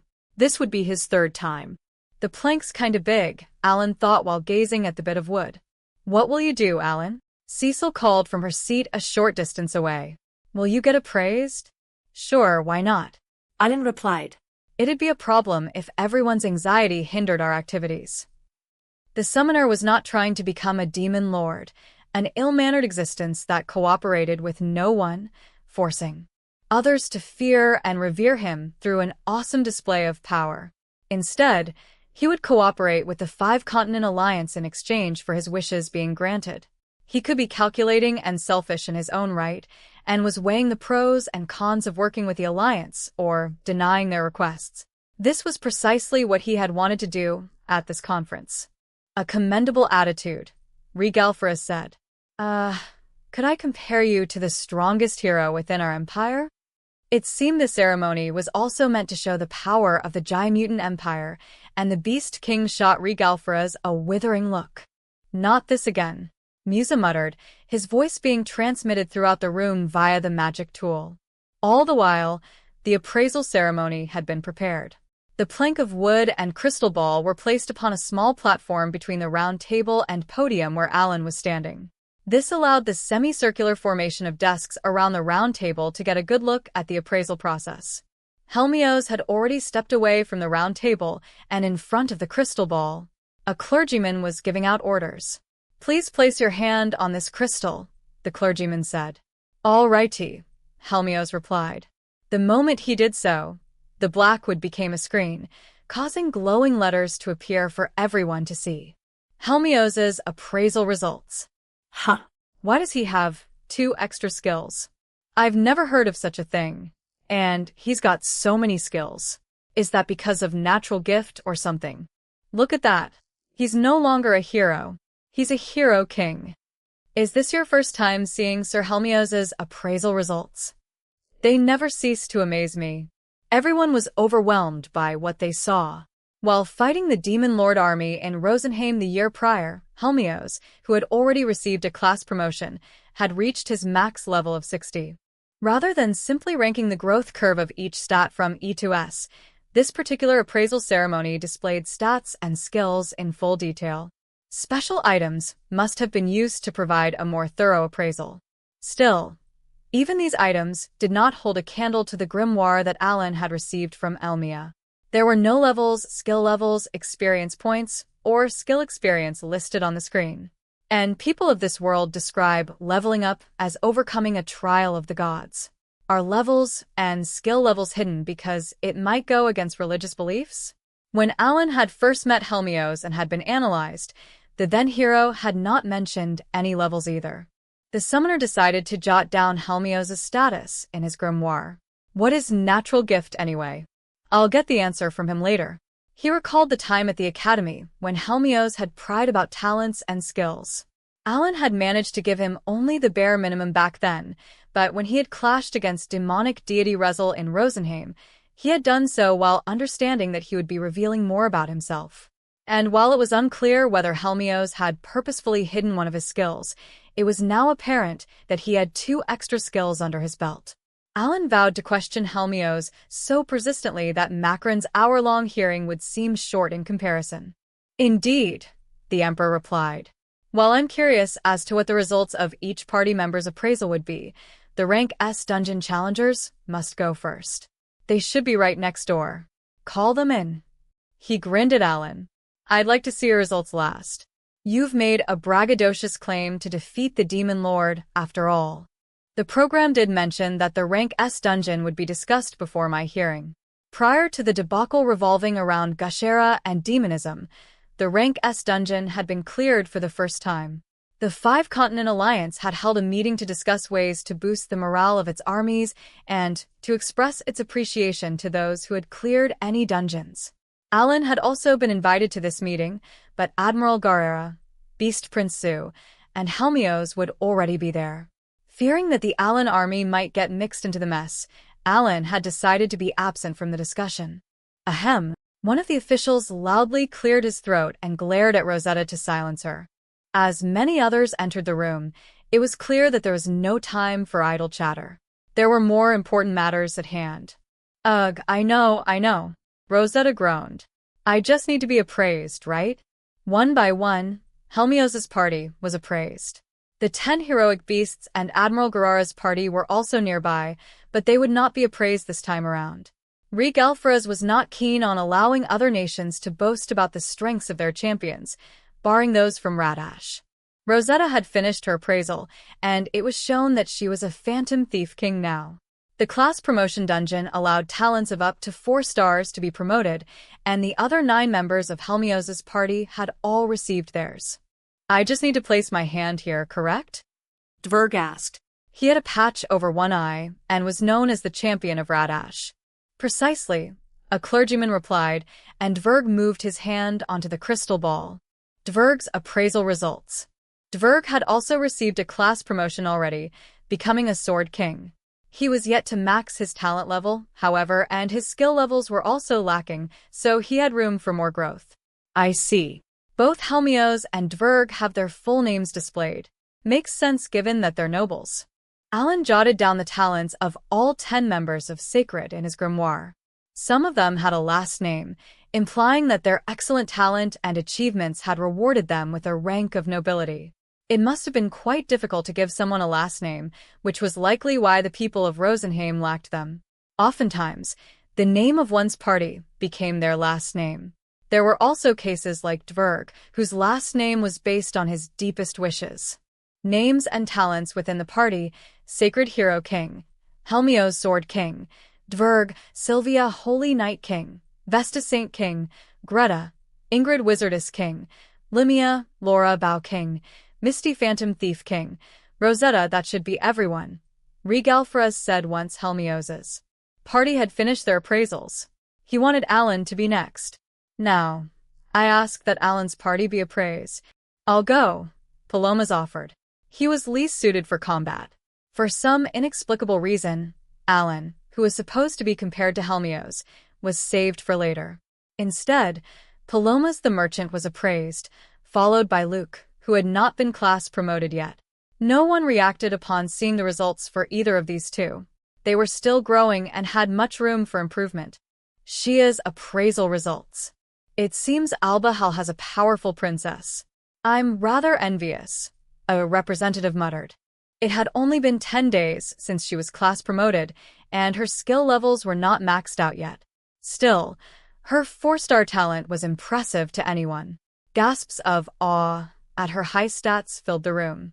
Humph. These measly stats only besmirched the name of Beast God Garm. Musa grumbled with a sigh, his voice echoing throughout the room. If you cannot even come close to the hero of the Central Continent, don't bother embarrassing yourself any further. I'll go, Maruru said. She stood up and jogged over to the crystal to receive an appraisal. Ah! A Talos King has been born. A person in the crowd gasped as they stood up. Others similarly rose to their feet. Once Maruru had received her class promotion, she had met up with Dagora and the others to hunt iron golems.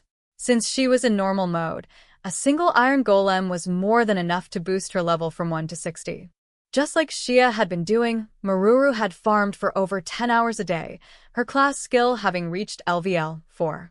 Because that skill had not been maxed out yet, it was the only one she had that raised her stats, but that was still enough to leave everyone slack-jawed. She was the second Talos king after Admiral Garrera of Bakis. In other words, she possessed a talent so rare that only one other person in the world currently had it. Bakis had 14 other Talos generals. Unlike other 3-star talents such as Sword Lords and Sanuses, who died on the battlefields, Talos generals were kept safe within a stout and durable golem. Many of them had survived the naval battles against the Demon Lord army. Were all of them to receive class promotions, Bakis would boast over 14 Talos kings in their empire. The mere thought caused many to gulp nervously and turn white as a sheet.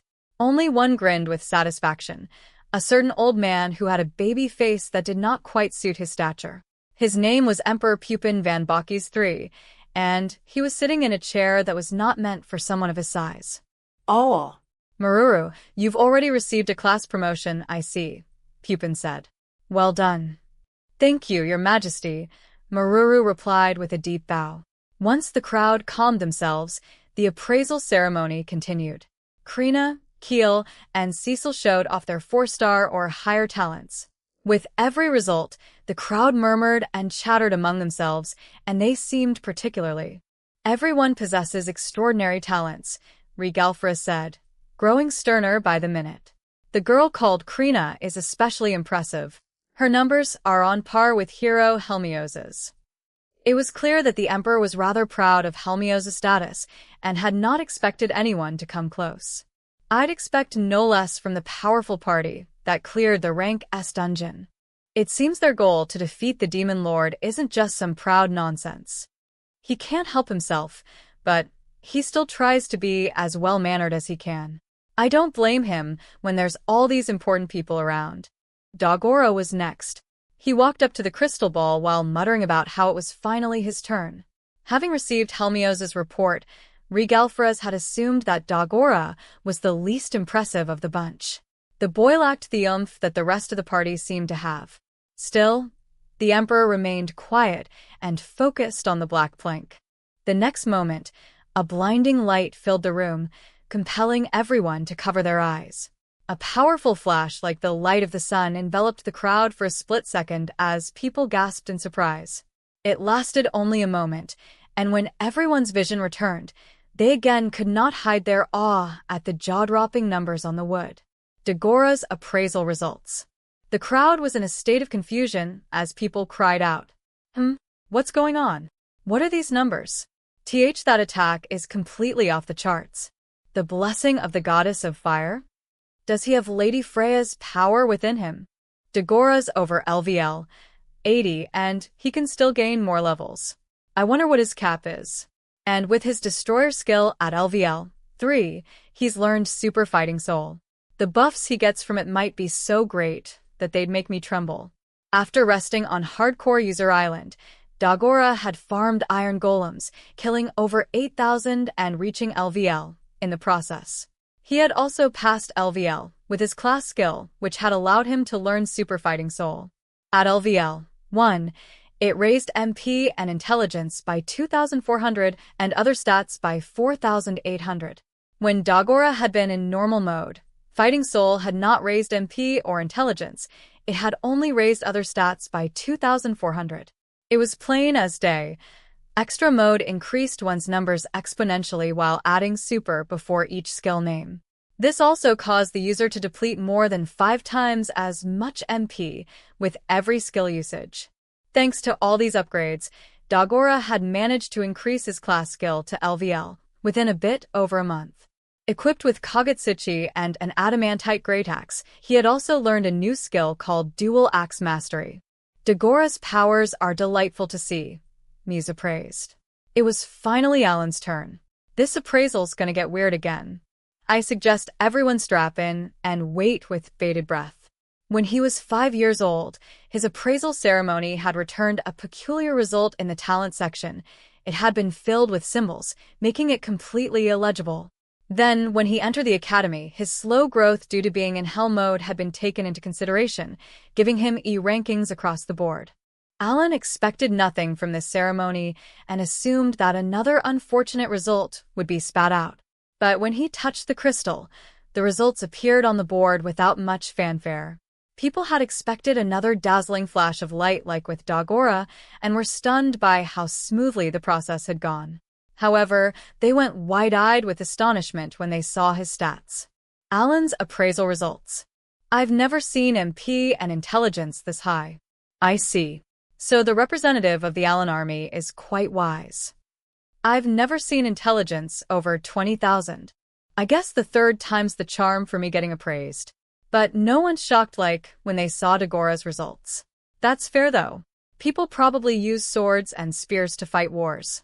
Battles against the Demon Lord army were a daily occurrence for people in this world, and it was important to gauge just how many monsters a person could bring down on their own. Most of the royals present were talentless, and very few had actually fought the Demon Lord army. To them, Dagora and Krina seemed far more impressive and reliable for the war effort than Alan.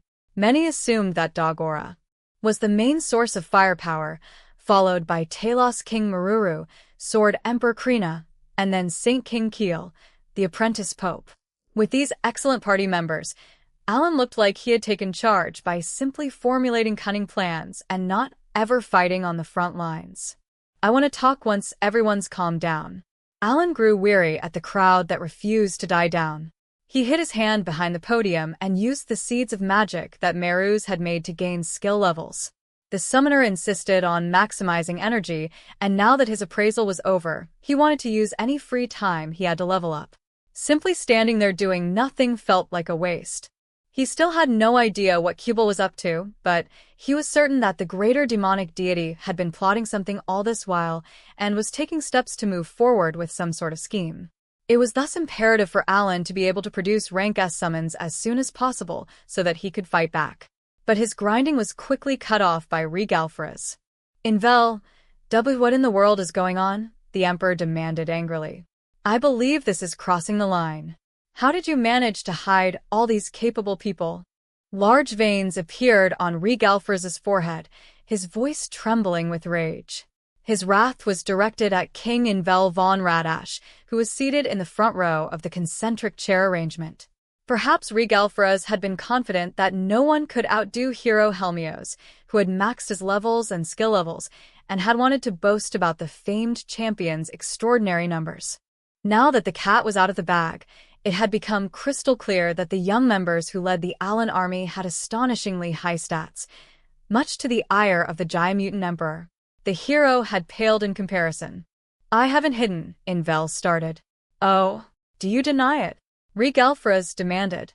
The no-life gamers had become famous this past year, and over half of its members originated from Radash. Well, Invel replied. Oh, looks like he's being cornered. But I'm all for it. Get him. Over 100 member nations from the 5-continent alliance had gathered for this meeting, but the Giant Mutant Emperor did not hold back on his cutting remarks. If you cannot cooperate with the rest of the alliance, I would not be opposed to you leaving it. Regalfraz bellowed, his hegemonic attitude on full display. It was said that the only reason he did not attack the central continent was that it was a part of the alliance. He wanted to avoid conflict with the other 4 leading nations, which he would undoubtedly receive if he started an invasion. That's not it at all, Invel stammered. For the past several decades, Radash has been very cooperative with the alliance's ideals. Balderdash, your lot has been said to be on the side of the Kingdom faction. Regalfraz shouted. The Kingdom faction was against the 5-continent alliance and the Academy faction. Those who were a part of it valued their own nation over all others. They were more conservative and refused to fight the Demon Lord army. Alan had not only fought against hero Helmios at the Academy, but he had also been on the front lines of the war in Rosenheim. He had even managed to clear a rank S dungeon, becoming the first rank S adventurer in 2 decades. Despite knowing all this, Radash had failed to promptly report to the 5-continent alliance. The alliance and its leading nations had their own information sources. They were keenly aware of Alan's existence and movements even without a report, implying that they knew just how delayed Ratash's actions were. For that reason, it was not a stretch for many to assume that the kingdom had some sort of plot in mind. And with the shocking results of the appraisal now shown for the world to see, Regalfraz could no longer suppress his fury. There was no stopping the bloody emperor once the blood rushed to his head. The other representatives saw the menacing Regalfras and looked troubled. Surely, there was no need to be this harsh to a kingdom that was willing to cooperate with the alliance. The representatives of the other 4 leading nations looked exasperated and silently watched the scene unfold, allowing Regalfras to unleash his wrath. Pupin yawned, Musa crossed his arms and closed his eyes with a scowl, and Halanoroy glanced around in silent panic. Only Lenoadiel opened her eyes and tried to speak in hopes of mediating the situation. "I'm terribly sorry, Your Majesty," Alan said. Alan? "Whatever is the matter?" Regalfras inquired. He calmed down, much to the relief of Invel. "Fight the Demon Lord army as well. It's his utmost priority." "What are you on about?" Regalfras and Invel said. "You see, the Princess of Radash, Her Highness Leilana, is hard at work at our base," Alan divulged. Unable to meet the glare of the Jaimutin Emperor, Invel gazed at the ground, the color having drained from his face. Invel doted on his daughter, always letting her have her way. He had allowed her to attend the academy, and even to bring her favorite tutor along with her, but one day, he had received a report from his close aide that had made him grow dizzy. Princess Leilana and the tutor that she fancied had decided to live at the Alan army's base. Moreover, she had started to clear dungeons with them. "What's with that face?" Regalfras demanded. "Have you realized that you can no longer make any excuses? How low can you sink? I knew that you had a reason for hiding your powerful citizens." The Emperor was implying that the King of Radash had hidden Alan's existence because he had quickly learned of the no-life gamers' power and wanted to use that to bolster their national strength. As Regalfras' voice was carried across the room, Alan realized that there was a clear distinction to be made. This might be the perfect opportunity. Alan leaned toward the mic on the podium. "I'm sorry that I keep interjecting, but I believe you're greatly mistaken about our goals." Since a rank S adventurer and his party had been called all the way out to be questioned about their army of 5,000 people, the Emperor was willing to lend an ear to the boy's words. "We indeed have friendly ties with Radash. That cannot be denied," Alan said. "But we don't belong to the Kingdom of Radash, nor have we received any orders from His Majesty Invel. In fact, we aren't even a part of the 5-continent alliance." Regalfras narrowed his eyes with suspicion. Macron's earlier observations about Alan had been proven true. "The Alan army is an independent force, and we will face the Demon Lord army in the future," Alan went on. "I ask that you don't give us orders that you've all decided on at 5-continent alliance meetings." Exactly. "We don't really have a reason to take orders from you guys anyway." "Seriously, don't do it." Alan locked eyes with Regalfras. In this world, there were only 2 organizations that could not be completely controlled by the 5-continent alliance, the Church of Elmia and the Adventurers Guild. While both organizations cooperated with the 5-continent alliance, they each had different goals and acted of their own accord. If their goals differed from those of the alliance, they were not afraid to turn their backs on the nations. In fact, both the Church and the Guild were more than willing to fight the 5-continent alliance if push came to shove. Were Alan's story to be believed, a third independent organization would form alongside the Church and the Guild. Regalfras glanced at Lenoadiel. Alan had first become famous among the 5-continent alliance when he was named the Grand Strategist of Rosenheim, a title the Queen herself had given him. The Jaimutin Emperor wanted to know if the Queen would allow her Grand Strategist to do as he pleased, but Lenoadiel maintained her cool. "Lord Alan hasn't said that he won't cooperate with a 5-continent alliance," she said. Correct. "I haven't," Alan noted. "There will certainly be times when the Alan army should cooperate with the armies of the 5-continent alliance. There's no denying that. We'll also place magic tools for communication in our bases. If you require anything from us, please let us know. In fact, we plan on actively joining campaigns to defeat monsters." Alan had already placed communication magic tools on Hardcore User Island. If needed, the Alliance could contact him directly. However, he did not want to be underestimated because of his small army of 5,000. He would not allow the Alliance to force him into doing anything. Alan had mentioned that there would certainly be a need for his army to cooperate with a five-continent alliance in the future, but he had also claimed that he would do as he pleased in the same breath.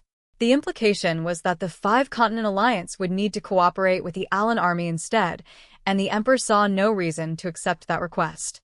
There are many nations around the world that are plagued by monsters but can't receive any help, Alan said. We of the Alan army will respond to their requests. Regalfraz could hardly believe his ears. Had the Alan army not been formed to fight the Demon Lord army? But that was precisely the distinction that Alan had wanted to make as to his army's goals. The summoner went into detail, hoping to clear up any questions that those present might have had. All across the world, monsters ran rampant, and not everyone was lucky enough to receive the help that they desperately needed. Several monsters on par with the White Dragon near Krina village lurked within Radash alone. Rank S monsters and even holy beasts were surely prowling about as well, terrorizing areas. The Alan army was offering to subjugate these dangerous monsters for cheap. To further increase its strength, the Alan army required materials that dropped from powerful monsters. Orichalcum and adamantite were just the tip of the iceberg. Iron golems were a great source of metallic weapons and armor, but monsters were required to obtain wooden gear. Materials from high-rank monsters were precious, and there were times when ancient wood, a type of flora there was very little of anywhere in the world, could be transformed into priceless weapons. Bows, wands, and the like were often more powerful if made from monster drops or magical flora than if they were made from metal. As for armor, not everyone wanted to equip the sturdy and heavy adamantite. Healers, scouts, and other classes that required one to be nimble relied on lighter armor that was easy to move around in while still having high defense. Scales and shells from monsters or certain types of bark and other mysterious materials were necessary to craft such equipment. For example, slaying a massive rank S dragon would net enough materials to cover 100 fighters that required lightweight gear. If such monsters roamed near countries that were exhausted from the 5 decades and counting of battle against the Demon Lord army, the Alan army wanted to defeat them for a fraction of the usual cost. And if anyone required the items that dropped from these monsters, the nation the monster originated from would be prioritized, with the army conducting the negotiations. These items would be sold or provided to those who needed it. Certainly, Your Majesty, Alan replied. I finally managed to gather a set for Admiral Garrera, so I shall give it to you as soon as you need it. Ah, really? Is it a supermassive golem? The Emperor leaned forward excitedly. Of course. Your nation has provided the Alan army with special treatment, so it's only fair. Alan had promised the Empire of Bakis that he would provide a set of slates for the Hurricane Golem, as well as a Giganify and a Supergiganify slate. Bakis did not have a set for itself just yet. Slates for a Hurricane Golem could only be obtained from the final floor of the Rank S dungeon, making it incredibly difficult to farm them. Thanks to the class promotion dungeon, the Empire had more Talos generals and Talos kings under its control, and it was imperative that it get its hands on Hurricane slates as soon as it possibly could. Alan had heard this and offered to provide the slates free of charge if he and his Alan army could use the Rank S dungeon and the surrounding area as they pleased. This offer had been immediately agreed to. Very well, Pupin replied. I shall send Admiral Garrera and the Magus Smith minister along soon. I shall also promptly provide you with 100 golem users and magic tool users each. That would be a huge help, Your Majesty, Alan replied. Oh, I get both magic tool users and golem users? Sweet. Talents required for golems and magic tools. Magic tool users could use different tools based on the number of stars they had. There were all sorts of tools in this world, from those for home use to ones that operated town dash, city dash, or even nationwide. It was the norm for every tool to have a button or a switch. If turning one on was all that was necessary, its user did not need to have a Magitech talent. Alan was actually on the hunt for a magic tool user. He needed someone to operate a magic tool-like facility in the basement of the altar on Hardcore User Island. Judging from the size of the facility, a Magitech specialist would be needed. Very good. I shall excuse your eccentric turns of phrase as well, Pupin said. I would like the next set of slates very soon. Of course, Your Majesty. I shall provide it as soon as possible, Alan replied. I actually have another set ready to go. The summoner thought it best to stagger his gifts, hoping to receive extra appreciation with every donation. As he employed this cunning scheme, he made sure to glare at the honest Keel, ensuring that the apprentice pope kept a straight face. While watching the scene unfold, Regalfraz realized that Alan was starting to influence the Five-Continent Alliance. Ratash, Rosenheim, and even Bakis were willing to help the Alan army. The Giant Emperor had also realized exactly what Alan was planning when he had mentioned hunting down monsters for those who required his aid. Regalfraz whirled around to face Helmios, but the hero smiled calmly at the Emperor's irate glare. I must speak with you later, Regalfraz replied through gritted teeth. Musa, who had kept his eyes closed and his arms crossed, finally opened his eyes to speak. Are you done with your speech? Alan noticed that the question had been posed to him. Yes, that will be all. And I'd like to thank you again for lending me Shia and the Beastkin. The summoner had ignored Musa up to this point, but the Beast King's question had necessitated a response. That being the case, Alan had decided to thank the monarch for letting Beast Princess Shia and the 2,000 Beastkin soldiers join him, but Musa's reaction to his gratitude was unexpected. Stop uttering nonsense, you insolent fool, Musa growled in a low voice. It's been a millennium since my ancestors moved to the Garlesian continent. There will never come a time when Beastkin are lent to humans. We don't need to discuss this matter further, Shia. Pack your things. We're returning to Albahal. Father, no, your majesty, Shia interjected. I decided to cooperate with the Alan army of my own accord. He might have not explained the situation in its entirety, but that's everything he wanted to say. The Beast King of Albahal unfolded his arms and grabbed the armrest of his chair as he stood up. Then it is you who is mistaken, Shia. Do you truly think that you can go against my word and leave Albahal? No one failed to grasp the meaning behind his words. The Beast King was against Shia joining the Alan army. Chapter 5. Shia settles matters and the battle against the Beast King. I have already reached adulthood, Shia said quietly as she gauged her situation. I would like to make decisions for myself. A little girl like you, who was once satisfied with acting like a knight in shining armor, has certainly learned how to talk, Musa said coldly. But what of it? If you truly believe you can be responsible for yourself, you must first prove that you can. Else, you've done nothing but spout pretty words. So come. Show me. The room was overpowered by the two's conversation, and everyone fell silent. Alan noticed that even Regalfraz had shut his mouth. The Giant Emperor's scared. I've heard that Beast King Musa thinks with his muscles, and is quick to pick a fight with people he dislikes, he thought. Musa had clobbered hero Helmios in front of the leaders of various nations. No one had the moxie to go against his words, save for one daring lady. Beast King, I would like to challenge you to a duel, Shia said, firmly voicing her dissent. Did Shia know this was going to happen? I mean, their father Alan and daughter. Seems like stuff like this happens frequently. Recalled the solemn expression Shia had worn before she had entered this conference. She had looked as though she were going off to war. In hindsight, she must have predicted this outcome. Alan had also heard from Shia that Musa never held back against people he did not like. Even when his ministers brought him policy proposals, he would inspect each of them himself and refuse to approve them if he spotted any portion he did not agree with. Not once had persuasion worked on this king, and if one were desperate to approve a policy, they would need to challenge Musa to a duel. If one showed the resolve to cross fists with him, the Beast King was willing to reconsider his thoughts. Several times a year, these duels would occur, and ministers would give it their all in hopes of getting their policies approved. Needless to say, it was common for ministers to be gravely injured during these bouts, and some had even perished in the process. Very well, Musa said. Sir Regalfraz, I would like to borrow an arena. Alan recalled seeing a square-shaped training facility beside the Imperial Castle when he had stepped off the magic ship. See. That was an arena.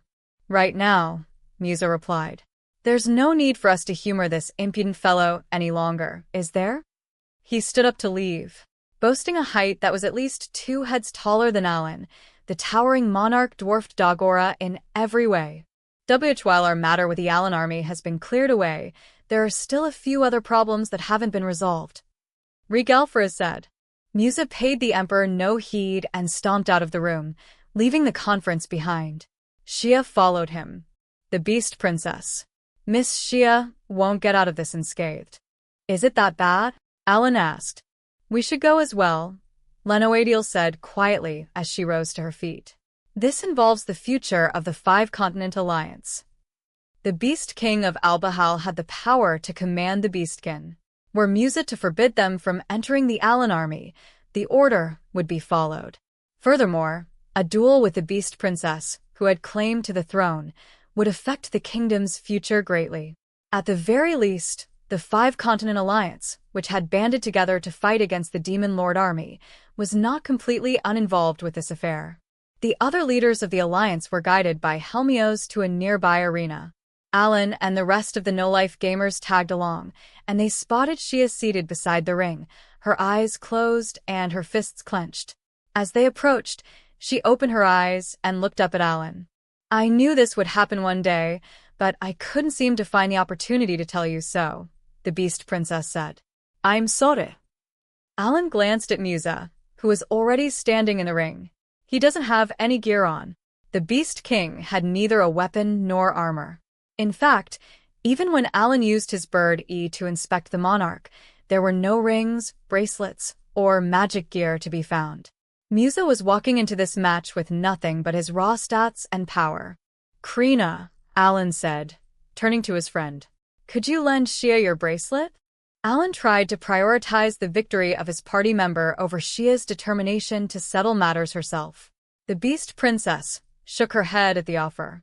No need.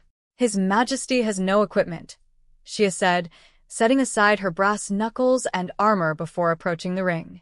She faced her father with the leaders and representatives of the Five-Continent Alliance as her audience. Have you said your farewells? Musa asked. That won't be necessary, Shia replied firmly. I will be Albahal, the country of Beastkins, no, the Garlesian continent's first Beast Emperor. To make that happen, I will walk alongside my party. And so, I must bid you, and only you, farewell, your Majesty. Shia spoke quietly, but she was no longer gauging her father's mood. Her convictions were clear. The Beast King's face contorted. Your stance and mannerisms have grown to resemble Mia's.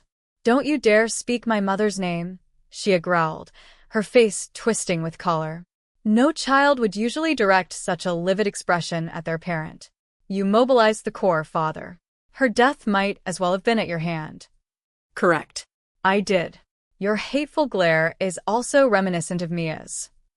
Despite Shia's request, Musa could not help but say his late wife's name. He did not deny her claims, but a forlorn glimmer filled his gaze. Unfortunately, Shia failed to catch it. What's going on? What's happening? Clearly, the pair of Beastkin royals shared some sort of past that Allen was not privy to. If you think you can use me however you wish like you did with Mother, you're gravely mistaken. Shia spat. If you think you can do it, Musa said. Use your fists to deny my way of life. The Beast King took a deep breath, then went limp. Shia took her chance and pounced. She acted like she was leaping forward, but she landed just short of Musa and crouched low.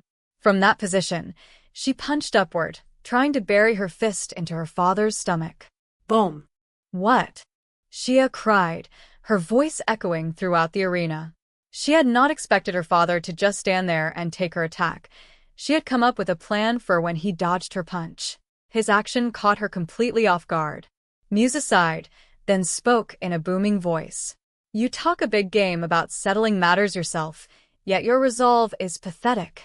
She had used her arm to guard her stomach, but by the time she felt Musa's shin hit her, she was already soaring toward the edge of the arena. While protecting the arm that had gone numb from the pain, she used the arm that she had punched her father with to strike the arena and change directions. The Beast Princess managed to land on her feet, and she immediately rushed back toward Musa. Unfortunately, her fists would never reach him again. She stopped just short of Musa and stepped to the side to attack from his blind spot, but the Beast King crouched low and swung his foot out, knocking her into the air. He then lowered his massive fist onto his daughter. Shia could not hide her shock as her body bounced across the arena, but Musa would not let up. His fists showered her as he attacked from her side, and she desperately raised her arms to defend herself. Such a flimsy defense could not hold up against the king's barrage and kicks, however. "What's wrong?" Musa roared. "Were you not going to settle matters yourself? And you call yourself Mia's child? Or have you finally realized that what you've been doing until now is just masquerading as a knight in shining armor?" Shia's adventure had started when General Rudo, Musa's loyal retainer, had been placed in charge of her. She had gathered soldiers and made her squad larger, earning her the sobriquet War Princess, which she was rather proud of. As her desire for the throne had grown, she had been bestowed a trial to complete before she could become the Beast King. The Beast Princess had pursued the pontiff of demonism and become experienced in combat, but that still was not enough to best her father. She crossed her arms in front of her chest before being struck by the Beast King's knee, but her body flew into the air, and she plummeted back to the ground without being able to defend herself. Stand idly by for much longer. He had been in the audience before the match had begun, but he was now at the edge of the ring. Just apologize to the Beast King. Alan had never heard such desperate cries coming from Zu, and Musa howled like never before. "Don't you ever speak like that again," Musa roared. "One who is trying to become a Beast King must never beg for forgiveness. That impertinent human dares to ask that my countrymen and your younger sister be loaned to him. You claim to have friendly ties with that insolent whelp, but you must protect your citizens from acting in such a shameless manner. That is the kind of Beast King you all must aim to be. Those who go against that must not be shown mercy, especially those who actively fight against these teachings. Absolutely unheard of." Huh. Maybe that's why Beast Crown Prince Biku was recommended for the throne. A Beast King must be stern. Biku, the eldest son of the royal family, was looking to invade the central continent. Perhaps one needed to be ruthless at times if they were to lead and protect the Beastkin. Both Su, who was worried about his sister, and Shia, who dreamed of loftier pursuits without facing reality, lacked such heartlessness. And yet, both Su and Shia were given trials by Musa himself. Is dueling the Beast King one of those trials? Maybe? Musa's children with claim to the throne competing to become Beast King. "Your behavior is appalling, Zu," Musa replied. "You've been tamed by not only that impertinent human, but even by the Empire of Bakis and the Central Continent. Your shallow-mindedness has only led you to misunderstandings." Musa was aware that Zu was lauded as a hero for having cleared the Rank S dungeon in Bakis and having fought the Demon Lord army on the Central Continent, alongside the 10 heroic beasts. The Beast Prince was seen as a friendly force. If Zu let all that go to his head, he could never become the beast. "Then why don't you step into the ring?" Musa challenged. "If you think you can do better than Shia, then by all means face me." "That's right," Musa replied. "If you defeat me, you shall be the next Beast King. Surely, this is the fastest route to save Shia's life." His massive hand grabbed Shia's head, and he slowly lifted her in the air. The Beast Princess's back, waist, knees, and then her toes were raised off the floor to float above the arena. "Brother, I ask that you don't interfere," Shia said from within Musa's grasp. "I must overcome the Beast King. This is still my fight." She raised her arm and grabbed her father's. But a single swing of Musa's arm allowed him to shake her off as she dangled in the air. She was helpless within her father's grasp, and she no longer had the power to fight back. "What will you do, Zu?" Musa asked. "Will you fight, or will you allow Shia to perish before your eyes?" Though he understood the Beast King's ultimatum, Zu's legs refused to move. "Clearly, I've overestimated you," Musa spat. He raised his other arm in the air and made a large fist, preparing to hammer a deadly blow into Shia's body. Gore. "I'll let go," Shia muttered, but her voice made it clear that she no longer had any strength left. "I challenge you," Zu stammered as he placed a hand on the arena ring and prepared to climb on top. "You bastard!" From beside Alan, A loud voice filled the arena. "Leave Shia alone." "Who the hell are you?" Musa asked, turning toward the voice. "Didn't you hear me? Let go of her. Damn it." A young man with a bumpkin face trembled with anger as he stepped into the ring. That young man, Dagora, stomped toward the Beast King, glaring at the monarch with bloodshot eyes. It seemed he could no longer sit back and watch after seeing Shia get absolutely clobbered. He cared not about ranks or claims to the throne. There was something more important to him. But even as Dagora stormed his way over, Musa refused to move. The two scowled at each other, the air between them crackling as they did. "Ida." "No father should raise a hand against their daughter," Dagora growled. Dagora's father was a taciturn man. Every day and night, he continued to toil away in his weapons store. The man was honest to a fault, and not once had he ever scolded his son. In fact, he had never made any comments about the boy's decisions or actions whatsoever. Dagora had done as he had pleased, and his father had never butted in. However, when he had mentioned that he wanted a weapon one day, the next morning, a club made out of a freshly carved log lay by his pillow. That was the kind of person Dagora's father was. Thus, the young man could never stand by and watch as a father hit his daughter, no matter the reason.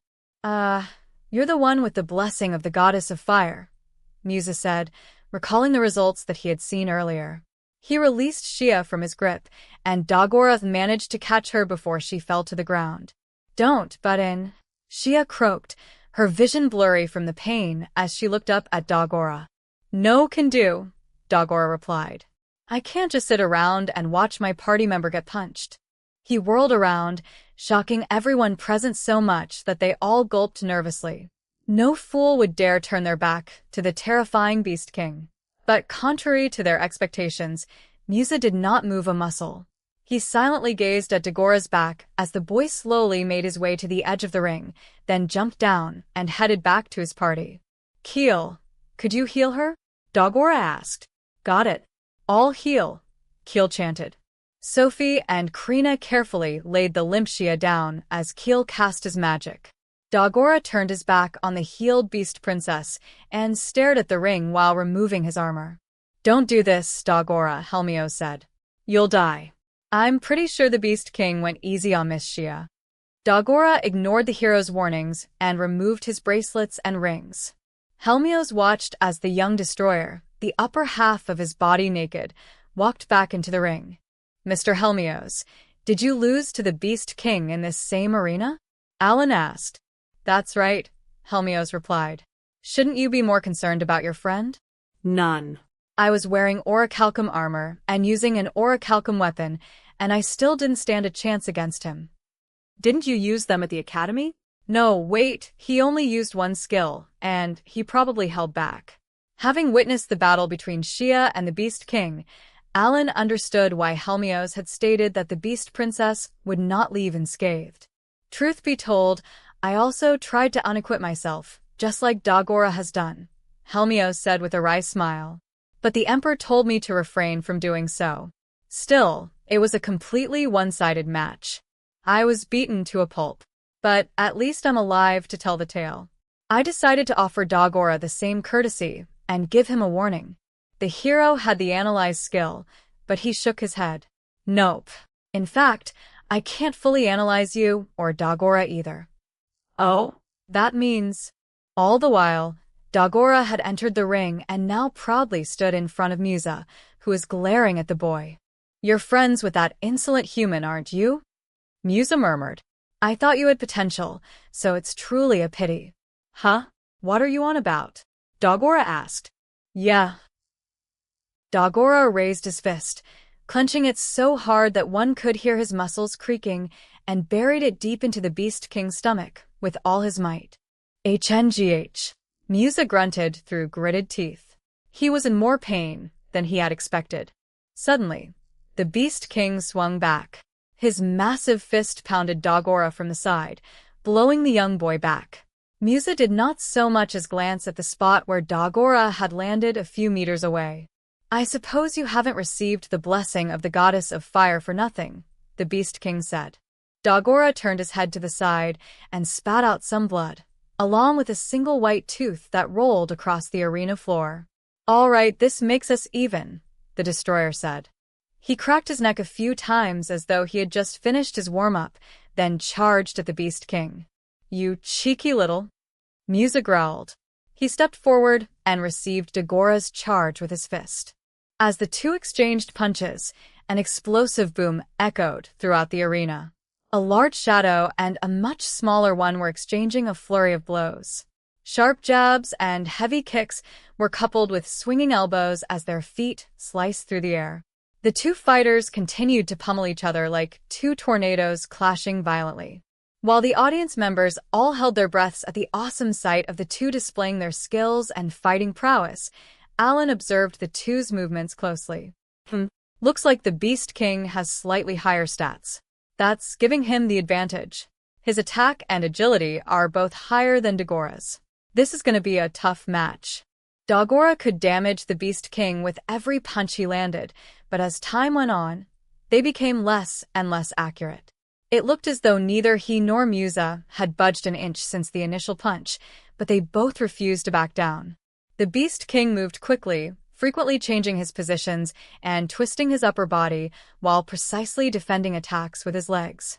He parried any kicks with his shins and blocked Dagora's fists with the backs of his hands. Gradually, Musa was learning how to avoid direct hits. He must have had fist mastery and sparring like Shia, making him suited to close combat. Dagora, on the other hand, had no such skills. The Beast King's attacks were all landing, and the damage was building up. His stamina was being chipped away as his movements grew slower, making it harder for him to evade. Meanwhile, one of his punches was dodged, and he received a counter to his stomach. "GH." Dagora grunted as he fell to his knees. His face twisted with pain, but he gritted his teeth and endured it all. "What's wrong? Done already?" Musa asked. He stayed in a fighting stance, but he paused and gazed down at the young man. "Shut up," Dagora said as he rose to his feet, while mumbling to himself. "I was just remembering something. I get it now. If you had remained down, I'm sure you would have been able to walk away with your life," Musa said. Dagora remained silent and prepared to fight once more. "You've got courage, I'll give you that," the Beast King praised. "It's a shame you're friends with that impertinent human, but..." It was the Beast King who groaned with pain. Dagora had dodged the attack and firmly planted his fist into Musa's stomach.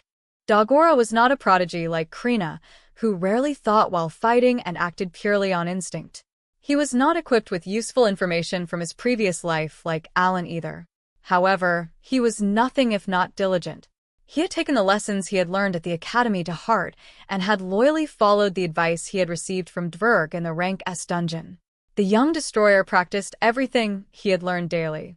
While he might have been a normal child who possessed no special gifts, thanks to his desire to become a hero, he solemnly absorbed everything that he was taught and mastered all that he learned one step at a time. "I see. This is how he shines. He probably has more endurance than Musa, anyway." An armed warrior like Dagora could not hope to nimbly dodge every attack that came his way. Instead, he had to tank them to a certain degree and use any openings that his opponents showed to launch counters. Naturally, those counters had to be powerful enough to make his foes flinch, stopping them from continuing their assault. Unbeknownst to Alan, Dagora had received those training tips from Dverg. If that type of attack went well, Dagora could negate not only his opponent's attacks but also deal good damage as well, just as he had done to Musa. Of course, for this tactic to succeed, one would need to receive their opponent's blows, exercise unyielding determination to wait for an opening, and be keen enough to take advantage of every opportunity. Dagora had lacked attentiveness until now, and was attempting to master it in his battle against Musa. "You brazen little..." Musa grunted. "You think you've won with a single punch?" The Beast King used his knee to attack, and Dagora crossed his arms in front of himself to defend, just as he had predicted. Another round of relentless kicks and punches started, but the Beast King was the one of the offensive. Dagora could only use his endurance to brace himself against the barrage. When the Beast King finally took a breather and stepped back to launch an uppercut, Dagora headbutted his fist with all his might. Musa did not have enough force behind his punch, and it was knocked back, his body twisting to expose his side. Daugora threw a hook. Gah! Musa gasped as a globule of blood escaped his lips. His organs were crying out in pain. The Beast King finally fell onto his bottom. Meanwhile, Daugora remained standing, blood dripping from a deep gash in his forehead. Musa looked up at him. It's preposterous for a Beast King to receive mercy from a human. Game, set, and match. This is totally in extra mode territory, though.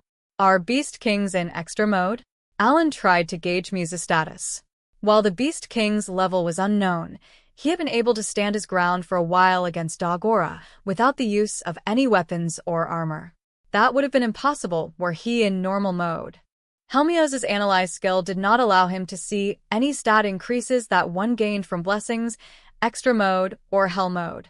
Furthermore, he had mentioned that he could not analyze demonic deities at all. Merus did mention that rank A summons can't analyze rank S monsters or demonic deities, so that checks out. I'm not showing any mercy or anything, Daugora said. But if we keep at it, it'll be tough for Shia. Yeah. You're her father, but you can't even understand how she might feel. Shia's bound to leave you one day too. She just wants you to know that. And no. Musa shouted as he leaped to his feet. That's the one thing that I mustn't allow. I won't allow Shia to leave. She will never receive my permission to do so. Suddenly, the Beast King's body grew larger, and his fur and snout grew longer. He took the form of a colossal, bipedal lion. Alan had seen Zu and Shia do something similar before. This was Musa's beast mode. Huh. He's gonna use that now? Growling. I won't lose. I cannot lose. The Beast King roared. He pounced, throwing another punch, and Daugora was launched to the edge of the ring. Gah! Daugora grunted. He had bounced thrice and managed to get up, but his arms were bent at impossible angles. The Beast King got down on all fours and charged. He opened his mouth and clamped it shut, hoping to crush the destroyer's head within his jaws. Daugora managed to dodge the attack in the nick of time and fled to the edge of the ring, but he had depleted his stamina during the earlier battle. His movements were sluggish, and he had no hope of escaping the massive reach of the Beast King. Musa raised his massive paw, equipped with sharp talons, and tried to swing it down. What the hell are you doing? Alan shouted from right next to Musa's ear. At this point, you're just trying to hurt Daugora's resolve. Drop dead. He swung at the back of Musa's head, and the Beast King was blown into the middle of the ring. Tag out, Alan replied. Switch with me, Daugora. I'll take care of this guy. All right, let's start round 3. Alan prepared to fight after Shia and Daugora, ignoring the shock that ran through the crowd and floating down onto the arena floor. There was no sense of justice to his actions. One could say that he had cheated as he had launched a surprise attack at the Beast King, who had been using beast mode on a tattered Daugora. But Alan did not mind being thought of that way. Everyone had seen how, despite having known he was the underdog, Daugora had walked into the match against Musa without any gear. The boy had fought fair and square. In fact, it was Musa who had broken the rules, his own rules, and used one of his skills to go in for the kill. This was no longer a fair fight, and Musa was now an enemy of the no-life gamers. I'm not gonna carry you like a princess, Daugora, Alan said. Hey, the destroyer cried. Alan grabbed Daugora's ankle and flung the battered, bumpkin-faced boy into the audience, straight toward Helmios. As he had anticipated, the hero caught Daugora and cast healing magic on him. Once his friend's safety was assured, Alan took to the air again and folded his arms while gazing down at the Beast King. Musa's face was filled with rage, and his fur stood on end. The man was basically a massive lion now. Grar. I'll never hand. The Beast King jumped into the air, hoping to tear Alan to shreds with his claws. The summoner had already changed his cards in his holder from MP-boosting ones to ones focused on attack. He swung his adamantite sword while boasting over 20,000 attack. Once the two clashed, Musa immediately jumped back. Much like his fist, which had sustained damage from Daugora's headbutt, his shattered claws regenerated immediately thanks to his beast mode healing. Naturally, Alan had no intention of fighting fairly against an opponent like that. He had borrowed Krina's holy orb and was wearing a necklace that raised his attack by 3,000. He also had 2 rings that raised his attack and agility by 5,000 each. His armor had been switched to the kind suited for middle guards, which he had found in silver chests in the Rank S dungeon. It had good endurance while remaining balanced enough for him to move in as he pleased. His attack and agility were around 25,000, while his HP and endurance were over 10,000. In addition, he was receiving the buffs from his Rank A summons, using as many of them as he could. His critical rate was increased thanks to his Beast A, and he had Flight due to his Bird A. He also took less damage thanks to his Stone A, and his Spirit A made him more resistant to physical attacks. He had put cards into his holder in such a way as to give him the largest possible advantage against a single opponent since, unlike stat-boosting buffs, the ones that granted him new powers did not stack. He had even had Keel cast a spell that increased his endurance. Beast Mode Musa was no match for this Alan. The summoner was landing hit after hit. However, as Helmios was healing Dagora, he noticed that Shia, who was watching the fight, looked to be on the verge of tears. "Alan, I think you've gone a bit too far this time," Helmios muttered. But the summoner did not hear those words and continued to float around in Musa's blind spots and stab him with his adamantite sword. When the Beast King was about to turn on his back, Alan grabbed his head and slammed him into the ground. Kaboom! A deafening sound filled the arena, and the thick floor tiles shattered. Dust and stone fragments danced in the air. Just how much power did one need to be able to exert such destructive force? None of the representatives could tell. A circular indentation had formed in the ring, and the Beast King faced the skies with haggard breath, unable to get up. Alan floated above him. "What now? Will you accept that we've won?" Alan asked. "We" implied Dagora and Shia as well. Though the Beast King was indeed powerful, he was no match for the summoner if he went all out. In any case, I didn't think the Beast King would be this strong. A family that's produced Rank S adventurers isn't to be taken lightly. Alan had once been told by Mac Karen that there were Rank S adventurers other than Bask in the past. A number of Rank S adventurers had come from the Albahal royal family. Musa was a Rank A adventurer, but the previous Beast King, Woes, had been a part of the Rank S adventurer party. In fact, Mac Karen, who had been questioned by Regalfers earlier, had been the leader of a Rank S adventure party known as Majestic. As Alan was lost in his thoughts, he heard the Beast King mutter below him. "What?" Alan said. Before he could react, the Beast King jumped in the air. He turned to the heavens as his body transformed once more. His body, which had been enlarged by beast mode, grew larger still. His joints started to shift, and he could no longer stand on 2 feet. His arms became front legs to support the full weight of his body, and his neck, waist, and head all changed form so that he could walk on all 4s. When his transformation was complete, a titanic, golden lion stood gloriously in the arena. He looked up at Alan in the skies and let out a mighty roar. Is this the 3rd form that unleashes the true power of the Beast King? I think Shia mentioned that only the Beast King could enter total beast mode. Alan flew higher, assuming he was safe as he examined the beast from above. But in a flash, the lion approached him, and he froze in astonishment for a moment. Because Musa was now even larger and quadrupedal, his jumping power was higher than ever. Alan had failed to notice that, and the Beast King furiously slashed at the air with incredible speed, his long claws shredding the summoner.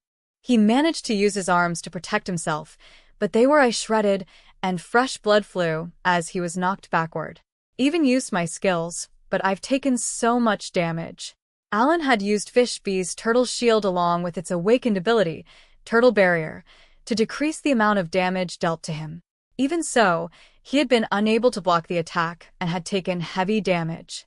He tried to use flight to hastily move to the side as he careened through the air, but the Beast King was already beside him.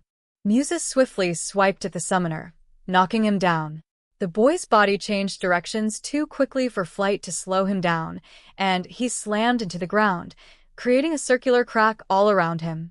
When Musa tried to peer at the boy, an adamantite sword cut through the air, aimed squarely at the lion's face. "Take this," Alan shouted as he charged at the Beast King. A loud metallic sound rang out, and Alan was thrown into the air once more. His fur's so tough. The sword had been deflected by the fur under Musa's chin, and as the Beast King had looked away, Alan had been launched upward by the force of his thrust. When Alan came to a stop in midair, Musa looked up at him and smirked. A ferocious battle ensued. The fight was so terrifying that it could no longer be called a friendly match. It was a battle through and through. Both Alan and Musa were working to defeat the other as swiftly as possible, aiming for each other's vital areas. With every clash, the ring shattered just a little more. Both parties were trying to land fatal blows, but none could be called decisive. Though Alan had a sword, he had no skills to use with it, and Musa was too strong to be defeated without them. "This is insane. I've got to make Shia the Beast King. I have to." His lips curled into a grin. He had successfully recruited golem pilots and magic tool users from Bakis, but he knew that Shia, who had the blood of Musa and his family flowing through her veins, could unleash far greater power than even them. If she became the Beast King, just how much more powerful would the no-life gamers become? Alan was excited by the thought. Only through a series of coincidences had Alan ended up in this fight against Musa, a battle in which he was using everything he had to gauge the monarch's strength. However, because it had taught him what a huge asset to his party Shia had the potential to become, the summoner determined that attending this conference had been worth his time. He could not suppress a smile as he tried to think of ways to calm the Beast King. "Stop already," Maruru cried. She used her massive hurricane golem to get in between the two. "Alan, look around you," Helmios, who was standing by the golem's feet, shouted. The summoner glanced around and saw that the ring had been completely eviscerated. The audience stands had also been gouged out and destroyed. He quickly searched for the nation's representatives, hoping that they were safe, and spotted a group evacuating the arena. "Eek! He's looking at us," one cried as they locked eyes with Alan. Screams echoed. Everyone was a good distance away, but they were afraid that they might get attacked. They all feared Alan. He was still in a daze when he noticed Musa's massive body shrink before his eyes. The Beast King's joints shifted once more, and both his fur and his snout grew shorter as he became smaller. He's so small now." As Alan gazed down, Shia approached the Beast King lying atop the remnants of the destroyed arena and offered him a red cloak. He took it, and they began chattering, though Alan could not hear them. "Your Majesty, please be ready for Shia and her squad to support the Alan army," the summoner said. "Oh, Mia." "Even Shia will leave my side now," Musa muttered. "I have." He glanced at Shia and walked away, stepping over the debris as he wrapped the cloak around his shoulders. "I guess this fight's over for now. He honestly comes off as a clumsy, stubborn father to me." Musa refused to look at Alan as he left. It seemed that he would not raise any more issues. And given that Alan did not plan to gloat, he also made to leave. Surely, someone from Jayamut would clean up this mess. After a short while, he decided to return to the conference room, remembering that the meeting was not over yet. While the leaders of the conference, including Musa, had gathered, not all of the representatives of the other nations were present. They had fled during the fight and had not returned. Alan entered just as Lenoadiel was voicing her opinion. "With that much power, they can serve as a reserve corps in our fight against the Demon Lord army," she said. The implication was that she wanted to allow Alan and his army to do as they pleased. Rigelfras sounded grumpy. "Is he angry that we just destroyed his arena?" "Oh ho, indeed," Pupin said. "Why don't we allow the Alan army to do as they wish and have them team up with the Five-Continent Alliance during battles?" Bakis had been relieved of the duty of keeping tabs on the Alan army and would be receiving slates to strengthen its golem army. Nothing else mattered to Pupin. "I'd assume there are no issues with that," Holinoroy stammered cautiously. "We of the Crevel Kingdom are well aware of the power Sir Alan possesses." The Beast King did not utter a single word. He merely kept his eyes closed with his arms folded in front of him. Perhaps he was willing to accept everything without giving any input. I thank you for your cooperation, Alan said, assuming that the conversation was about him. Unfortunately, demonic deities have far more power than what I've just shown you. I'd imagine the demon lord is above even that. I didn't use my summons, though. The stronger he grew, the more he came to realize that he was weaker than Rezel and Lycaron had been before their transformations. The Five-Continent Alliance leaders fell silent, either surprised that Alan had interjected or stunned by what he had just said. Not many had seen the demonic deity's powers with their own eyes, including the leaders present at this conference. Their silence led Alan to believe that the meeting had ended, and because of that, he did not notice Sophie glance at the Queen of Rosenheim, who gave a small nod. As there are no voices of dissent, we of the Five-Continent Alliance shall form friendly ties with the Alan army, Lenoadiel announced before turning to the summoner. Now then, Lord Alan, as the representative of the Alan army, what shall we call you? You will represent the Alan army, a group that is willing to cooperate with the Five-Continent Alliance. How would you like to be addressed? I believe this is essential if we are to continue our friendly relationship. Does she mean like a title or something? Should I have a title within the Alan army? Alan had not thought about that. He just wanted to be a representative of the Alan army and hardcore user island. But he would need to compromise just a little and work as a team with the Five-Continent Alliance. Could I think about it for a while? Alan asked as he glanced at his party. Then how does Commander-in-Chief sound?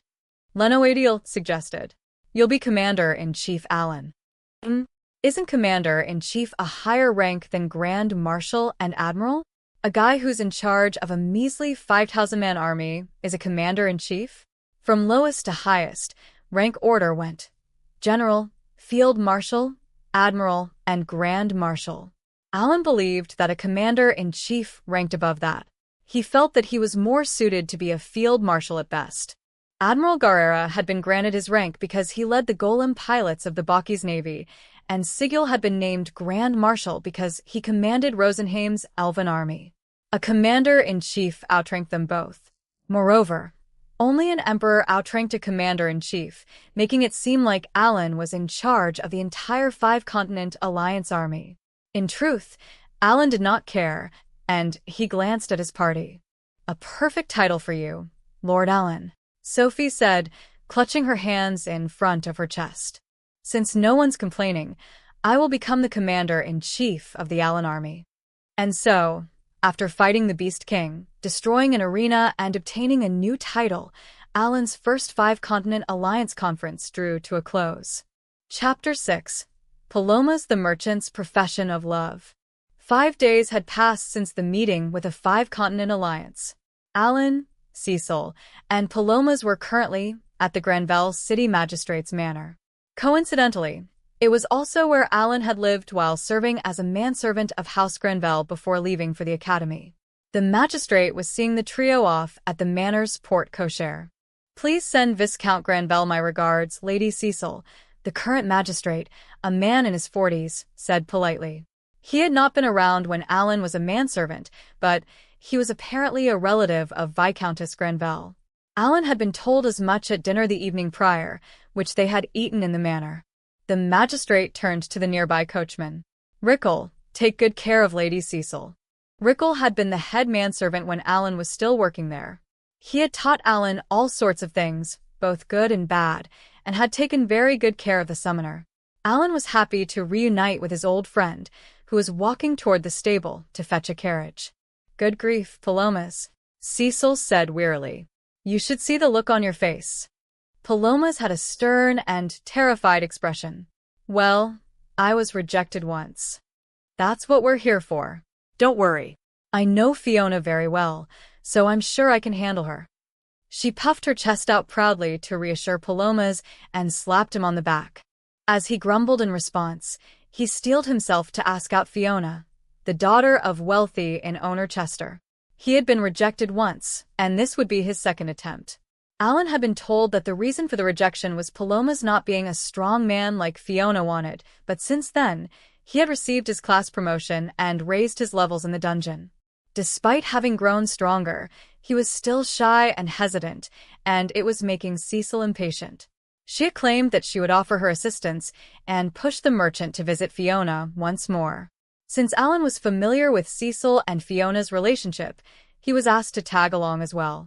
Thus, the trio boarded the carriage led by Rickle and headed for Chester's Luxury Inn, located in the middle of Granville City Square. "Alan, do you think my outfit looks okay?" Pelomas asked nervously. He was wearing clothes made by a famous tailor in the royal capital. "Yeah, you look great," Alan replied absent-mindedly. He was too busy using his seeds of magic. "Don't know, don't care. We're gonna be at Fiona's soon anyway." Alan could wear powerful gear without a care in the world. Quite frankly, he did not see the difference between this outfit and Pelomas's usual attire. Watching the merchant restlessly rustle around, fixing his collar and sleeves, he thought, clothes don't make the man. You're still the same old you. Don't worry, you look great, Cecil encouraged him.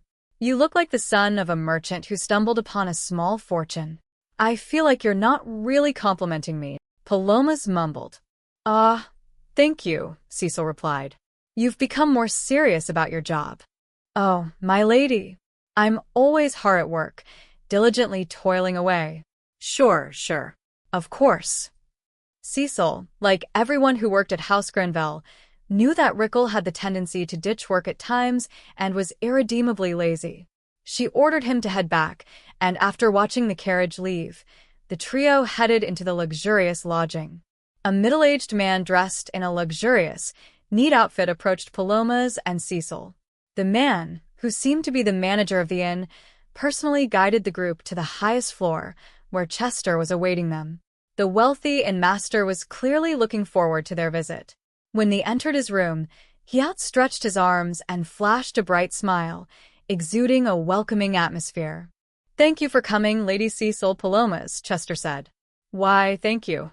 You seem to be doing well," Cecil replied. Chester was not familiar with Alan, and the summoner was treated like a piece of decor. However, a certain lady had noticed his presence. "Master Alan," Fiona cried. She emerged from behind her father, Chester, her golden locks flowing loosely below her ears. She was enveloped in a luxurious, white dress with gold embroidery, her beauty on full display. "Oh, and hi, Cecil. I see you're here too." "It's been a while, Fiona," Cecil replied. "Yes, I'm here too." Cecil, Alan, Pelomas, and Fiona were all the same age. Alan had once saved Fiona from a murder gulch that was attacking Granville City. He had received gold coins as a reward, and he had used them to purchase a mithril sword, which had given him the strength to hunt and easily pierce the tough shells of armored ants. He had farmed quite a few magic stones from the rank sea monsters. It had been 5 years since then. Time really flies. I heard Pelomas met Fiona around that time. Chester guided Cecil and Pelomas to a table in the drawing room. Alan and Cecil sat on either side of Pelomas, sandwiching him. Across the table, Chester sat opposite Pelomas, and Fiona chose the seat opposite Alan's. The servants brought in tea, and cups and saucers were placed in front of everyone. "Sir Pelomas, I trust that your business is booming," Chester started. He spoke politely, like he had done with Cecil. Mr. Chinsta? "As I've said before, there's no need for you to call me sir." Pelomas stammered. "You don't need to flatter me." "What in the world are you saying?" "Sir Pelomas, you have brought all my luxury inns under your company's umbrella. I'm fully aware that a merchant should be respected not for their age, but for the business they've done." Though Pelomas had reached adulthood, he was still rather young, and he was bound to have many more subordinates and employees in the future. It was imperative that those around him understood just how impressive his accomplishments were. Chester had opened a luxury inn business, and not a single location had closed down before being bought out by the Pelomas Whaling Company. The shrewd businessman had done a lot in his life, including having contributed more to Granville City's development than anyone else. Chester treating Pelomas with respect implied that he was entrusting the boy with supporting the economy of Granville City. Chester had been renowned as a wealthy merchant and successful in master within Radash. However, he had been bought out by Pelomas, as the boy had wanted to prove his worth as a merchant. That was the condition he had been given in order to be allowed to court Chester's daughter. To that end, He had aggressively worked to amass enough wealth to purchase the inns, and the Pelomas Whaling Company now had control of every single inn within Granville City, save for the first, highest ranking in that Chester had established. With Chester working under the Pelomas Whaling Company, he continued to run the other inns as he had before. "Master Allen, I thank you for coming today," Fiona said. "May I ask what relationship you have with Pelomas?" "We were both born in Krina village and we're the same age. We used to play knights as kids," Allen replied. When Dagora had served as the leader of the kids, he had dragged Pelomas along whenever they had decided to play around. Fiona, who had been blessed with wealth and power from birth, was a force to be reckoned with in Granville City because of her money. She had often taken the opportunity to visit the Granville Manor when Allen was still a manservant. Her visits had become especially frequent after Allen had saved her from the murder gulch, but even she was not aware of his ties with Pelomas. Well, I've been working with Cecil and Pelomas on some things," Allen replied. He thought the topic of the Allen army might be a touch too violent for this situation, so he remained vague about it while mentioning that he was helping out with the Pelomas Whaling Company. I need you to speak with Fiona," Cecil said. "We're not here, so you can chat with Allen." "Oh my," Fiona replied. "You still choose to get in the way of conversations between Master Allen and me?" The two exchanged crackling glares as Pelomas shifted awkwardly in his seat beside Cecil. Meanwhile, Chester glanced wearily at his daughter next to him. The two ladies had been on bad terms ever since Allen was a manservant at the manor. Cecil, who might not have had money at the time, was still the daughter of a noble. Conversely, though Fiona had all the wealth in the world, she was the child of a commoner. They kept trying to one-up each other. When Pelomas had told Allen that he was going to ask Fiona for her hand once more, Cecil had agreed to go with him as an act of support. Allen had gotten the sneaking suspicion that the conversation between the girls would quickly derail, so he had decided to tag along as well. His concerns had been proven true, but he was not here to indulge in nostalgia while Cecil and Fiona fought. "Pelomas, staying silent will get you nowhere," Allen said, finding his chance. "Why don't you say a few words?" "All right," Pelomas said. Fiona. Is this not a lost cause? I feel like we should just take the L here." Based on Fiona's attitude, it seemed impossible for Pelomas to convey his feelings to her, and Allen felt like the boy should move on to another woman. But Pelomas could no longer back down. His face turned bright red as he gazed into Fiona's eyes. It was an impressive display of iron will, and he clearly did not want to date anyone but Fiona. However, Fiona was just as stubborn as he was, if not more. "I firmly rejected you the other day," Fiona shouted. "I like strong men. I have told you as much, and if you still choose to try to woo me, I shall take it as you ignoring my feelings. I will never fall in love with a man who shows no consideration toward my thoughts." Allen decided that any chance Pelomas had with her was gone now. "That's that, I guess. I'll take him out to a good restaurant or something today. I hope there's one near our base at the Rank S dungeon." "Fiona, I've told you many times just how impressive of a company Sir Pelomas has built," Chester said. He was accepting of Pelomas and Fiona forming a relationship and had told his daughter about Pelomas's capabilities as a merchant. The boy owned the second-largest company in Radash and ranked 87th in the world in terms of annual earnings. He had accomplished all this in a few short years, and Chester intuited that Pelomas had room for even more growth. As a merchant himself, Chester could properly assess both a product's value and a person's character. Because he had confidence in his skills, he had clawed his way up to his current position. He was also aware that Allen and Cecil had played a role in helping the Pelomas Whaling Company get established and grow. That only improved his view of the boy. A merchant certainly could not grow all by themselves. Friends, relationships, and the rest of their network had to be utilized to the fullest to become established as a merchant. Chester was no exception to that rule. He wanted Fiona and Pelomas to form a close relationship so that his own company could grow as well. He had chosen to be here because he had expected his daughter to reject the boy and knew that he could not change her stubborn mindset alone. He cast a surreptitious glance at Allen. "Hey, I can't do anything about this." Allen could not make the situation better for Chester. He knew that nobles married one another purely out of rank and title in this world. However, as his values were unchanged from his previous life, he wanted everyone to freely choose who they loved. If Fiona was unwilling to reciprocate Pelomas' feelings, there was nothing Alan could do. "Father, have you forgotten what I've told you many times before?" Fiona asked sharply. The more Chester tried to convince his daughter how impressive Pelomas was, the more steadfast she became. "I've been going to dungeons, and I'll become powerful enough that you'll deem me worthy," Pelomas said. His words no longer made sense, but he could not stay silent. "And I've told you that's not the point," Fiona cried. "If you understand how I feel, you should at least refrain from seeing me until you become strong." Fiona shouted, louder than ever. Suddenly, she realized that she had attracted everyone's attention, so she spoke in a quieter voice. "I know that." She was embarrassed about having lost her cool and calmed herself down. "Besides, what does a strong man even mean?" Cecil asked gently. "Strength comes in all different shapes and forms. Don't tell me you'll consider dating him if he manages to defeat a dragon by himself or something." In truth, Pelomas was not Fiona's type. Not one bit. She had just been trying to find a reason to reject him. She hesitated for a moment, wondering if Pelomas would give up on her if she made such a difficult request. Surely, no merchant could kill a dragon by himself. Alan, oblivious to her thoughts, seemed to be enjoying this situation. "Nice going, Cecil."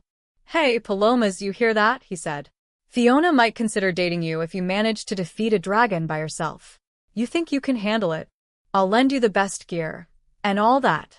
Alan cast a knowing glance at Pelomas, hidden from Fiona's view. The summoner had farmed iron golems and obtained various weapons and armor. If he loaned out Krina's holy orb of Rebenka and helped his friend farm the final floor boss of the Rank S dungeon as well, even Pelomas's pitiful stats might increase. Perhaps even a merchant could defeat a dragon. "A dragon by myself?" Pelomas said in astonishment. But he remained resolute. "If she'll date me..." "Well, it looks like Pelomas is up for the challenge," Cecil said. "Are you, Fiona?" "Very well," Fiona said after a lengthy silence.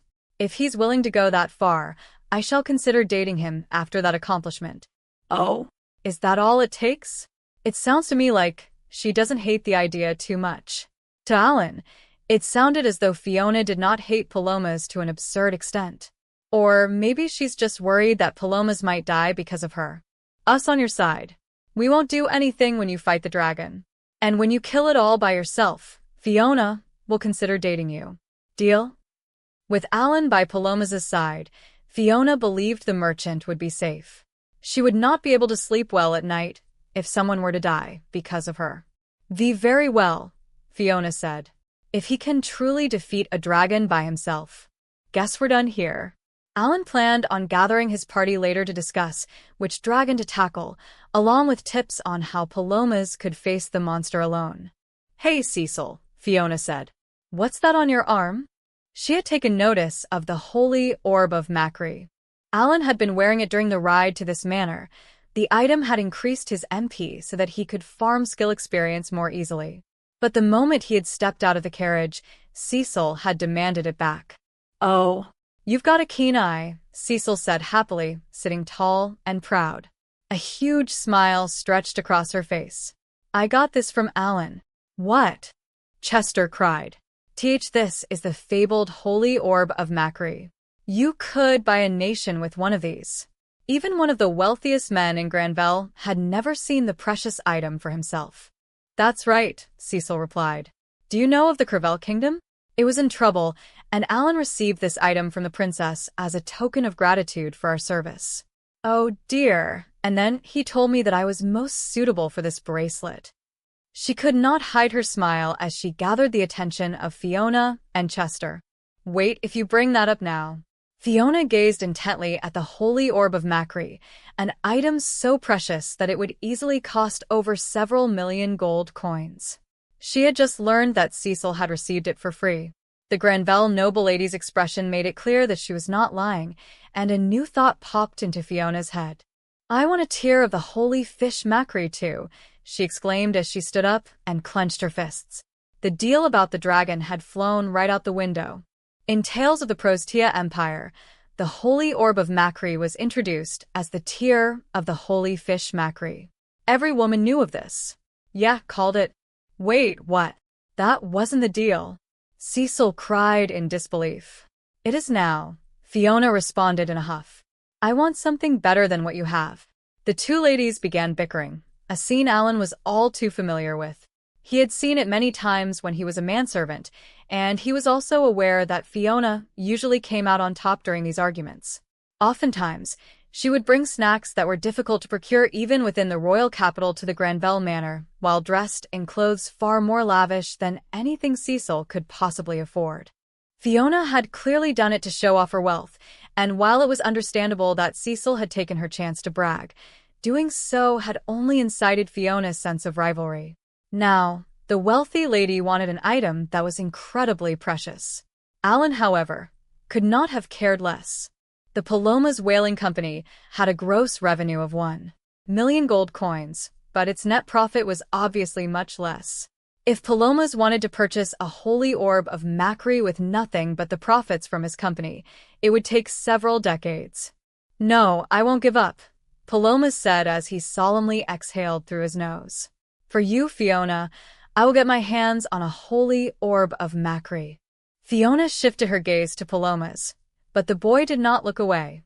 After she inquisitively peered at him for a good while, she took a deep breath and smiled. Very well, she relented. If you're willing to go that far, Pelomas, I ask that you present me with a tier of the holy fish mackerel. If you do so, I shall consider becoming your bride. Pelomas leaped out of his seat. Ah, really? To Pelomas, a holy orb was a holy orb. He was not sure if some were better than others. Neither Alan nor Cecil understood Fiona's words either. Wait, what? So we can't buy it? Fiona had tacked an odd condition onto her request. Now, it sounded as though Pelomas would need to receive the item directly from holy fish mackerel himself. That's just a fairy tale. You can't really expect to find him, Cecil said. Alan had never read this tale, but apparently there was a scene where holy fish mackerel had personally provided someone with a tier. Got it, Pelomas replied. You want me to receive the item directly from holy fish mackerel, right? I can. Because I love you, Fiona. I'll get one soon. So please wait for me. Pelomas refused to surrender. His feelings had not changed since the day he first laid eyes on her. Then I suppose we should call it a day, Fiona said. You certainly have no time to dawdle. She stood up and left the drawing room without once turning back. After a bit more small talk, Alan, Cecil, and Pelomas left Chester's Inn, using Bird A's awakened ability to teleport back to their base near the Rank S dungeon. No one was there. Krina and Dagora were busy farming iron golems, and Shia and Luke were trying to clear Rank A dungeons. Just so you know, this wasn't my fault, Cecil said immediately after they teleported. She crossed her arms in front of her chest to take a defensive stance, expecting to be blamed for this outcome. No, this is fine, Pelomas added. I'm not sure if she really meant what she said, but if Fiona now claims that she'll consider marrying me, I think her view of me must have changed a little bit. And it's all thanks to you, Cecil, so thank you. But a holy orb of mackerel that only Pelomas has touched? What does that even mean? Alan asked. Cecil proceeded to explain that people had differing opinions about tales of the Prostia Empire. There were actually several continuations to the tale that had been written afterward. Most of them hinged on the fact that the legends from the book were indeed true and told of a character who visited holy fish mackerel in order to prove their love to their partner. The characters somehow managed to receive a tear from mackerel himself and return to their beloved. So it's like a sequel. I guess this world doesn't have copyright laws. Wait, so to clear this quest, we can't purchase the item? Alan wondered. We have to get it from a drop? He recalled fetch quests from his previous life that had allowed him to purchase the requisite items at stores or through trading with other users. While the latter generally involved those who had gotten the items while clearing other quests or defeating enemies, some drops were untradeable. Only the user could handle them. Uh, yeah, something like that, Cecil replied, just barely managing to understand what Alan had said. Has there been anyone in the past who actually got one directly from the source? Alan asked. There was no precedent, but Pelomas was all fired up and raring to go. I feel like Pelomas is kind of playing a different game than us here, but okay. Alan had felt the same way about Maruru in the past. All right, first things first, let's ask Shia to act as our middleman and get visas for Pros Tia from the Crevel Kingdom, Alan said. In any case, Alan wanted to collect more holy orbs so that he could buff his entire party with them. He had to get in contact with the Pros Tia Empire sooner or later, and the opportunity to do so had just presented itself on a silver platter. Chapter 7. The completion of Hardcore User Island. The no-life gamers assembled in the eastern region of Hardcore User Island. Today, they would accept the last of the refugees into the fourth town, Cray, and hold a brief ceremony to welcome them. It would take some time to set up, and the no-life gamers had decided to take a small rest before the festivities. Shia, how are things going after your class promotion? Alan asked. The Beast Princess had been acting separately for a while. No issues at all, Shia replied. I'm focusing on clearing the dungeons, but it's going well. Following the conference with the Five-Continent Alliance, Shia had been working hard to level up her skills. Luke was with her, and the two of them had already met the requirements to enter the rank S dungeon. She was now helping the Dark Elf boy level his skills too. Looks like she's put a lot of things behind her, like what happened with the Beast King, Alan thought based on how casually she had answered his question. The Beast Princess was tearing through dungeons, due in no small part to the assistance she was receiving from Alan's summons. Pelomas, the elves, and even Thomas and Princess Leilana got the same help as they tackled dungeons at the academy. Alan had told Shia, Luke, and Pelomas to focus on increasing their skill levels instead of their levels. A single iron golem would allow them to max out their levels, after all. Have talks of you becoming the Beast King gotten anywhere? Alan inquired. You mean about me succeeding the throne? Shia replied. I haven't the faintest clue. I can only trust that Rudo is doing his best with the nobles. Huh? But you overcame your trial, and you showed your resolve to the Beast King. The Beast Princess finally understood Alan's thoughts. If she became Beast King, he believed that it would make his party even stronger. There was no better route for him to take. That was the type of person he was. As a summoner, Alan was able to wield all sorts of unusual powers, giving him more choices than other classes when creating plans for battles. However, he was still far from perfect and omnipotent. He felt that he was stronger while in a party as opposed to when he was traveling solo and relying solely on his summons. For that reason, he had created 4 towns on an island that would house 15,000 people in an effort to strengthen Dagora. He wanted to make Shia the Beast King to further bolster his party. Shia was not able to figure out all of Alan's intentions, but she could sort of understand why he was willing to poke his nose into the affairs of Albahal's throne. If that was the case, she would use him where it benefited her and draw a line that he could not cross. I feel like I'm starting to understand you, Alan, Shia said. This matter is between members of the Albahal royal family, between myself and His Majesty. You should not get involved. However, I will tell you that my father and the other ministers are discussing these matters as we speak. Alan had dispatched his bird-type summons to gather information that he was interested in. He had no need to ask Shia about Albahal's current state, as he was already well aware of the situation. Following the Five-Continent Alliance Conference, Beast King Musa had personally proclaimed to his ministers that they would start discussing his successor. Beast Prince Su had already cleared the Rank S dungeon, meaning he had completed the trial he had been given in order to gain claim to the throne. Then, while the demonism debacle in Elmal had been going on, he had fought 2 consecutive battles in Rosenheim and the Central Continent alongside the 10 heroic beasts, fending off the Demon Lord army. Next, there was Shia, who had earned her claim to the throne through a trial of her own, capturing Gashera, the pontiff of demonism. When the followers of demonism had proceeded to run wild, she had received assistance from the no-life gamers and ultimately defeated Gashera. Lastly was crowned Beast Prince Biko. He, too, was a potential successor, having had his claim since before his two siblings had been given their trials. The new Beast King had to be chosen from among those 3 candidates, and discussions on the topic had only just started. The 3 candidates' past deeds, their characters, and their battles against the Demon Lord army were all being taken into consideration. The 5-continent alliance was still in a state of confusion, and with the future of the world at stake, Albahal had its own future to think about. Since the 2 overcame their trials, I wonder if Temmie's prediction has changed.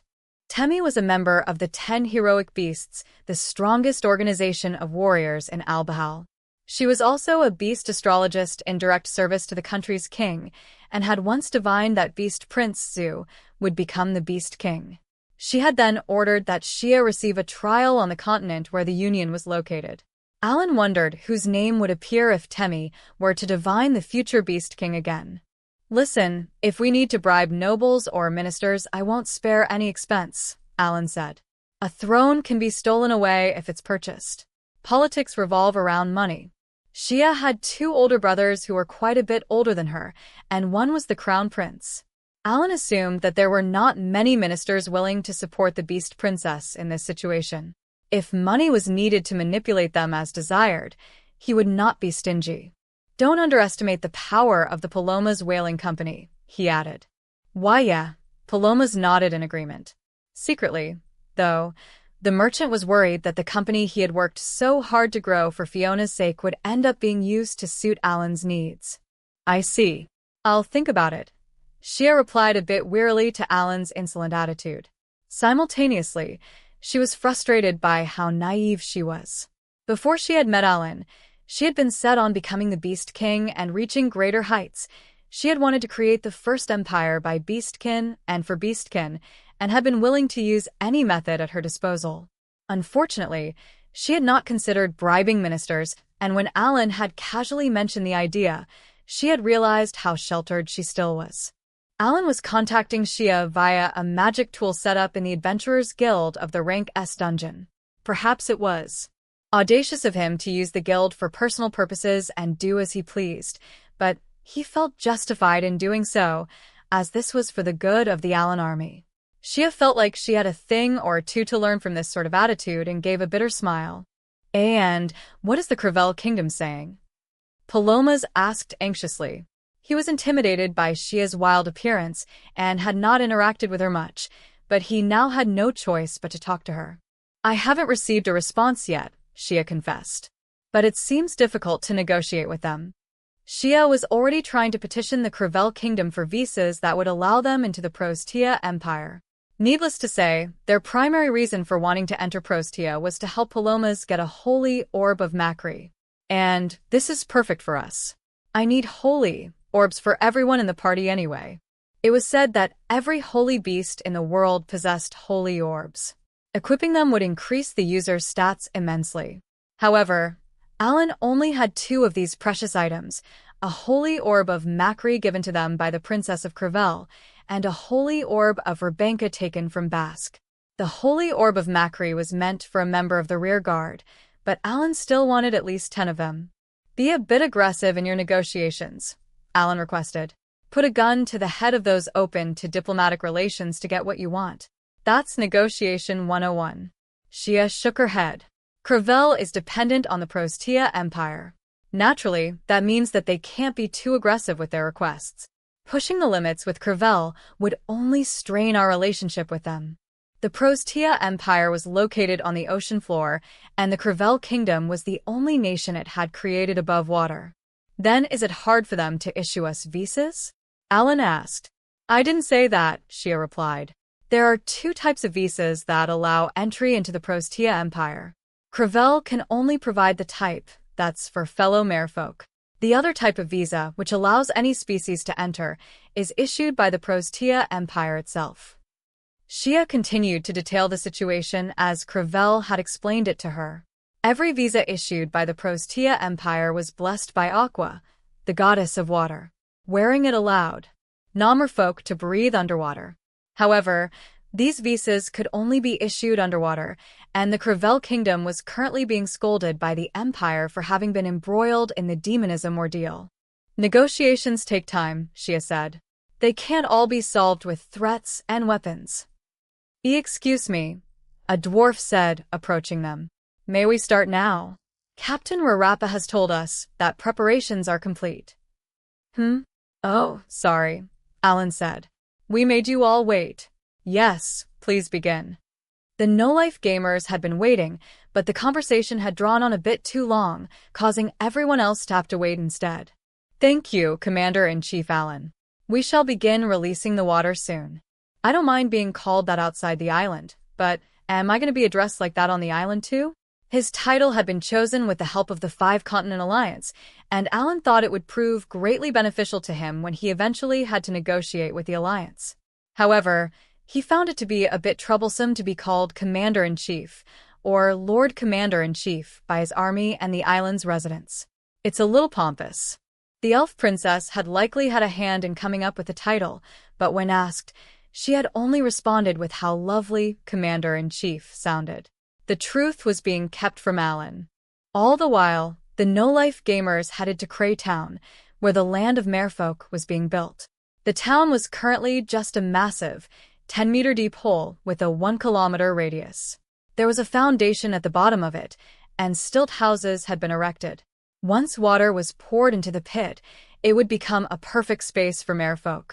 When Alan arrived, an elderly merfolk, the mayor of Cray, approached him. I've been waiting for you, Commander-in-Chief Alan, the elderly merfolk said. May I ask you to do the honors? Right, Alan replied. Could we activate the magic tool for this lake? Wow. Look at all this water, the elderly merfolk cried, so shocked by the sight that he was pointing out the obvious. It's gushing out. White foam sprayed its surroundings as the pit was quickly filled with water. This magic tool with water had been a drop from one of the silver chests that had come from an iron golem. Since Alan did not have any magic tool users in his party, he had held on to the item without knowing its effects, but when he had shown it to someone who could use such tools, he was immediately told that it was a great water creation magic tool. Even so, he had no idea where all this water came from and how it was created. The small box could not possibly contain it all. Maintain water levels, a female dwarf commanded, acting like a queen instructing her servant. We'll stabilize the water surface by tomorrow. I'm sorry to make you use such a powerful magic tool when you've just been assigned to this job, Alan apologized to the captain. Don't worry about it, Rarapa replied. You see, I'm also rather excited to be able to use and research all these precious tools. She smiled, her eyes peeking out from underneath her straight, green bangs that were neatly trimmed across the middle of her forehead. Rarapa was 25, a decade older than Alan, and possessed the 3-star talent, Majestic Specialist. Fewer than 50 other people shared her talent. She served as the captain of the Magus Smith squad in Bakis and had brought along 99 other Majestic mechanics to offer aid. The group had decided to join the Alan army after catching wind that Alan had quite a few rare magic tools he had obtained from the lowest floor of the Rank S dungeon. Since the Alan army was set to fight the Demon Lord army, even Magus Smith squads that stood at the rear were risking their lives, but the pros outweighed the cons. Many dwarves were dying to get their hands on rare magic tools. Once enough water had filled the pit, Alan turned to another dwarf beside Rarapa and said, General Zorair, I leave the rest. Zorair commanded his own squad of 99 golem users from Bakis, and a few had their golems descend. The general mounted a mithril-grade golem and marched toward the pit, carrying another tool called a Great Purification Magic Tool. This tool had the ability to sterilize water and preserve it in a pristine state, without the liquid becoming stale. Merfolk spent most of their time underwater, and a floating island in the sky with an artificially created lake could not receive water from an outside source. This sort of device was required to keep the water pure. Both the water creation and purification magic tools carried great effects, meaning that a rank A magic stone was required to keep it running for a year. Once the Great Purification Magic Tool was installed and the golem walked out, merfolk children started squealing and frolicking as they jumped into the water. And with that, all 4 towns are done. As the 3,000 merfolk headed to their assigned living spaces, Alan once again realized that merfolk could breathe underwater. Chapter 8. The Alan Army's departure ceremony. It had been nearly 2 months since the Alan Army started developing the island and clearing dungeons. Alan had held exactly one meeting with his party and those who had over 100 subordinates, but he had not gathered the entire army for one just yet, so a date for just such an event was selected. Now that the Five-Continent Alliance Conference was over and the Alan Army had become known across the world, Alan wanted a departure ceremony to symbolize the end of a chapter and the beginning of a new one. On the day of the ceremony, the no-life gamers headed to the mountain in the center of Hardcore User Island. The temple on top of the mountain had several floors, with the highest floor enshrining a massive brazier dedicated to Freya, the goddess of fire. This floor was spacious enough for summons to have fought freely during the battle against Gashera and Bask, but not large enough for a King Mead Stone A, which was 45 meters tall. The ceiling was lower than expected. Still, it could house the over 5,000 soldiers of the Alan Army, barring a select few who were off in Academy City or training in the Rank S dungeon. Alan had already received permission from Freya to use the temple. One could never disrespect a deity.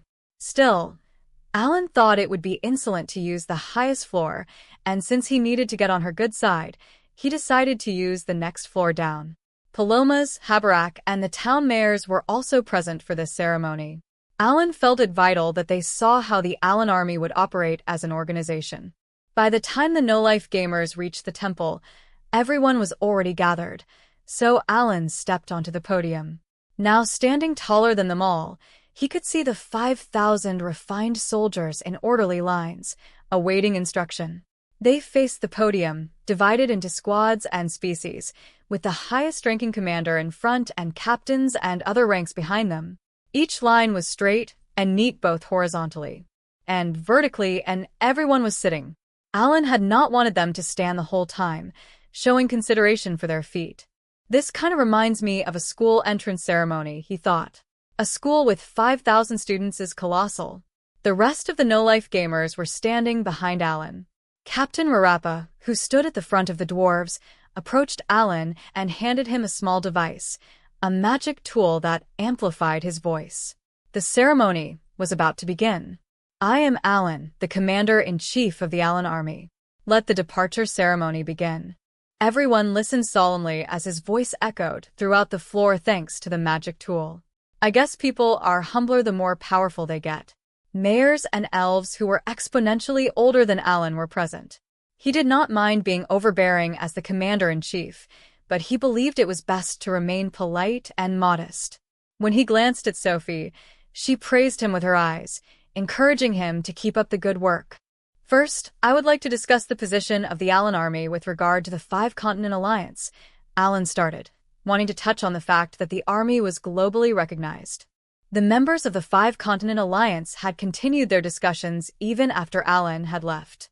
He had received no word from them, however, so he assumed that his role was over for now. And though he was not sure what kind of impression he had left on the representatives of the other nations, he thought that it had gone quite well. Just as he had claimed at the conference, he wanted to install communication magic tools around the world so that he could take care of monsters rank A and higher that were tormenting the land. His plan was to have the Bokhijan magic tool users take care of that. That would be a huge help. We can contact the armies of the Five-Continent Alliance as well, Rudo replied. While no one was sure just how involved the Alan Army would be with the Five-Continent Alliance, the army would likely be treated in accordance with their position. But surely not all nations will be understanding, Field Marshal Luckdral said. We don't need their understanding, and we don't need to waste time with them, Alan replied firmly. Tell them that we won't go down without a fight if they choose to invade us. I see. That doesn't mean we should be tyrants, though. I ask that the generals and captains keep their subordinates in check. The higher-ranking officials all seemed to agree and bowed their heads in assent. Alan went on to explain that a squad of Megasmiths and a squad of Dwarven Golem users had been dispatched to support their army. Captain Marappa, General Zarer, please introduce yourselves, Alan requested. The two soldiers marched forward from their squads. Captain Marappa went first, gracefully jumping onto the podium and taking the voice amplification magic tool from Alan. Listen well. I am Captain Marappa of the Magus Smith Squad. Bring any inquiries about magic tools to me. She struck a splendid pose and made her introduction. Her subordinates, the other dwarves, started clapping furiously. Some of them even produced horns out of seemingly thin air and blew into them to cheer for their beloved leader. When Alan glanced her way, he noticed that Sophie, who was sitting beside the dwarf, was wearing a glum expression. It seemed the elf was disgruntled with the fact that another person had gotten up on the podium as she had built it for Alan alone. He felt that it was important to allow the uniqueness of others to shine, however, and he shot her a look asking her to remain quiet. Marappa had stepped off the podium and handed the voice amplification magic tool to General Zorair. Both dwarves were smaller than even the beastkin who were sitting. Alan did not stop them from stepping onto the podium since it allowed everyone to get a better look at them. He stroked his small beard and struck a pose as well. Then, he waddled his way off the podium and returned the magic tool to Alan. When the summoner stepped back onto the platform, he noticed the troubled looks of everyone but the dwarves. "We've got more unique characters joining us. Please give them a warm welcome," Alan said, and the confused soldiers managed to give a thunderous round of applause. He waited for the noise to die down before he spoke once more. "Thank you all. Now then, I'd like to discuss the rank of general for each army. As you may know, every species has a general standing at the helm. Field Marshal Luctral had been demoted to general, the highest rank in the army, and Captain Rudo had been promoted to the rank to accommodate the Alan army, having further divided each species' army into squads, units, and platoons. The generals were in charge of their armies, with the captains leading the squads, the commanders ordering the units, and the platoon leaders directing the platoons. The Magus Smith Squad was a part of the Golem Army. Each section was in charge of reporting its current status, including class promotions. The Beastkin and Elves had all finished their class promotions and could enter the Rank S dungeon. Both species were currently supporting the Dark Elves so that they could clear dungeons as well. The Beastkin were adept at close combat, and that made it safer for the Dark Elves. It also encouraged teamwork between the two species. "Once that's done, I want everyone to work together to hunt iron golems," Alan said. "Please think of this as a practice run before facing demonic deities." He predicted that the last of the Dark Elves would receive their class promotion in 2 to 3 months. The three species would then need to work together to defeat iron golems. These monsters had stat values of 25,000 across the board and were a touch weaker than demonic deities, but with proper teamwork and the use of extra skills, Alan believed that his army could kill them. Once the troops got used to teamwork and fighting powerful enemies, they could handle demonic deities while raising their skill levels. This plan would also help fund the Alan army. Since extra skills were required to defeat iron golems, taking cooldown into account, only a few could be slain a day. Even so, it would make them more than enough money for their needs. "And we must explain our position as well," Shia said from behind the summoner. Rudo, who sat closest to the podium, heard the conversation and interjected. "Pardon? Is anything going on with our Princess Shia?" Alan decided to divulge what they had all been discussing the night before. Because he had only wanted input from his party, no one else knew about it, including Rudo. "Since the other no-life gamers will sometimes be in charge of the Alan army, we decided on ranks and roles within the party," Alan said. It had only been 2 months since the Alan army was formed, so it was still in the midst of growing and improving. There was ample time left before it was ready to mobilize. Regardless, Alan wanted to inform everyone of the positions and roles of the no-life gamers members. Once the army officially began operations, there was no telling what situations awaited it or what actions would need to be taken. It was possible that someone other than Alan would have to take the reins. Alan had the no-life gamers take the stand after he was done detailing his thoughts. But before he could give Krina the voice amplification magic tool, she stood in front of the podium and shouted at the top of her lungs. She stuck out the index finger on her dominant hand and pointed it at the troops gathered in front of her. Though she was not using the platform, it seemed Captain Marappa's attitude had influenced her. The Alan army was stunned by her outburst, but they soon gave another round of applause, celebrating their new captain. The rest of the no-life gamers used the voice amplification magic tool to announce their roles.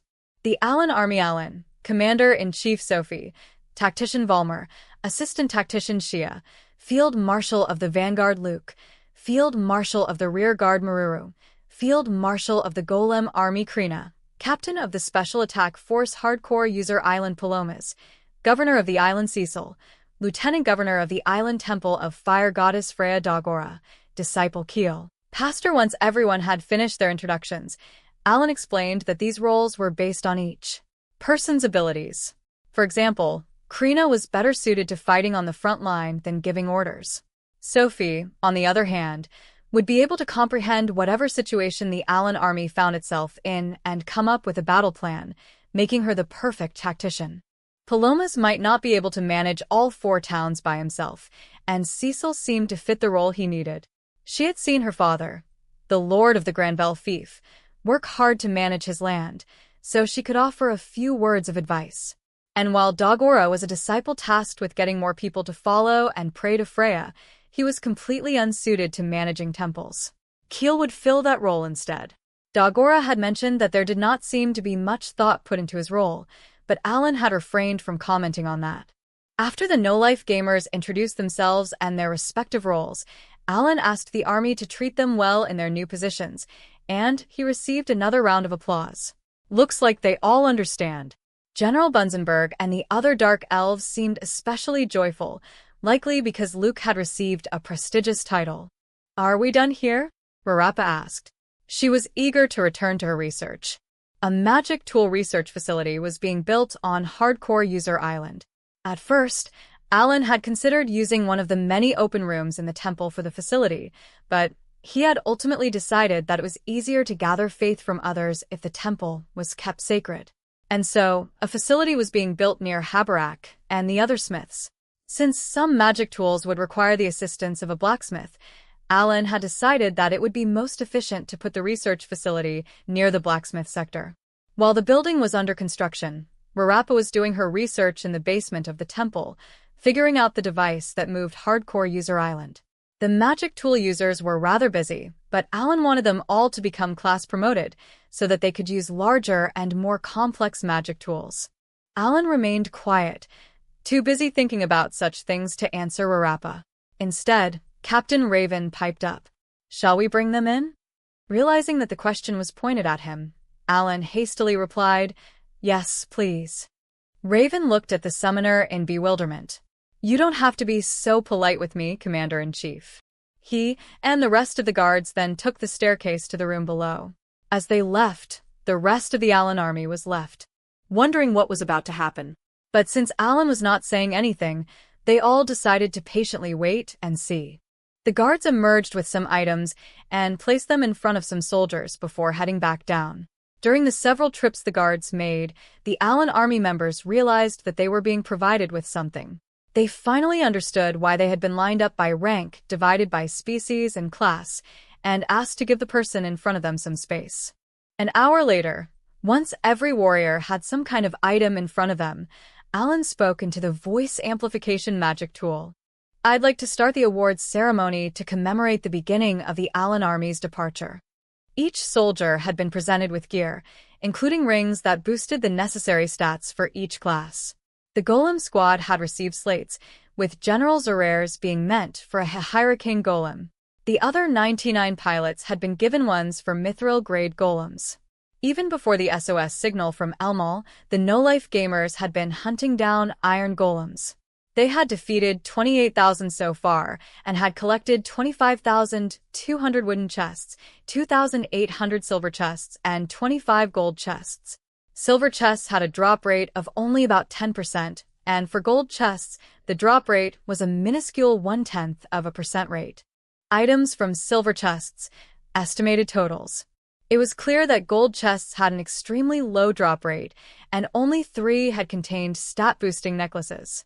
While they paled in comparison to the rainbow chest drop item from Goldino that boosted a stat by plus 3,000, these necklaces were still a huge help. They boosted HP, intelligence, and endurance, respectively, and Alan had had his party members equip them. He had also managed to gather a full set of slates for an adamantite-grade golem, but he was yet to find a super Giganify slate, though he had managed to collect several Giganify ones. The no-life gamers had also snagged an Orichalcum clump before they had headed to Albahal, but they had not found any more since. Perhaps it was a result of bad luck, but Alan suspected that a party was limited to one clump of Orichalcum each. Still, he had gotten many pieces of gear made from monster and plant materials from gold chests. Valmer's spear, Cecil's rod, and Keel's staff had all been upgraded, as had Shia's and Luke's armor since they did not have anything made of adamantite. There had only been enough to re-outfit 5 of the party members, so Alan, being the least likely to die, had decided to hold off on giving himself anything new. Thanks to the necklace and the upgraded rod, Cecil's spells had exponentially increased in power. Keel, who lacked endurance, had received the sacred necklace from the Great Pope after defeating Gushera. Thanks to the drops from the gold chests, the gamers were able to more than make up for the lack of defense caused by Dogora having shifted to using a pair of axes. What are these? General Luckdrawl stammered. We've prepared weapons and other gear for each of you, Alan replied. You can think of them as provisions from the Alan. There were only 4 generals within the Alan army. Rudo, Luckdrawl, Bunzenberg, and Zerer. Beneath them were a total of 20 captains, 50 commanders, and 500 platoon leaders. Each platoon leader was in charge of 10 soldiers, and the commanders controlled 100 troops, including the platoon leaders. The captains had 500 subordinates. Captain Marappa, who led the Magus Smith squad, had 2 vice-captains working under her, and Raven had Rita and Milsai operating as his vice-captains. Wait, I get stuff too? Raven asked, noticing items in front of him as well. Indeed, the guards had also received their own provisions. Weapons and other gear that had dropped from silver chests had been supplied to generals, captains, commanders, and vice-captains. Almost all of the platoon leaders had gotten equipment from silver chests as well. Since there were plenty of rings that boosted stats by plus 5,000, Alan was able to provide every general, captain, commander, platoon leader, vice-captain, and even a few soldiers with one. Please wear these in battle, Alan requested. The gear and rings laid out in front of these soldiers would set them up for life if they were sold. Adamantite swords went for several thousand gold coins, and stat-boosting rings went for more. The generals who had received 3-piece sets could make upward of tens of thousands of gold from what they had been given. Though the Alan army had doubled every soldier's salary, they would still have to save up for decades to get their hands on gear like this. I cannot find the words to express my gratitude when being loaned such splendid gear, Luckdrawl said solemnly.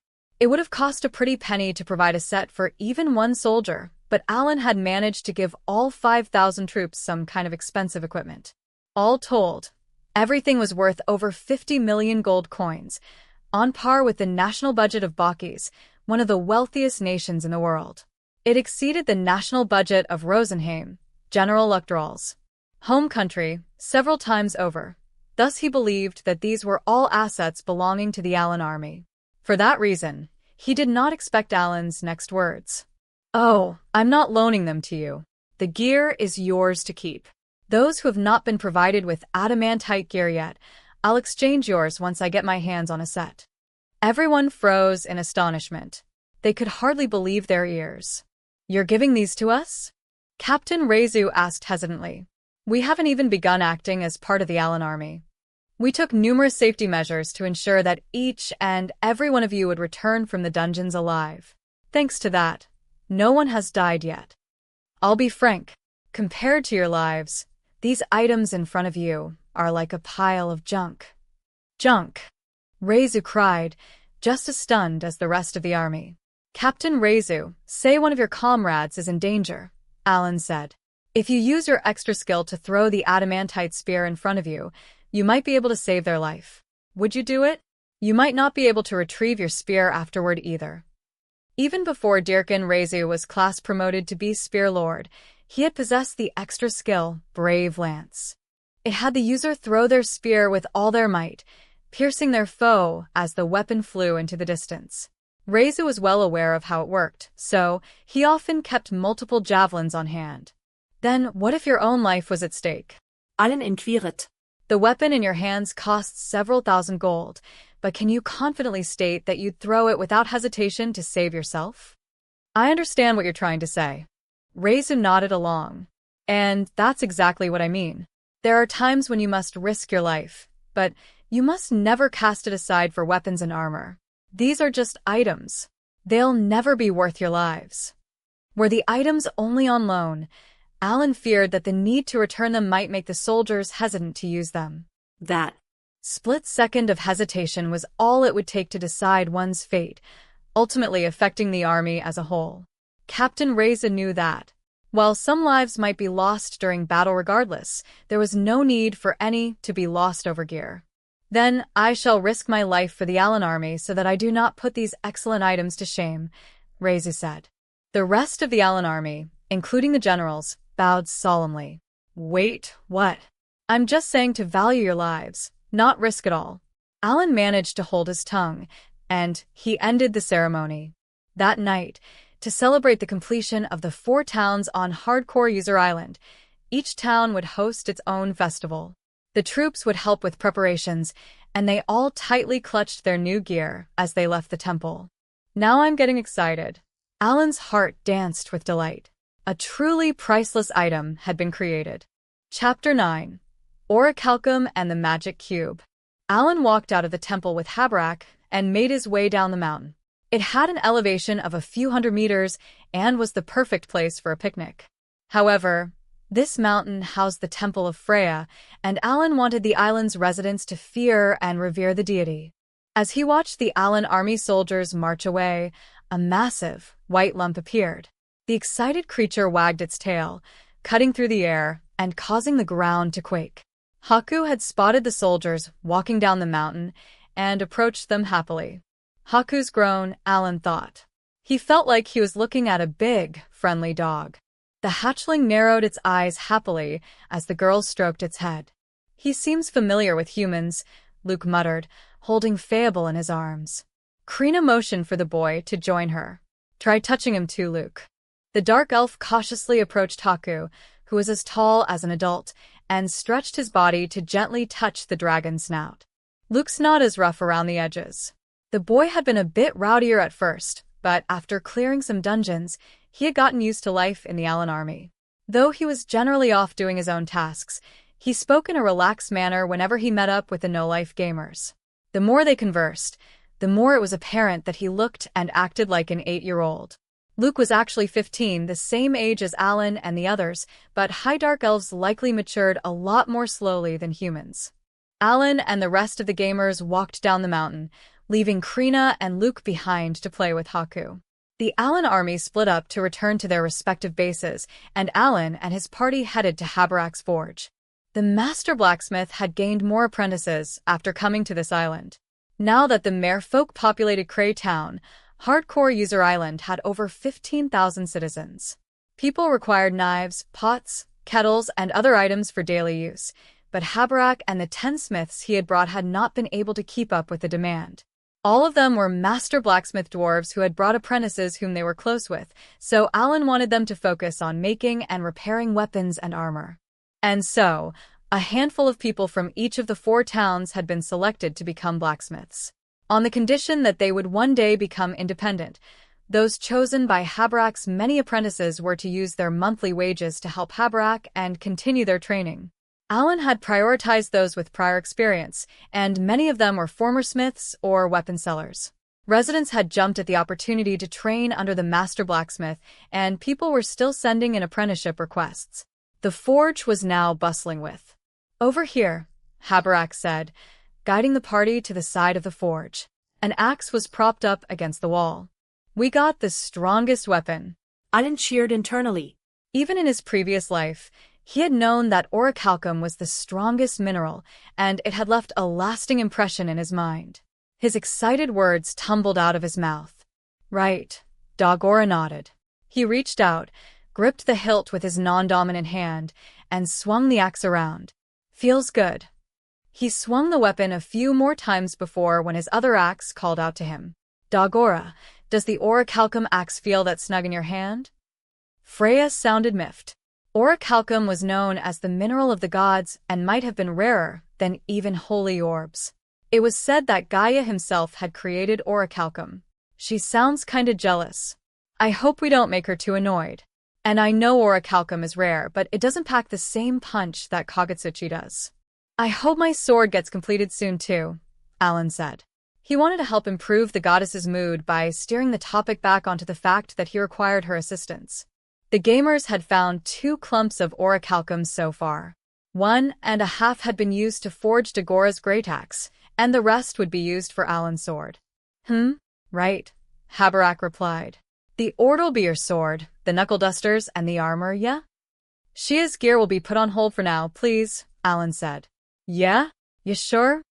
She might become the Beast King, and if she does, she'll be given proof of her title. When Alan was farming iron golems in the Rank S dungeons, he had hoped for a couple more Orichalcum clumps, but after 28,000 enemies slain, he only had 1 to show for it. If he wanted to make gear for Shia, Dagora, and Krina, there was a long, exhausting road ahead of him. However, Shia had another possible source for her gear. Known as the symbol of the Beast King, monarchs were gifted Orichalcum knuckles and armor, as well as a holy orb of Quattro. Together, this 3-piece set was known as the Divine Vessels of Albahal. Not only did the Beast King unlock the upgraded version of the extra skill beast mode, but they also received Orichalcum gear and a holy orb. Alan needed Shia to become the next ruler of the Beastkin. Well, give me a shout if things change, Habarak replied. He was only interested in smithing. Alan, don't make decisions on your own, Shia said. Contrary to her words, she internally renewed her determination to become the next Beast King. Albahal currently reigned over 2/3 of the Garlesian continent. While Beast Prince Zu and Beast Princess Shia had managed to overcome the trials given to them by Beast King Musa that granted them claim to the throne, Beast Crown Prince Biko had priority. Discussions were well underway to choose the next monarch, and Alan wanted to prevent Biko from claiming the throne no matter what. The royal had a proclivity for making those around him unhappy. Other than that, the summoner did not care who claimed the throne.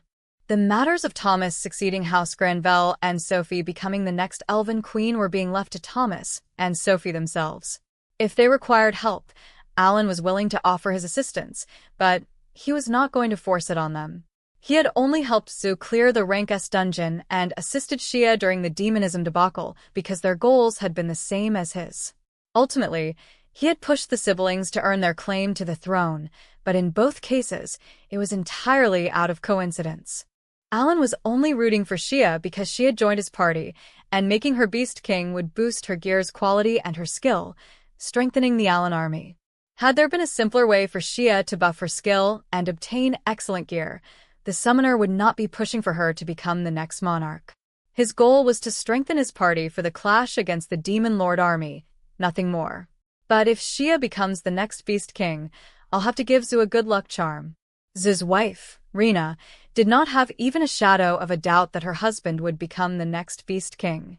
This was due in no small part to her having been told about Temmie's divination. If Zu ended up not becoming the next king, her rage would know no bounds. She had mentioned that she would flee into the night should her husband fail to become the next Beast King. Were Shia the one to succeed the throne, Alan would present the Beast Prince with 2 rings that boosted endurance by plus 5,000 apiece so that the royal could escape with his life when faced with Rena's fury. As Alan was lost in his thoughts, he and his party left Habarak's forge and headed for Captain Rarapa's research facility. The Magic Tool Research Center analyzed the magic tools that Alan had collected from the Rank S dungeon, as well as developed new tools. The building itself was completed, but it could not fully function just yet. When the gamers stepped inside, the dwarves were busily carrying around the equipment that had been teleported in. Found her. Captain Rarapa was shouting commands, keeping just as busy as the bustling dwarves. She stopped giving out orders and approached the group. Please take a look at this, Alan said, removing a strange cube from the storage of his grimoire. It was around the size of a human head. I found it in the Rank S dungeon, but I'm not quite sure what it is. Pelomas had appraised it as a magic core. He had used his extra skill, Libra, and determined that this item had a value of around 1,000,000 gold, but had no idea how it could be used. Since it was a magic core, it was easy to assume that it was some sort of magic tool, which meant Captain Marappa was the best person to ask about it. The dwarf immediately knew what the item was. Wow. A magic core, she shouted with twinkling eyes. Whoa. And you've got 3 of them? Awesome. She cradled the 3 cores in her arms with delight, but Alan had not said that he would give them to her. Above all, her answer had not provided any insight into how the cores could be used. Could you explain their use? Alan asked once more, unconsciously making his tone a lot sterner. They can be used as cores for magic tools. More accurately, they were meant to be, but couldn't become dungeon cores. A dungeon core referred to the floating cubes that were on each floor, operating as needed. It seemed these magic cores were miniature versions of those cubes. Yep, Marappa replied. So these cores can be turned into anything. They can create items that haven't been made yet. She claimed that one of these cores could operate a massive magic ship. Wait, that means... That's right, Marappa replied. I'm glad you're so quick to understand things, Commander-in-Chief Alan. My former superior was extremely stubborn and refused to understand concepts no matter how many times I explained them. Marappa was quite the chatterbox. Her primary reason for joining the Alan army was that she apparently had not gotten along with her former superior. Anything, huh? Alan said loudly, cutting Marappa off. Can you create a device that transports people and things from the island to the land below or underwater? Currently, the only way to get off Hardcore User Island was via Bird A's awakened ability. Alan had considered making a magic ship pad, but it would have taken far too much time to create a vehicle with a dining space and guest rooms that would only go to and from the island. He just wanted a magic tool to transport people and items. Unfortunately, though, not even the Empire of Bakis had such an item at its disposal, but if magic cores could be used to create new items, there was a sliver of hope that a magic tool that served just such a purpose could be created. Marappa nodded. Yeah. It might take some time, but it's certainly possible. Any idea can take form. We just need imagination. It was then that Alan decided to discuss the secret plan he had concocted for the impending fight against the Demon Lord army. Teleportation. Like the ancient secret treasure? Her movements are exaggerated, and she's so loud. Was there a teleportation device back in the day? Alan asked. Marappa started mumbling to herself while peering at the magic cores in her arms. Yeah, 3 isn't enough. I'd like at least 10 magic cores for the tool. Alan's words had been the perfect catalyst to allow all sorts of ideas to gush into her mind. 7 to go, huh? Alan said. Maybe I'll try collecting 10 if that could make the device. Alan, what are you planning on making the device for? Cecil grumbled. You're not planning on going to the Dark Realm, are you? She recalled the conversation between Meruz and Alan. Long ago, Elmia, the god of creation, had defeated the demon god, separated their body into 5 pieces, and cast those pieces into the Dark Realm. He had then destroyed the gate in the demon realm so that no one could resurrect the demon god. The Demon Lord Army's plan was to somehow do just that, and it was trying to recover a teleportation spell that would take it to the Dark Realm. Alan was also interested in a teleportation device of his own, wondering if he could just warp in front of the final boss of this world. No, but we can try assaulting the Demon Lord Army's headquarters, Alan replied. And a teleportation device would come in handy. Right, Marappa added without facing him. I'll look into it, including the ancient secrets. Got it. We have to move the island one day too, so you can prioritize whatever you'd like. I'm counting on you. Alan wanted to know if he could move the island, and he also wanted a teleportation device to be made with the magic cores. However, since the dwarves would be the ones actually doing the research and the brunt of the work, he wanted them to choose what they prioritized. Everything was being done to achieve his goal of defeating the Demon Lord. He was not against spending gold on the level of a nation's annual budget to provide everyone with excellent gear, nor did he mind collecting Orichalcum and holy orbs. And once the magic tools he had asked for were created, he wanted to use them to attack the Demon Lord army. Indeed, this isn't a bad way to go about things, Shia mumbled. She considered her own ambitions and saw Alan's actions in a favorable light. Chapter 10. attempting to farm the final floor boss of the Rank S dungeon. The following day, after the Alan Army's departure ceremony, the no-life gamers were on the final floor of the Rank S dungeon. Towering before them were 1 bronze golem, 2 iron golems, and 1 mithril golem. Alongside the 100-meter-tall behemoths was the main act, Goldino, the final floor boss. Until now, Alan and his party had farmed iron golems in the Rank S dungeon from early in the morning until late at night. Today, however, they were after the final floor boss, Goldino. All 10 of the no-life gamers had assembled to take on this mighty challenge. In the past, they had gone against this boss as a massive group of 40, including Helmios' Sacred, Garara's Stinger, and Beast Prince Zu, and the 10 heroic beasts.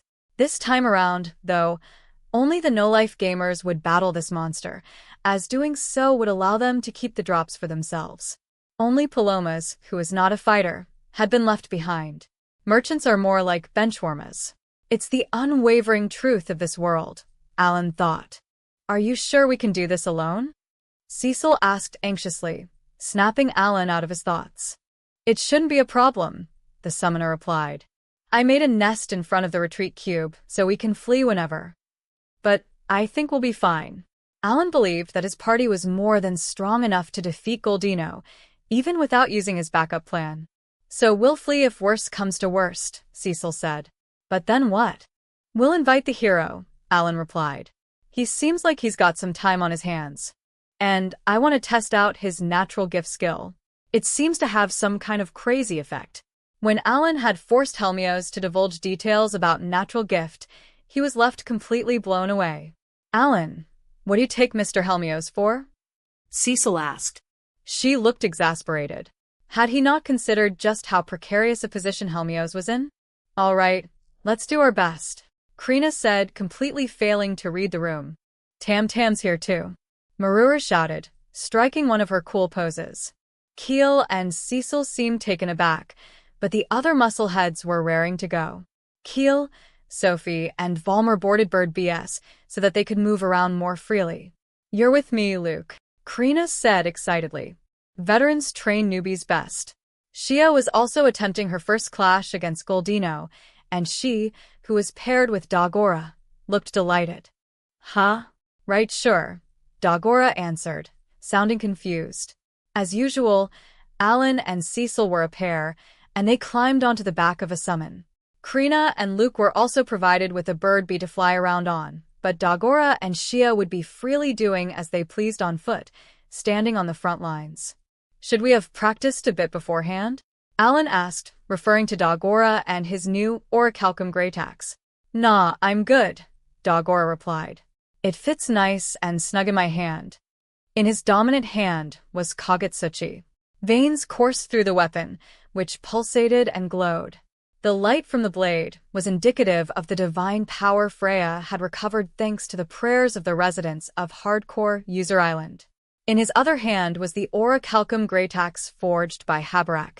It had taken the master blacksmith over a month to complete. Dagora was able to wield both weapons smoothly, as though they were a part of his body. Meanwhile, Krina readied her Orichalcum greatsword, which she had taken from Basque. Tantam come fort, Marura shouted. A supergigantified golem in all its vermilion glory descended upon the dwarf, and she climbed inside. Lined up golems. Goldino stood in the center. Past experience told the gamers that the golems would not move until they got close. Oh, your party is rather small, yet you dare challenge us? I suppose you must all have a death wish, Goldino suddenly said. Alan was tired of hearing the same pompous phrase. It seems it doesn't remember us, Cecil observed. The final floor boss of the Rank A dungeon did not recognize the gamers no matter how many times the two parties clashed, and apparently, Goldino was no different. You measly runts. Cower and struggle with fear and despair. Goldino started. It was like an unskippable cutscene. Alan did not wish to waste time listening to the same old phrase that he had already heard, so he immediately started to fight. Meruz replied. The Angel A paid no heed to Goldino's spiel and rushed in. Thanks to King Me, Meruz's stats were 35,000 across the board. Before any of the golems could react to his speed, he approached an iron golem and used Bird A's awakened ability, Homing Instinct. He and the golem teleported a kilometer away, where a king-mead dragon A awaited them. The summon was over 300 meters tall and had 15 heads. Its many necks wrapped around the iron golem, and it used its 25,000 attack to squeeze the monster.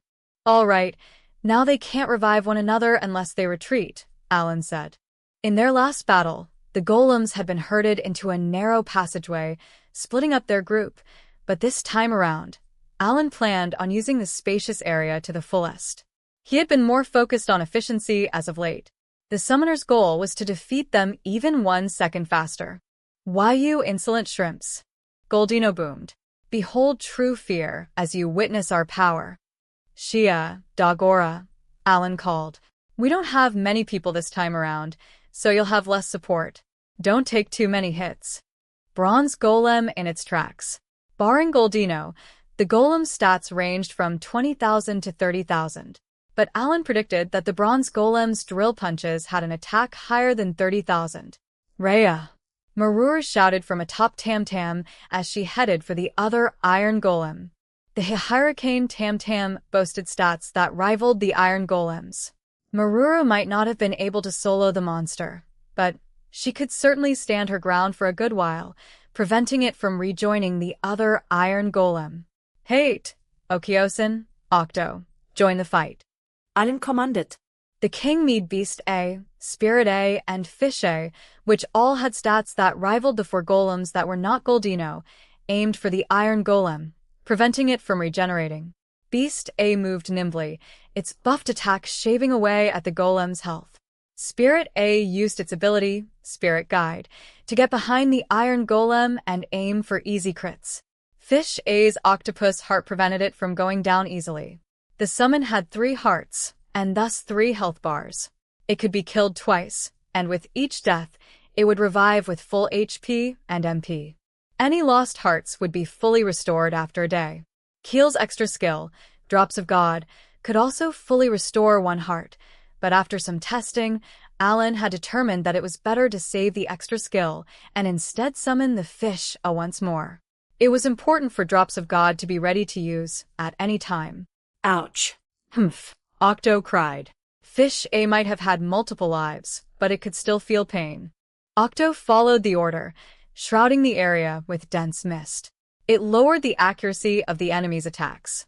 Until now, there had been no need to use this ability, as Alan and his party had taken down rank A monsters rather easily. But a smokescreen from a King Meat Octo was effective against some rank S monsters. The effect of this ability was based on the intelligence stat difference between the Fish A and its enemy. Since a King Meat Octo has over 25,000 intelligence, smokescreen might be effective now. Even if a monster lacked intelligence, some types were completely immune to debuffs. However, barring Goldino, these. Keel and Sophie healed their party members, reducing any additional strain. Though only a party of 10, the gamers managed to hold their own against the rank S final floor boss and its goons. "What are you doing, Mithril Golem?" Goldino roared hastily. "Destroy our enemies at once. High power is the best way to break a deadlock." The Mithril Golem changed to its flying mode upon receiving Goldino's order. Mithril Golems did not have high endurance, but they were quite the nuisance when flying around and attacking people from above. It had been a tricky foe during the first battle, but this time, Alan had a plan. He summoned a King Mead Stone A and 3 deputized Stone As. They stepped in front of the Mithril Golem's line of fire and absorbed its attacks. The pair targeted an Iron Golem, timing their attacks with Merus and Dragon A, who were fighting the other Iron Golem a kilometer away. The 2 golems were defeated at the same time, preventing any sort of regeneration. "All right, I think we've got enough," Alan said. Rockinells, focused bombardment. The 4 Stone As used their awakened abilities and fired away, flinging the hurricane clumps that had absorbed magic power straight at Goldino. "What? Gah!" Goldino grunted. Even it was unable to endure these attacks, and its 100-meter-tall body was knocked backward. Goldino slowly toppled over onto its back. The king mead and deputized stone as increased endurance had allowed them to absorb more of the mithril golem's attacks than before. The summons had been able to unleash far more powerful attacks. "I hope we beat it," Alan said. "I hope so as well, but will things really work out so nicely for us?" Cecil asked doubtfully. This time around, the summoner had prioritized efficiency. It was as though he were trying to speedrun this fight. If possible, he wanted to avoid having to fight super-combined Goldino. "Why you runts truly seem keen on dying," Goldino rumbled. "If you want to know just how powerless you are, I shall hammer it into you. Golems, gather around me." The iron golems, frozen in place, and the bronze and mithril golems that were still attacking flew toward Goldino, transforming into various parts for the boss. "I guess that's a no," Alan said. "But at least we don't need to attack the bronze and mithril golems anymore." In his previous life, Alan had played games with bosses that had multiple phases. Even if his attacks had been overkill, the bosses had almost always entered their next phases without actually going down. This world seemed to operate on the same logic. However, if the iron golems were defeated, even if the mithril and bronze golems remained, it would force Goldino to enter its next phase. "Rockanels, continue absorbing the mithril golem's attacks," Alan ordered. On Goldino's shoulder was the mithril golem that had transformed into an artillery battery. The stone as were tasked with absorbing its shots. Maruru approached Goldino, trying to become a wall for Merus. She was taking on the same role as Admiral Garrera and the members of Stinger during the last battle. Maruru. At the same time, the stone as were glued to the mithril golem in hopes of decreasing the strain on the dwarven girl. "Done," Merus said. With his 35,000 intelligence, Merus had used Endow Element to change Goldino's weakness. "Huh? It changed," Dagora remarked. When he had slammed Kagutsuchi down on Goldino, he had noticed a change in the impact of his blows. Goldino's weakness had now become the fire element. Staggered when hit by Dagora's weapon. Alan had learned through his grimoire that Dagora had entered extra mode after their battle against Bask. When Freya had initially offered her blessing, its effects had been listed as tiny. Since then, however, it had been upgraded to moderate. Dagora was receiving buffs that put even the holy orbs to shame. It was all thanks to the daily prayers of the hardcore user island residents and the massive stone statue erected in Neil, a city in Albahal. Citizens of the Holy Land had started to place their faith in the goddess of fire. "I've got to get her more followers." However, there was a condition for Dagora to use her blessing. He had to have Kagutsuchi equipped. Beast King Musa had had no way of knowing that during their battle in Jaiamut's arena, but Alan knew that Dagora had cast his blessing aside to fight fair and square. The monarch having used beast mode against such resolve was a huge slap in the face, one that the black-haired boy would not simply forgive and forget. "I impudent runts," Goldino shouted, crouching down to attack Dagora. "Jiga!" The boss was open to a frontal assault by Cecil's fire magic. Using her over 35,000 intelligence thanks to the Holy Orb of Makri, a necklace that raised intelligence by plus 2,000, and a rod she had obtained from a gold chest while farming the iron golems, she launched another massive fireball. This time, it was aimed squarely at Dagora's back, and Goldino could not hide its shock. Though there were a black hole in his back. Now that he was Freya's disciple, fire magic and fire breaths had no effect on him. In fact, he regenerated HP from the attack. Goldino was caught completely by surprise, and Alan used the chance to utilize his summons.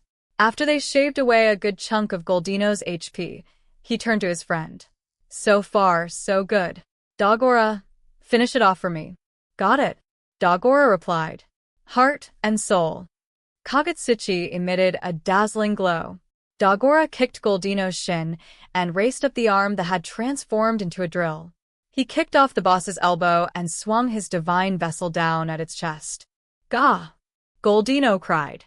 An opponent 100th its size had punched a hole into it, blowing it backward. Has he regained some of the power he showed back then? Alan recalled the time when Dagora and Bask had clashed. Bask was a greater demonic deity, meaning he was likely more powerful than super-combined Goldino.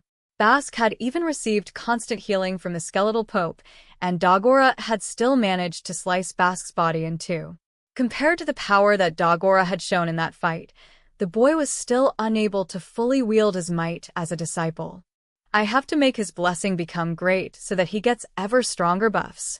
And Sophie and Shia have blessings slumbering within them, so I gotta awaken those too. Sophie likely carried the blessing from Rosen, and Shia was protected by Garm, the god of beasts. Luke was also under the protection of Phaebul, the sovereign of spirits. However, none of them enjoyed any benefits from these blessings. Perhaps it was because deities made sure not to meddle too much with the mortal realm's affairs, as Rosen and former First Angel Merus had mentioned in the past. But if Dagora's blessing from Freya buffed him to this degree, Alan wanted to ensure that the other three received some sort of benefit from their blessings. Cecil, Krina, Keel, and Valmer don't have blessings, but I wonder if there's a way for them to get something. For example, a blessing from Isiris, the goddess of magic, would be perfect for Cecil. Alan had absolutely no idea how to go about having it granted to her, though. Holy orbs and other items were already boosting the stats of his party members, and a blessing from deities would only further increase their power. Alan could not hide his excitement upon learning a possible method other than extra mode to have them grow stronger. Ha ha ha, why you fools, Goldino shouted. You'll rue the day you made me unleash my full power. This is my true form. As Alan was busy thinking about the future, Goldino's components scattered, and true Goldino emerged. Merus, is Endow element still in effect? Alan asked. It is, Merus replied. Its weakness is still fire. Though Goldino had changed forms, Merus's ability was still affecting it. Got it. Receive the purification of judgment. Merus chanted. Kaboom. Why, you little... Huh. Goldino gasped. I am possible. I can't move.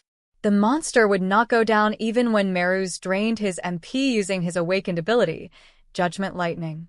However, the attack's effect temporarily locked Goldino where it lay on the ground. Okay. Petit météore. Cecil shouted. A colossal, crimson boulder of fire appeared out of thin air and slowly crushed true Goldino. Cecil's extra skill possessed both the fire and earth elements. Since Goldino was now especially weak to fire, the extra skill's damage had been amplified. Nice.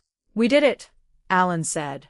Goldino had given them much trouble before, but now, they were able to defeat it in a flash. We did it, Cecil crowed. But that was a lot quicker than I thought. The rest of the no-life gamers were pleasantly surprised by the outcome. And we did it without the blessing of the Sovereign of Spirits. We could probably beat it faster if we had that buff. No, I should probably save it for emergencies.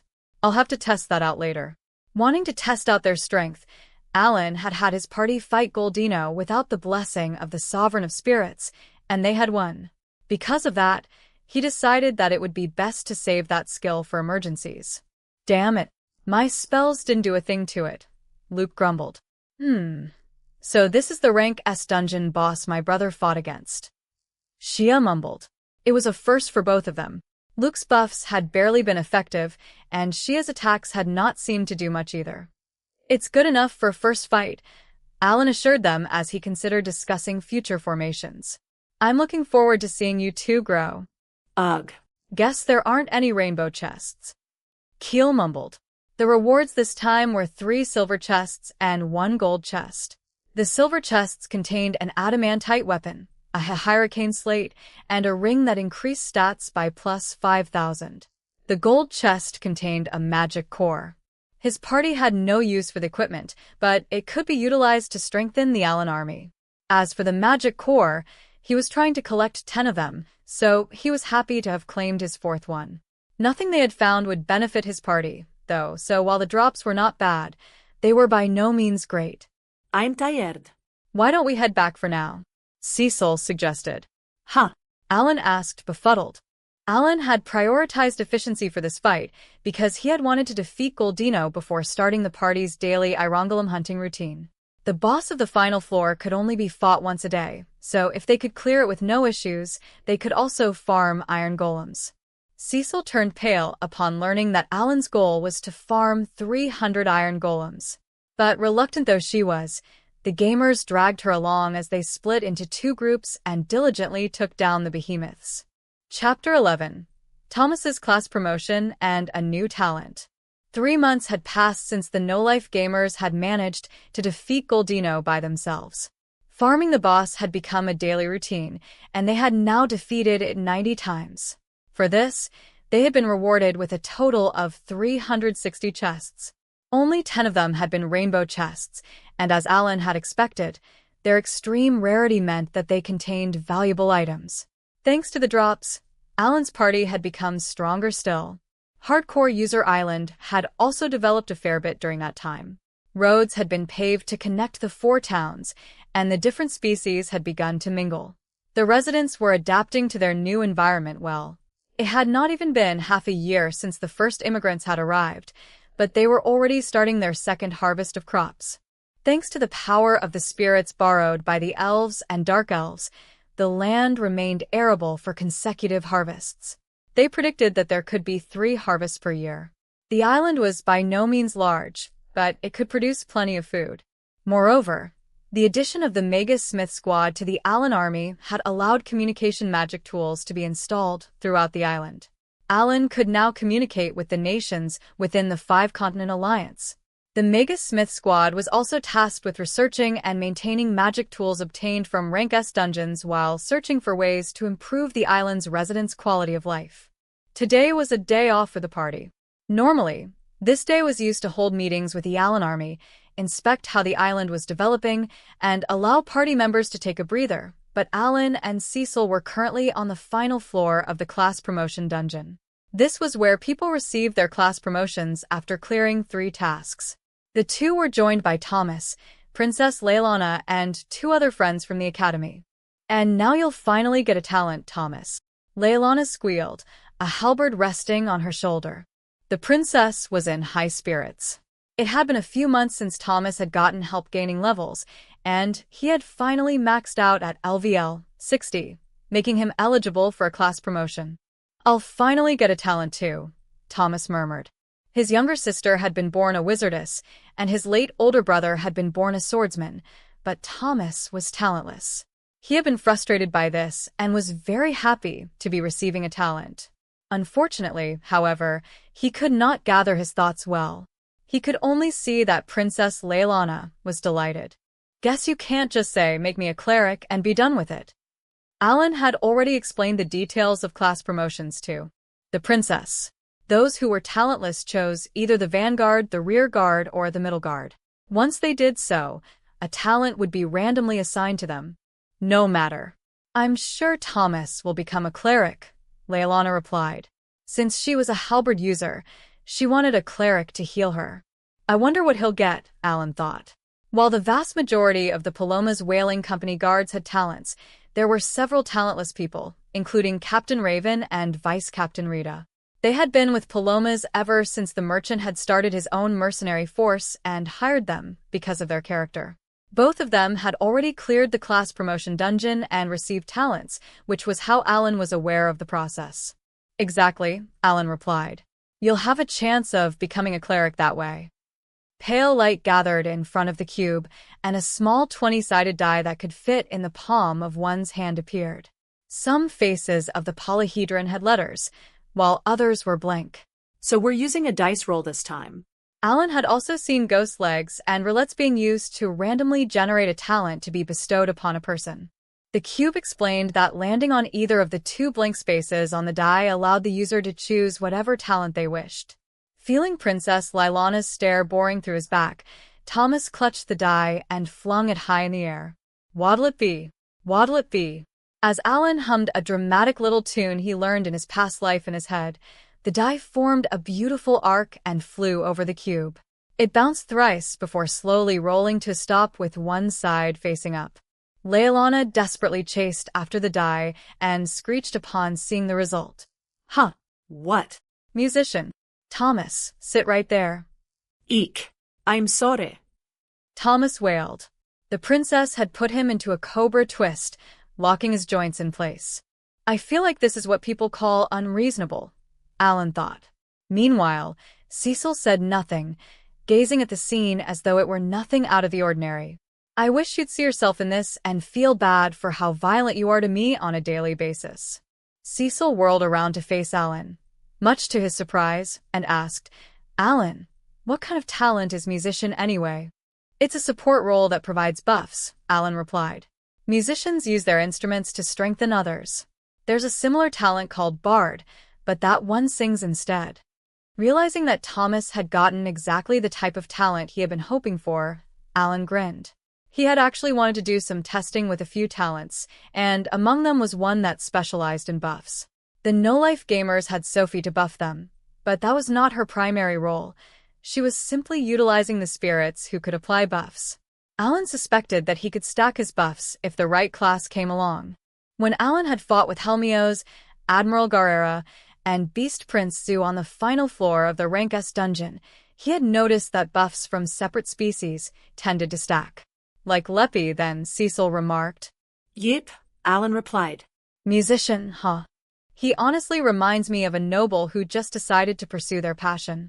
But hey this. Thomas had received a talent where he played an instrument and buffed his allies based on the tune he played. And since he had started off talentless, he was allowed one more class promotion. To do so, he had to max his level and skill levels. In any case, talents are bestowed upon us by Lord Elmia. It's not something we can change, Leilana said. But now that you've finally been given one, we must celebrate this joyous occasion. She shot Alan a threatening glare, making her implication clear. The celebration would be for just the two of them. As usual, this princess sure is precocious. He received the message loud and clear. I'm terribly sorry, Alan said, trying to sound as apologetic as possible. I would love to join in on the festivities, Princess Leilana, but we've got plans of our own. Is that so? Then I suppose you'll simply have to miss out. Leilana replied happily. I'll celebrate with Thomas. Cecil shot Thomas a look, silently telling him to be careful to avoid any questionable situations, and he nodded back in agreement. It's like sibling telepathy. Alan and Cecil then left, teleporting back to the Rank S dungeon. Their base was almost complete, and she had been in the training area. Since Hardcore User Island was developing smoothly, Alan wanted the Army's bases in Academy City and Rank S dungeon to undergo their own developments. When the gamers had met up for a meeting, Sophie and Cecil had claimed that spending all day in dungeons would hurt the Army's morale. Helping with base construction would be an excellent change of pace for them. Alan, who did not mind spending all day every day in the dungeon, did not quite understand, but it was important to listen to others. And so, in addition to days off, soldiers were also allotted days to do some building. Having several of the same structures had seemed like a terrible use of space, so Alan had decided to tear down all the walls, leaving only 2 buildings standing.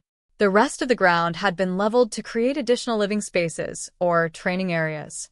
Since a clearing was easily made by leveling the ground, Krina and Dagora spent their days off training there. They would eat breakfast, do some morning training, head back inside to eat a hearty lunch, and then go out to train once more before returning in the evening. While the two had been training, Krina had mentioned that she was happy to learn that Dagora's stats were higher than hers. Now, she could fight him without holding back. Dagora had continued to raise his level and was now LVL 95. The training helped him to better wield 2 axes. Iron golems and Goldino were large targets, so accuracy was not particularly important against them, but if he came face to face with someone similar to him in size like Bask, unnecessary movements would be fatal. Alan noticed Shia in the back of the training area, absent-mindedly staring at people training. Huh?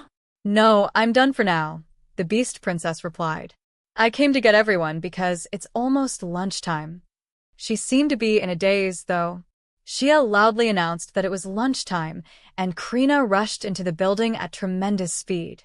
She zoomed past Alan to head inside. Alan and the others then calmly stepped into the dining area, where they saw the soldiers who lived at the base bustling around while enjoying their lunch. The residents of Hardcore User Island were handing out food and busily walking around the area. They had been dispatched to the 2 bases from the island and were hard at work. Someone had to make food and clean up in the Alan army. At first, Alan had wanted the soldiers to take care of all the odd jobs themselves, but by the time he had assembled his troops and made a base for them, he had already spent over 100 million gold. Given that it had taken such a hefty investment, Alan wanted them to focus on fighting.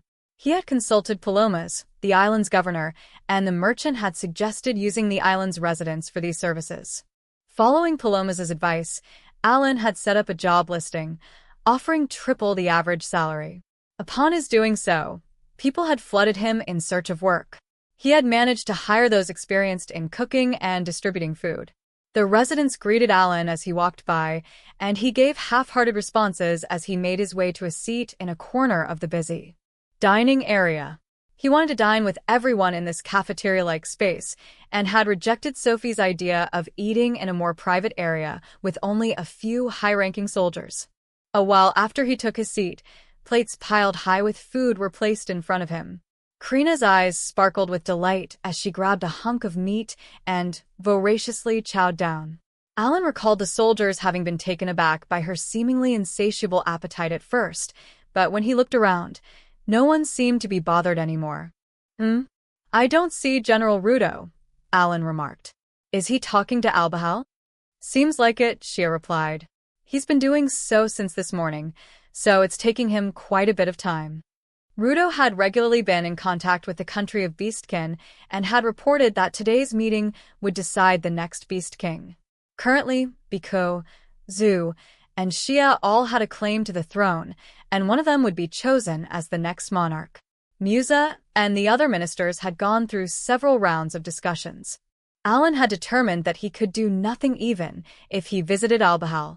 He had had Rudo take one of the communication magic tools from the Adventurers Guild so that he could receive contact from Albahal. This was part of the reason Alan was unable to celebrate Thomas's class promotion, but it seemed Rudo had not returned yet. He walked toward Alan and the group with his tutor/attendant behind him. Lord Luke Todd, we still haven't finished your morning studies, the dark elf tutor nagged. It was the usual scene. Luke tried to ditch his lessons, and his tutor desperately tried to hammer information into him. As Alan looked over Cecil's shoulder to glance at Luke, her skirt lifted up, allowing the world to see what lay beneath it. Granny panties. Cecil gasped and froze for a second before she whirled around, locking eyes with a grinning Luke. It only took a moment for her to understand what had just occurred. Chapter 12. The Woes of the Royal Family. Stop. Get back here. Cecil roared. No way. Go away, Miss Granny Panties. Luke teased. I'll kill you. The furious Cecil chased after the dark elf boy, but the dining area was teeming with Alan army soldiers out for lunch. Needless to say, Cecil could not run around freely. In contrast, the little dark elf could easily crawl under tables, pop out to taunt the noble lady, and flee. Oh, King Olbaas. The dark elf tutor sighed, burying their face in their hands.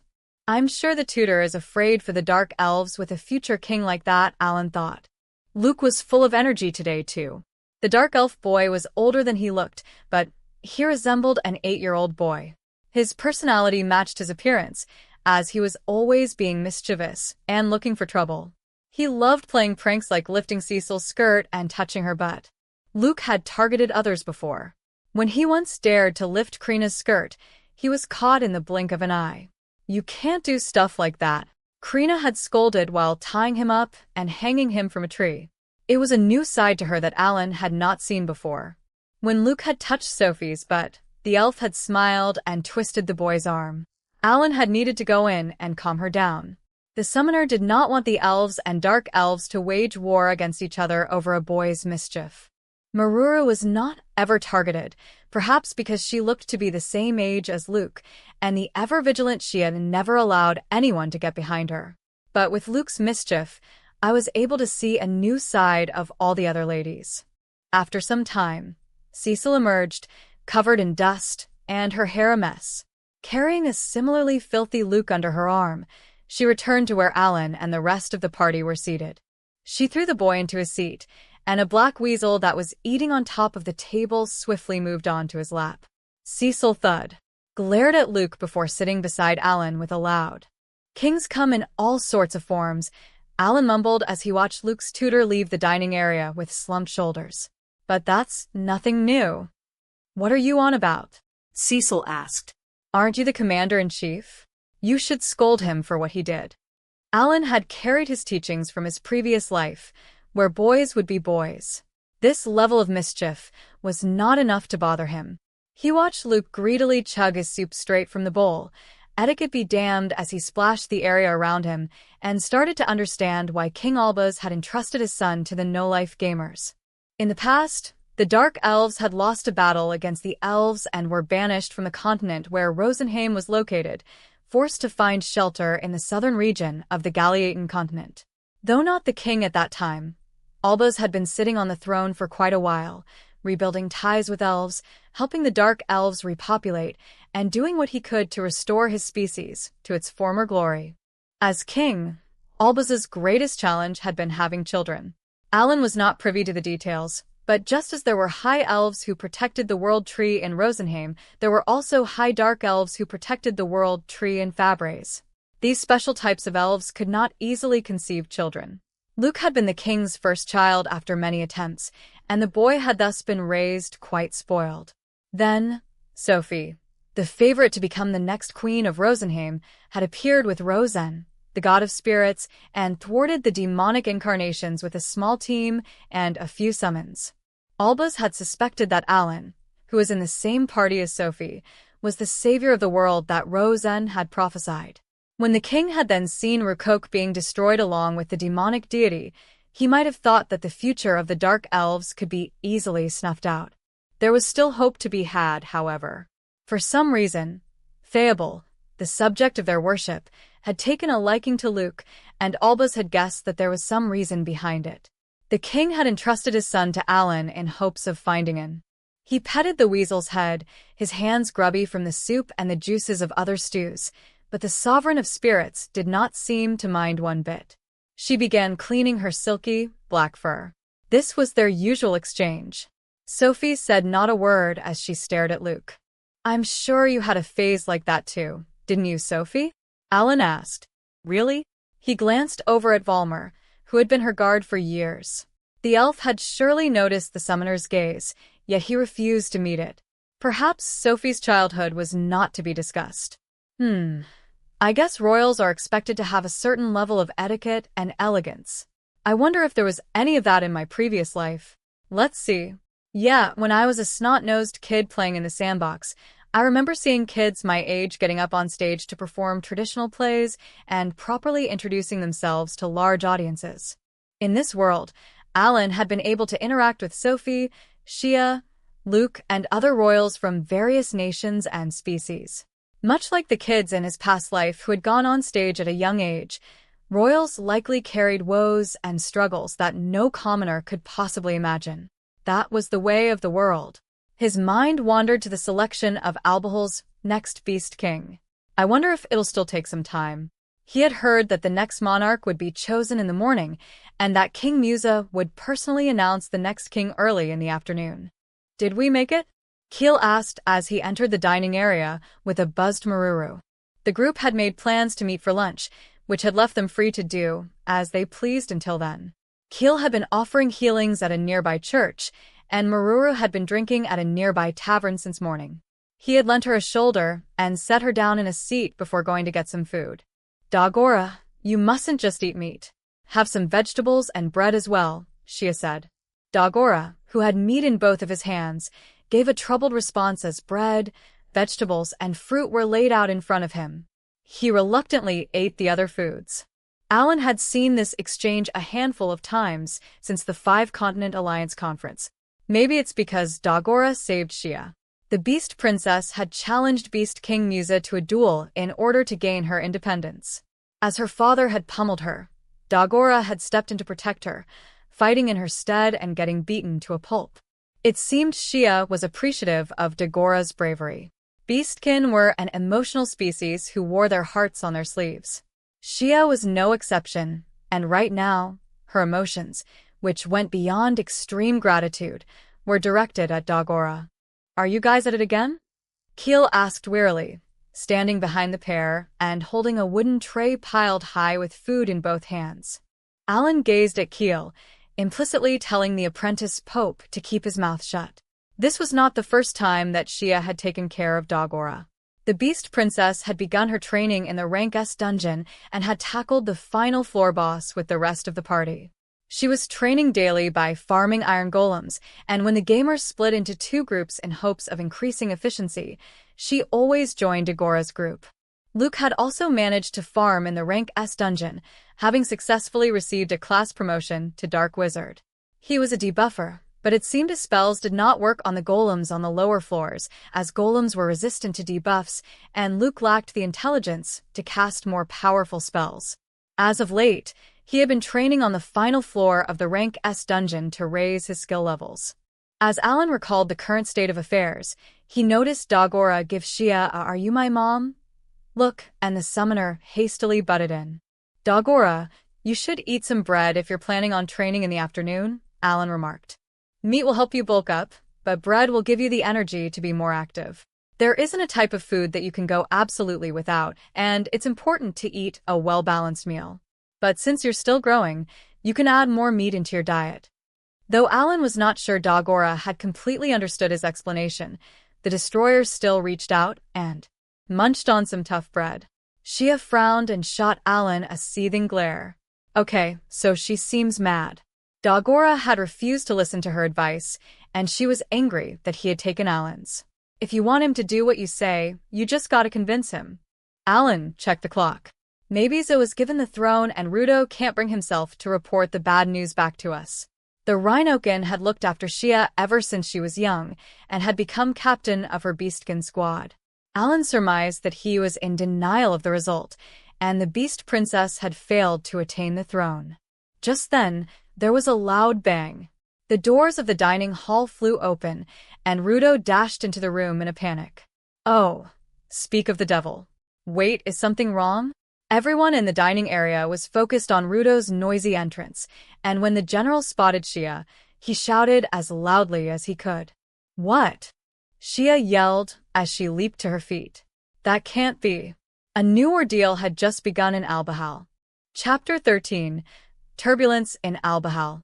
Today, a new Beast King would be crowned.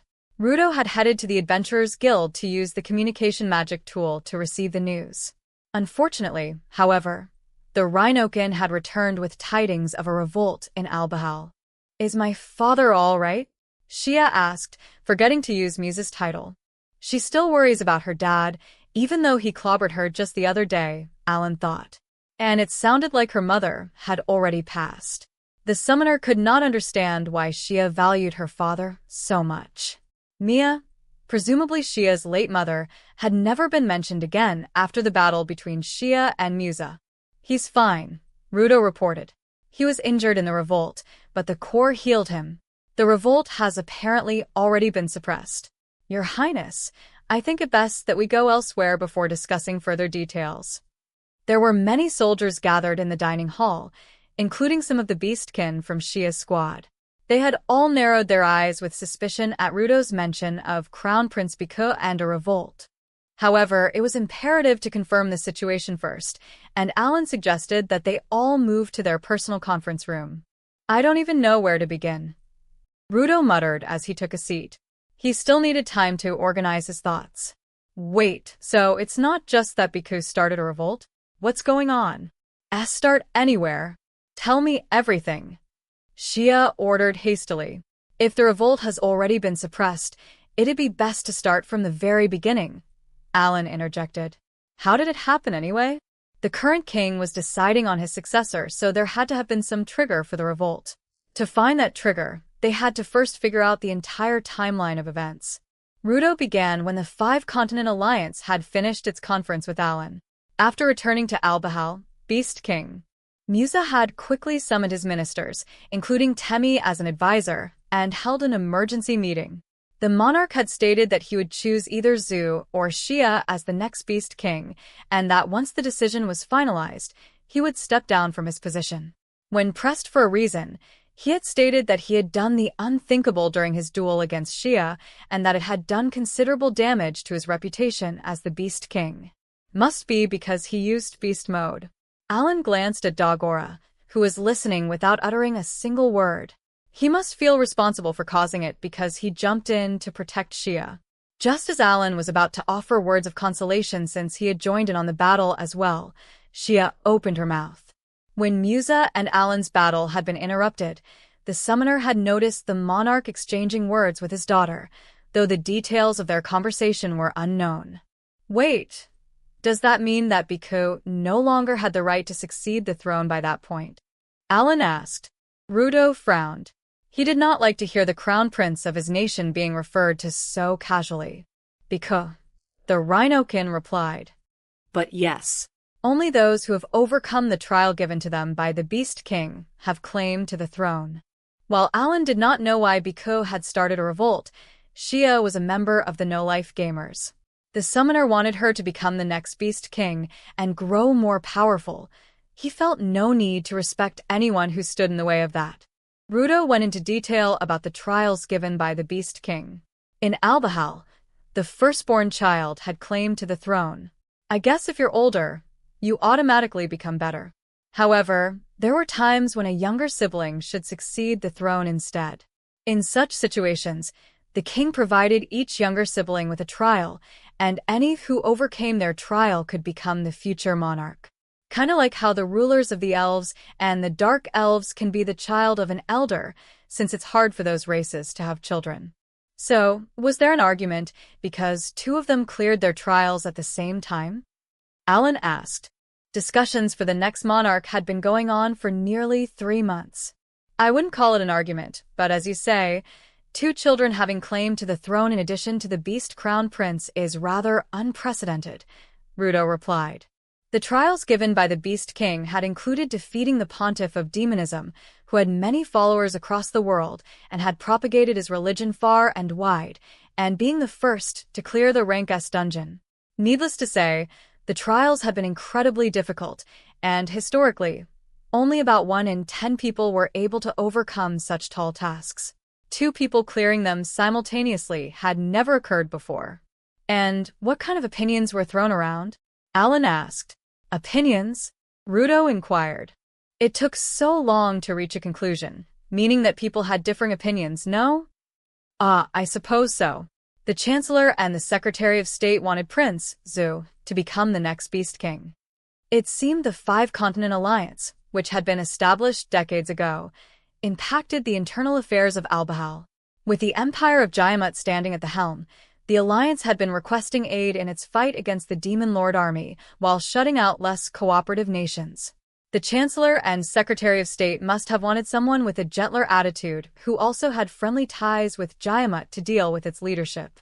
Beast Prince Zhu fit both criteria, so there was a chance he could pry open their occluded national affairs. Are you saying that Zhu didn't become the next Beast King? Alan asked. Precisely, Rudo replied. Lady Temi was the first to go against the idea. Until now, Temi had divined that Zhu would be the next king.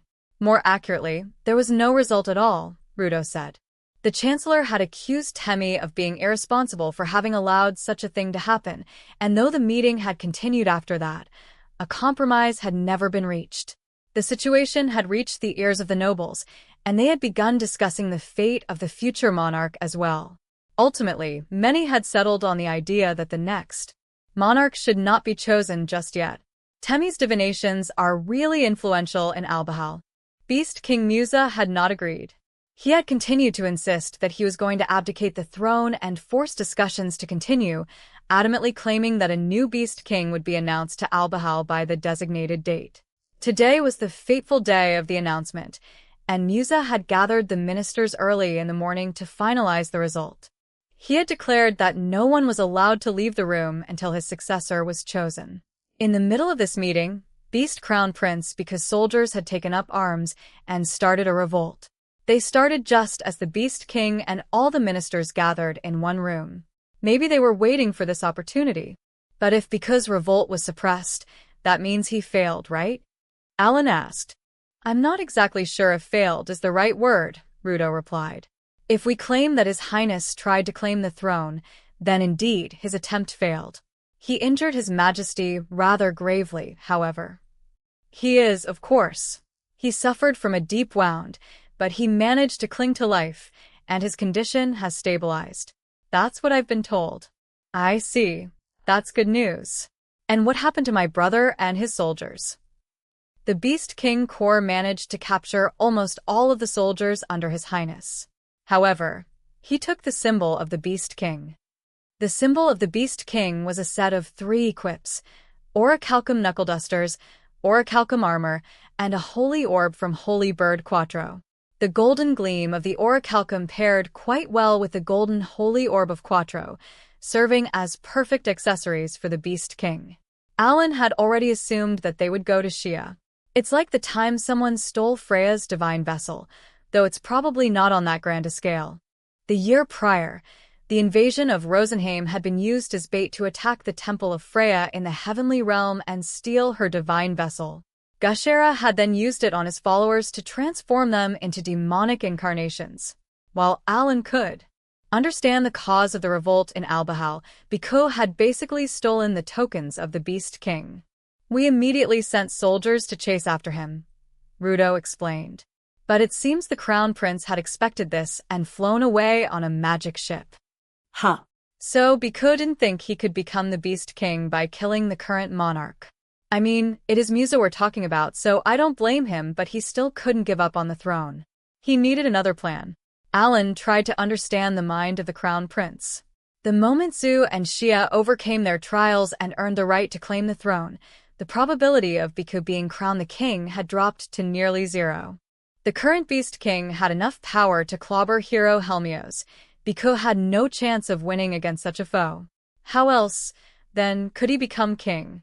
Biko had proceeded to steal the symbol of the Beast King, implying that the items signified that he was the monarch.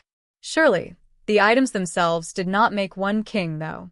What process was needed alongside the gear to claim the crown? If I were in his shoes, I don't think his personal soldiers would have been able to do much. The Corps and the 10 heroic beasts were probably stationed at the royal castle. While the size of Biko's army was unknown, the Beast King had his personal corps that protected his life. Even a sneak attack would not have been able to get through the tight defenses of the castle. Each member of the corps had at least a 2-star talent, and Beast Hammer King Rudo had once been stationed there. General Hoba and a few other members of the 10 heroic beasts were members of the corps. For Biko to have suppressed them while stealing the symbol of the Beast King, he would have required an ally. There have actually been a few reports of people spotting a large group of merfolk soldiers, Rudo said. Merfolk? Shia yelped in surprise. Are you saying that Crevel is behind all this? She's been in negotiations with them for a while. No doubt she feels some level of betrayal from them. But I didn't expect this. Did they decline us in writing last time because Crevel was connected to Beast Crown Prince Biko behind the scenes? Crevel was the kingdom of merfolk. Alan had repeatedly asked that he be granted entry into the Prostia Empire, and he had recently received an official letter formally declining his request. We can't be sure, Rudo replied. When we inquired about it with Crevel earlier, they seemed befuddled. It seemed they didn't fully comprehend the situation either. When Crevel was contacted, they had replied that they wanted to confirm the current state of affairs. Interesting, Alan said as he tried to determine the mastermind behind this ordeal.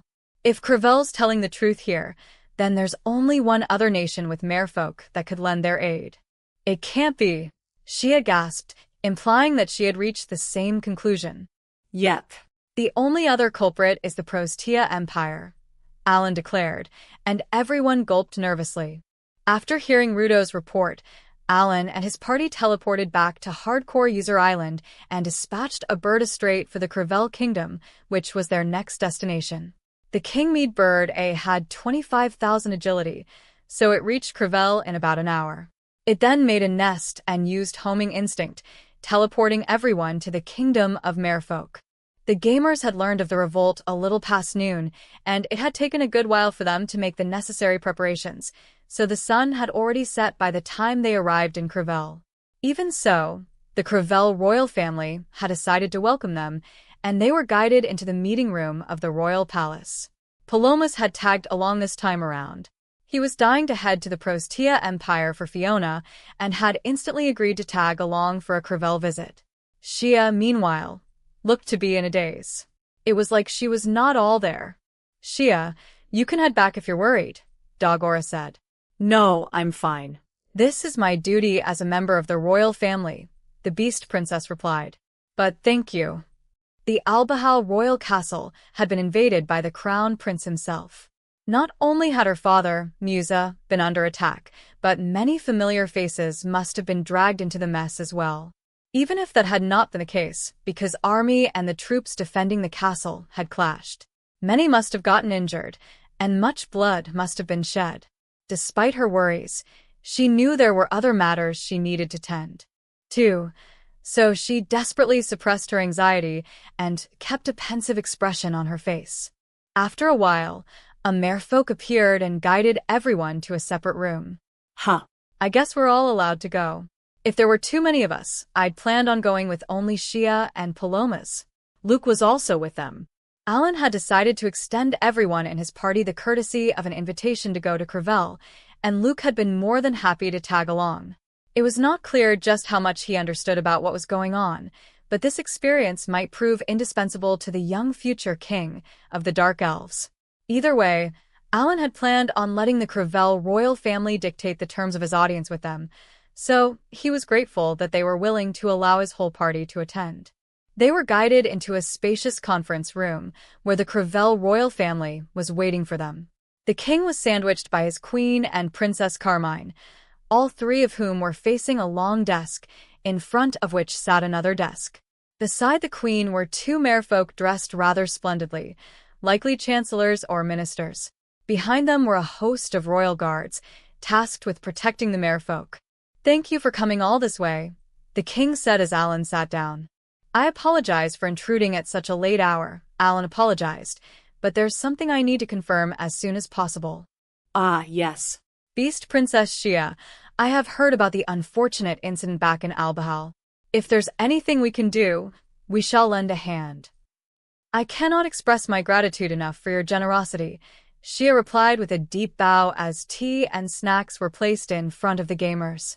It seems Biko, the one behind this revolt, had some sort of ally, Alan, who was sitting in the middle of his group, said, getting straight to business. It was late at night, and there was no time for idle chatter. There are rumors that the merfolk might be lending their support. During previous negotiations, Shia had been in charge of the conversation as the Princess of Albahal, but this time around, Alan was paying a visit as the commander-in-chief of his army. Rudo had already reported to him that the Beast King Corps had. I see. The king replied. As I told Albahal earlier, we are completely unrelated to this series of events. Yeah, I don't think he's lying. Alan used his intelligence to closely observe the king, the queen, Princess Carmine, and the other officials, but they did not seem to be lying or hiding anything. We have not been entrusted with that knowledge, the king answered. I guess they're not given accurate information. Alan had tried to look into the Prostia Empire in his own way, but he had been left with more questions than answers. He could only gauge the Empire's situation from scant details he had learned from trade. Exports shed light on what the Empire produced, and imports gave information on what the Empire could not sufficiently create. I understand, Alan finally said. Crevel had been created solely so that the Prostia Empire could interact with nations above water, and thus could not provide any meaningful information. I have heard that the Prostia Empire's army has been behaving rather strangely as of late. These are only rumors, of course. Prostia's army is on the move. Gotta thank the king for telling us. The king of Crevel had leaked information about Prostia to outsiders. Realizing this, the summoner slowly looked over at the queen and Princess Carmine, as perhaps the ladies were also steeling themselves for the future. In any case, we have to go to Prostia one way or another. One thing had become clear. There was more reason for Alan to visit the Prostia Empire. At first, he had just wanted some holy orbs and to meet holy fish Macri, but now, stopping because puzzling scheme had been added to the mix. The Beast Crown Prince, who wanted to eradicate humans from the world, had stolen away the symbol of the Beast King. And Prostia's helping him. While Alan still could not fully comprehend the situation, Biko had to be stopped. Shia, if we retrieve the symbol of the Beast King, would that make you the next Beast King? Alan asked, turning to the Albahalan royal. Seems like this entire ordeal started while Albahal was deciding between her and Zu. In other words, a decision about who would be the next Beast King had not been made just yet. Biko, who was born with a claim to the throne, had stolen away the symbol of the Beast King. As its name implied, if the gear made one the Beast King, then the one who retrieved it would rightfully be seen as the next monarch in the eyes of the Beastkin. Alan would provide his full cooperation in this endeavor. As Shia had joined his party, his power was hers to borrow. Shia had decided to join Alan in hopes of one day making an empire of Beastkin. But a king can't rely on their power alone. They have to rely on others at times and do whatever they can to claim the throne for themselves, which might affect Zu's lifespan. Beast Prince Zu was a henpecked husband, forced to submit to his wife's every whim. She believed that he would be the next king, so if he did not achieve that, his life would be in danger. Gotta think of a way to help him out then. That's not for you to decide, Alan, Shia said firmly. But perhaps the possibility is there. Still, the items Biko stole must be returned to Albahal once. And to do that, Shia believed that this would be the perfect opportunity to demonstrate her power as the next possible monarch. In order for her to do that, however, she required something very important. The Albahalan royal turned to the Crevel king, but he immediately bowed his head. The queen, princess, and ministers gave looks of dejection. It was clear that Crevel could not do much. Which visa in particular? Alan asked. There's one issued by Crevel, and another by Prostia, I believe. One visa, issued by Crevel, was for merfolk only. The other, issued by Prostia, was for non-merfolk. The latter type was blessed by Aqua, allowing the person wearing it to breathe underwater. The one issued by the Prostia Empire. The king replied, revealing that he had already requested Prostia for the visas.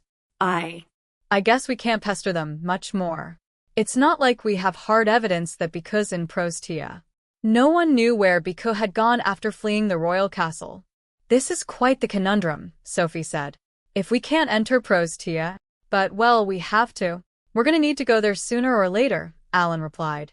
Your Majesty, are you able to issue a visa for us? Alan asked. I can, of course, but those visas are for. The king trailed off. You said you can do it. I'll hold you to your word. Though Alan had received the king's word, humans, elves, and beastkin could not survive within the Prostia Empire. The rest of the no-life gamers could not hide their confusion. No doubt Alan knew this tidbit, and yet he still seemed so confident. Did he have something up his sleeve? I do, Alan replied. I'm used to this sort of thing. I experienced it many times in the past. I guess any world has nations like Prostia. Alan had played such games numerous times before. If he could not go to a certain area, the game had required the player to obtain a key or some other special method of transportation. There had always been a solution lying around, in tandem with the reason behind a player being barred entry. Alan used what he had learned as Kenichi to analyze the situation. He was trying to enter a zone that was off-limits to him, like a story that would not progress unless he entered the village of the elves, who hated humans, or an event that would not trigger until he infiltrated the Demon Lord castle and figured out the Demon Lord's motives. He simply needed to once again use the methods he had learned in his games. This is probably the first time I'll be showing you guys this, huh? Alan said. We'll enter using the most basic method. Octo, can you use Mimic? You can use it on just me. The Crevel royals, ministers, and knights gasped in alarm upon seeing the octopus, which was so large that only its face and mouth were visible. At the end of its cylindrical mouth, Octo created a bubble that was large enough for a person to stand inside. The bubble floated toward Alan and bumped into him with an amusing plap, turning into white smoke and enveloping his body. When the smoke cleared, a merfolk was standing in front of everyone's eyes. Lord Alan. Lord Alan, is that really you? How in the world did you transform? Sophie gasped as she stood up. Hey. Alan laughed triumphantly. He closed and opened his hands, checking his webbed fingers. So this is how it feels to be a merfolk. Hey, why are you a merfolk now, Alan? Cecil cried. Even she could not wrap her head around what had just happened. Alan grinned as he confidently pointed to the ocean in the distance. Now then, since it seems like our lovely Crevel Kingdom royals will issue us visas, let's visit the Prostia Empire at the bottom of the sea. Side Story 1. The Sacrifice and the Blood of the Beast, Part 2. It had been 10 months since Beast Crown Prince Biko's loss in the Beast King martial arts tournament.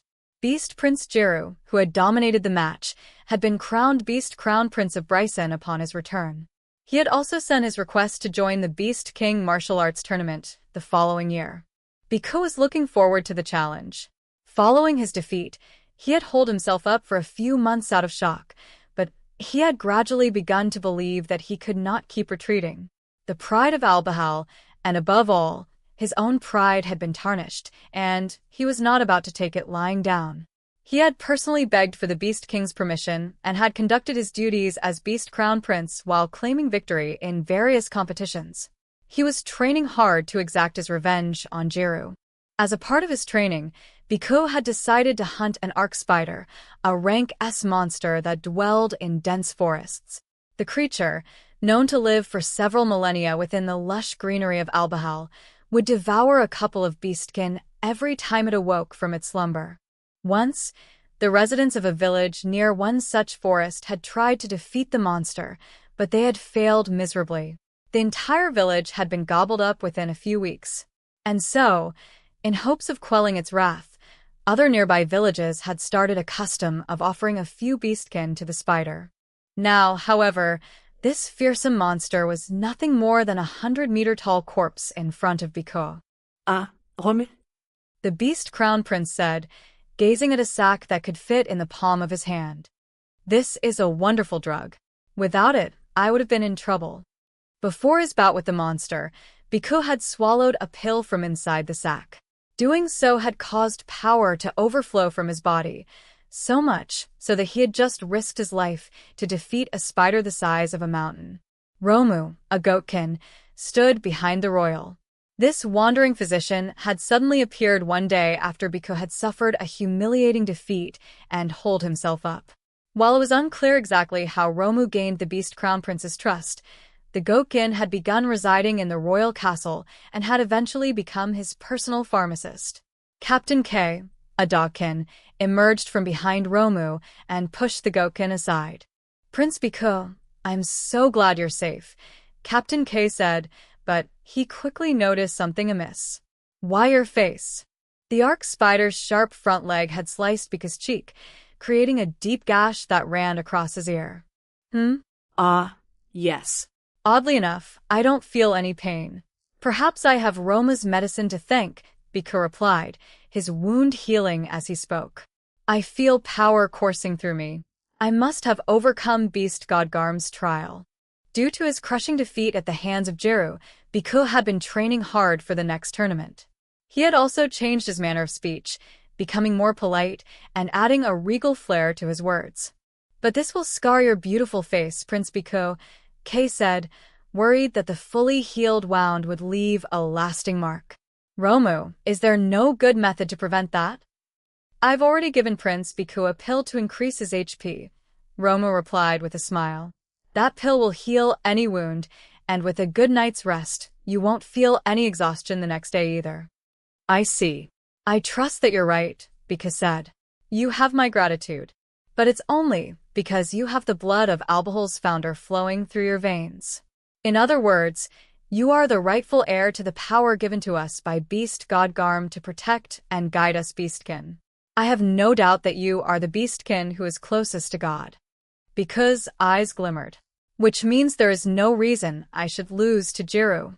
A terrifying grin stretched across his face, causing Captain K's fur to stand on end. The captain realized that he feared his master very much. When he glanced over at Romu, the elderly, Gokin did not seem to be exhibiting the same sense of fear. On the contrary, he was smiling. Beast God Gillen protects the Bryson royal family, Roma said. However, the deity only became who he is because of Lord Garm's whims. Bryson is no match for Albahal. When people see you awaken the power slumbering with you, Prince Biko, everyone will be reminded of this face. The knights surrounding Romu and Captain K began nodding along as they whispered in agreement. They served Biko, who had been thought of as a prodigy since his youth. No one was eager to admit their master's defeat in the previous tournament. They were all passionately watching Biko prepare to exact his revenge in the next match. No one realized how excited they were about their pleas finally being answered. Perhaps so, Biko said coldly to the knights. However, this is between myself and Jiru. As he is a pillar supporting beast god Garm, I will not allow any of you to speak ill of Lord Gillen. You'd best heed my warning, Romu. If you wish to remain close to me, you must never speak of the deities in such a manner. The smile faded from Romu's face as he bowed vehemently, showing his submissive side. I am terribly sorry. At the same time, the knights shifted around awkwardly in response to the scolding. Captain K noticed the change in the atmosphere. Let us retreat, the captain swiftly ordered. We shall divide into 3 teams. The dismantling team will retrieve the mandible and magic stone. The arc spider was an insect monster, so its meat was not suitable for consumption, but it was rich in materials. The knights followed their captain's orders and split into 3. One would collect the monster's materials, one would return to the stream where they had camped the night before to make preparations, and one would report to the nearby villages that the arc spider's reign of terror had come to an end. These knights were the children of nobles, though they were not heirs to their families. The nobles had offered their children as proof of their support since rumors swirled that Biko was the favorite to be the next Beast King. There were actually quite a few more knights, but Biko had only selected the best to tag along with him. 2 hours later, when the sun had set, a large bonfire illuminated the base camp as Kay served Biko inside a tent decorated with the emblem of the royal family. Your Highness, this is cooked to perfection, the captain said, offering the beast crown prince a chunk of skewered meat that had been seasoned and grilled well. Biko took the skewer and took a big bite, removing a large chunk of meat with his teeth. The meat was not of excellent quality and was not in the best condition since it had been kept for days during their trip to this area. Such a dish would never be served to a royal in the royal castle, but to Biko, who had just fought a harsh battle, this was a grand feast that was second to none. What's wrong? Biko inquired. I find it difficult to eat with you staring at me like that. And nothing, Kay replied as a tear rolled down his cheek. I'm just moved by the fact that you defeated a terrifying monster all by yourself. You've become most splendid. Biko was so overwhelmingly powerful that it was difficult to believe he had been trounced by Jiru in front of a crowd just last year. Kay had to give credit where it was due. This was thanks to Roma's efforts. Not only had the Gokin helped a depressed Biko get back on his feet, but he had also generously provided the crown prince with pills that made him powerful in battle. Romu had developed the medicine specifically for Biko, who would not have been able to bounce back if it had not been for the pharmacist. It was for this reason that Romu was allowed to be in the same tent as, and even dine with Biko and Kay. Yet the Gokin never became conceited and diligently worked hard to develop new pills for Biko. Contrary to Roma's usually excited look when developing new drugs, he looked bored while he ate his meal. Kay found the Gokin to be quite the eccentric oddball. Kay, it seems I've caused you much worry, Biko said. What? Not at all, the captain hastily replied, acting humble. You've always been worried about me. If I were to have an older brother, I would choose you, Kay. The captain froze in astonishment at the sudden words of gratitude, and Biko continued solemnly. Since my youth, I've been indebted to you and your family, House Patrash. The previous lord of your house passed his title to you despite your youth, because you're an excellent, competent person. Biko, like Kay, had been thrust into his role at a young age. The captain had been tasked with taking care of the crown prince ever since the two were children, and the 2 men had grown together. When Biko had become the crown prince, Kay had become a captain, and his hard work had rewarded him with being turned into the lord of a marquis's house.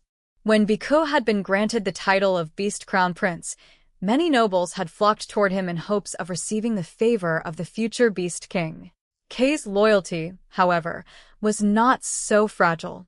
Why, you are far too kind for a man like me. As Kay Van Patrash, I shall serve you for the rest of my life. Prince Biko. Kay then divulged his thoughts. Your Highness, perhaps there is one more person worthy of your praise, Romu. The royal turned to Romu, who had not heard his name be called, and apathetically continued eating his meal. When he noticed Biku's gaze, the goatkin hastily jumped to his feet. Sire, Romu cried, I'm undeserving of the kind words of Sir Kay, your right-hand man, no, the future Beast King Corps' captain. The future Beast King? Biku scowled. Hold your tongue. Never say that again. His monotonic low voice was a display of suppressing his anger. But your pills are rather impressive, Biku said cheerfully. I cannot use them for the Beast King martial arts tournament, but they nevertheless enabled me to be victorious today. I'm convinced that I can win in the next tournament.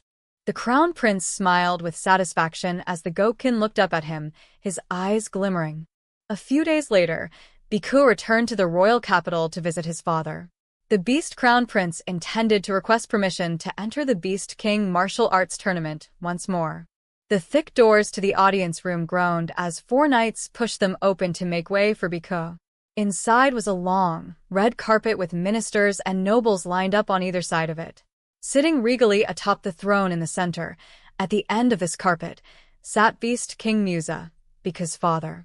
Beside the king sat the queen, the crown prince's mother, and on his opposite side sat Chancellor Lupu, a Tanakikan. The queen's seat was the same height as the throne, while Zuz and Shia's seats were a step below. Biku took large strides across the carpet, Captain K and a few other knights following behind him. 2 of the knights each carried an arc spider mandible, and 2 more carried in a platter, with a rank S magic stone atop it. Noticing the gazes pointed at him avert to the items that were carried in, Biku felt a sense of satisfaction. The nobles and ministers began to chatter. I can't believe it. Rumors of the arc spider terrorizing the Belhina Mountains having been killed were true. I'm shocked such a terrifying monster was defeated. Perhaps His Highness has become as powerful as his grandfather, His Majesty Woes. When Biku reached the end of the carpet, he slowly went down on one knee. Kay and the other knights followed suit, the items still in their hands. You have done well to return home, Biku, Musa said. I've heard that you defeated the monster all by yourself. Is this true?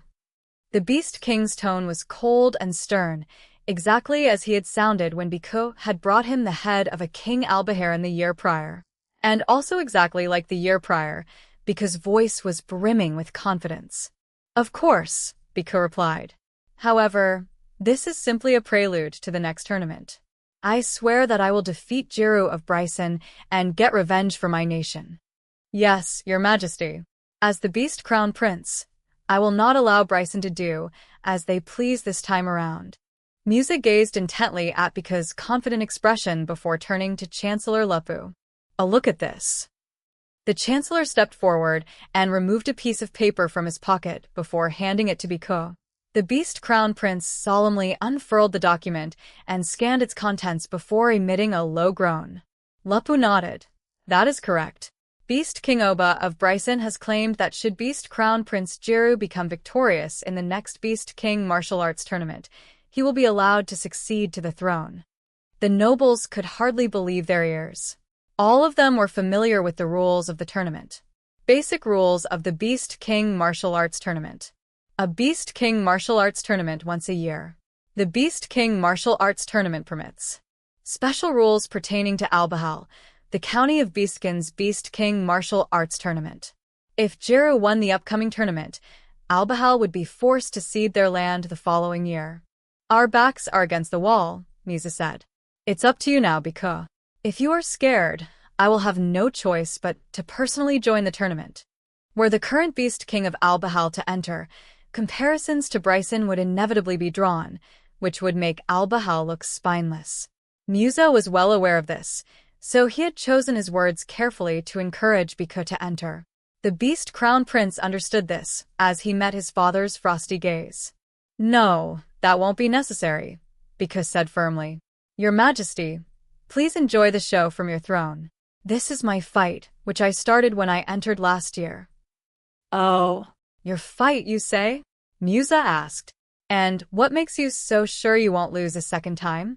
because that loss made me into the stronger man you see here today. I am no longer the person I was last year. This arc spider is proof of my growth."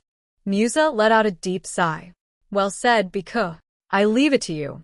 "Yes, your majesty." The nobles seemed relieved by Bhikkhu's powerful response, but anxiety still loomed in their hearts. The rank S magic stone was proof that Bhikkhu had indeed grown stronger, but they recalled just how one-sided the battle had been last year. "Then shall we end it for today?" Musa asked, his voice booming throughout the room and cutting through the awkward silence. "No, your majesty," Lupu said. "There is actually one more issue to tend to. It involves His Highness, the Beast Crown Prince. Last month, His Highness suggested increasing the head tax on those with talents. Each minister has considered the idea and submitted their thoughts on the matter." The nobles turned stern, and with good reason. Bhikkhu had spent 10 months drafting a proposal, which went as such. "Chancellor Lupu, what opinions were there about my draft?" Bhikkhu inquired. "While there have been many differing opinions, your highness, they have all agreed on one point," Lupu replied. "By submitting a law that seemingly punishes talented individuals, it will only encourage them to leave our kingdom." "What are you saying? Do you not understand that this tax aims to have precisely the opposite effect? Without money, The fur on Lupu's face bristled with fear and confusion. "Why, you would be controlling those with talents." "Controlling, you say?" Those who can mutter such words have never even begun to imagine how controlled and suppressed the talentless feel. Bhikkhu cast them a sharp glare, silencing them all immediately. "This will be the perfect opportunity. Why don't I tell everyone here what I saw and heard with my own eyes and ears? After I graduated from the academy, I toured Albahal as an adventurer. Wherever I went, people were shivering in fear, terrified of monsters. Why do you think that is? Because none of them had talents. Simply because they were born talentless, they became a part of the weak, and they shuddered in fear both day and night. That is all they know of life. 90% of newborn beastkin in the Garlesian continent were talentless. Many of them were never able to leave their hometowns. Bhikkhu had spent his days in the royal capital, entered the academy, and accrued vast knowledge about the world without ever having known that such people existed. But after leaving the academy and becoming an adventurer, he had been hailed a hero simply for killing a mere rank C monster that had been terrorizing nearby villages. At first, he could not figure out the reason behind this phenomenon, but he eventually reached a conclusion. The talented had a duty to protect the talentless. They were capable of such a feat. In other words, if those without talents were suffering, it meant that those with them were not fulfilling their duties. Following that, whenever Bhikkhu had been thanked for defeating monsters, he had wondered if the people would have been freed from their suffering sooner if there were another adventurer like him. If there had been another person who had also faced those risks, he would not have been the only one being showered with praise. Upon his return to the castle, he had realized that there were indolent, talented people crawling about. Then, after having received his title of Beast Crown Prince, Bhikkhu had first wanted to take away the extravagant wealth that allowed the talented to indulge in their lazy lifestyles. He had felt that it was high time for them to fulfill their duties. Bhikkhu passionately, yet quietly conveyed his thoughts to everyone in the room, earning him a sigh from the Beast King. "I understand where you're coming from, Bhikkhu," Musa said. "However, you're also one who should fulfill this duty you speak of. Surely, that is not lost on you." "Of course not," Bhikkhu replied. "The royal blood of Albahal flows through our veins. Thus, we must fulfill the most important duties of all. Hence, Beast God Garm has bestowed upon me the talent of Beast Fist King. Please give me the chance to prove that I'm not merely spouting pretty words." "You heard him, Lupu." Musa turned to his chancellor. "What say you?" "Your Majesty," Lupu replied anxiously as he glanced at the ministers and nobles throughout the room. "With all due respect, the ministers of Home Affairs, Foreign Affairs, and Justice are all against His Highness's draft." "I'm the one who made Bhikkhu the Beast Crown Prince," Musa replied. "After journeying around our kingdom, this is the conclusion he reached. I advise that you discuss this carefully." With that, Bhikkhu would officially enter the Beast King martial arts tournament, and preparations got underway. The Beast King martial arts tournament kicked off, and Biko decided to ignore both the previous year's results and the fact that he was the crown prince. He chose instead to take part in the preliminaries. However, no one could hold a candle to the man who had defeated a rank S monster by himself. Biko swiftly won his matches and made it to the finals of the Knuckles division. The night before the final match, Zuo and Shia visited their brother's room. The two younger siblings had tried to visit Biko many times before but had been turned away at the door by Captain K. Princess Shia, Prince Zuo, as I said yesterday, His Highness Biko is currently trying to focus his mind for the next match, K said. He isn't able to meet anyone today. But he's going to fight Jer tomorrow, isn't he? Shia asked. I want him to take this as a good luck charm. She took out a Beast God's Guardian Cord, a magic tool from Garm that allowed its wearer to survive an otherwise fatal blow. Biko had only managed to walk away from his grisly match against Jira the year prior thanks to the item. But unlike back then, Kay did not readily accept the gift from the Albahalan princess. Princess Shia, it pains me to reject your offer once more, but... Kay started. Please, Kay. I beg of you as well, Zuo insisted. Shia isn't the only one worried about what may happen to our beloved brother. I am as well. Couldn't you at least give this cord to him? I'm sure he'll understand just how worried we are for him. The captain had no choice but to give in. He reluctantly took the cord from the pair and said, I shall tell Prince Biko about how worried you two are. Kay watched the siblings leave before stepping into Biko's room. The crown prince was alone with Romu, who was rubbing ointment that eased exhaustion onto the royal's back. The captain hesitated and fiddled with the cord in his hand. Did Shia give you something? The crown prince inquired. The Beast God's Guardian Cord, Your Highness, Kay replied. She wanted you to have it. The captain could not believe his ears. Anyone born in Albahal knew the effects of the Beast God's Guardian Cord. While it was understandable that Biko did not want to wear it, throwing it away was a shocking decision. Before Kay could speak, Biko, still facing down, opened his mouth once more. There are limits to the magic tools we can bring in. I have no room for defensive items. Oh, of course, Kay replied with a bow. Strengthening your defense will not help you attain victory against Jeru. He placed Shia's cord inside a drawer and gazed at Biko's gear, which had been placed on his bedside table.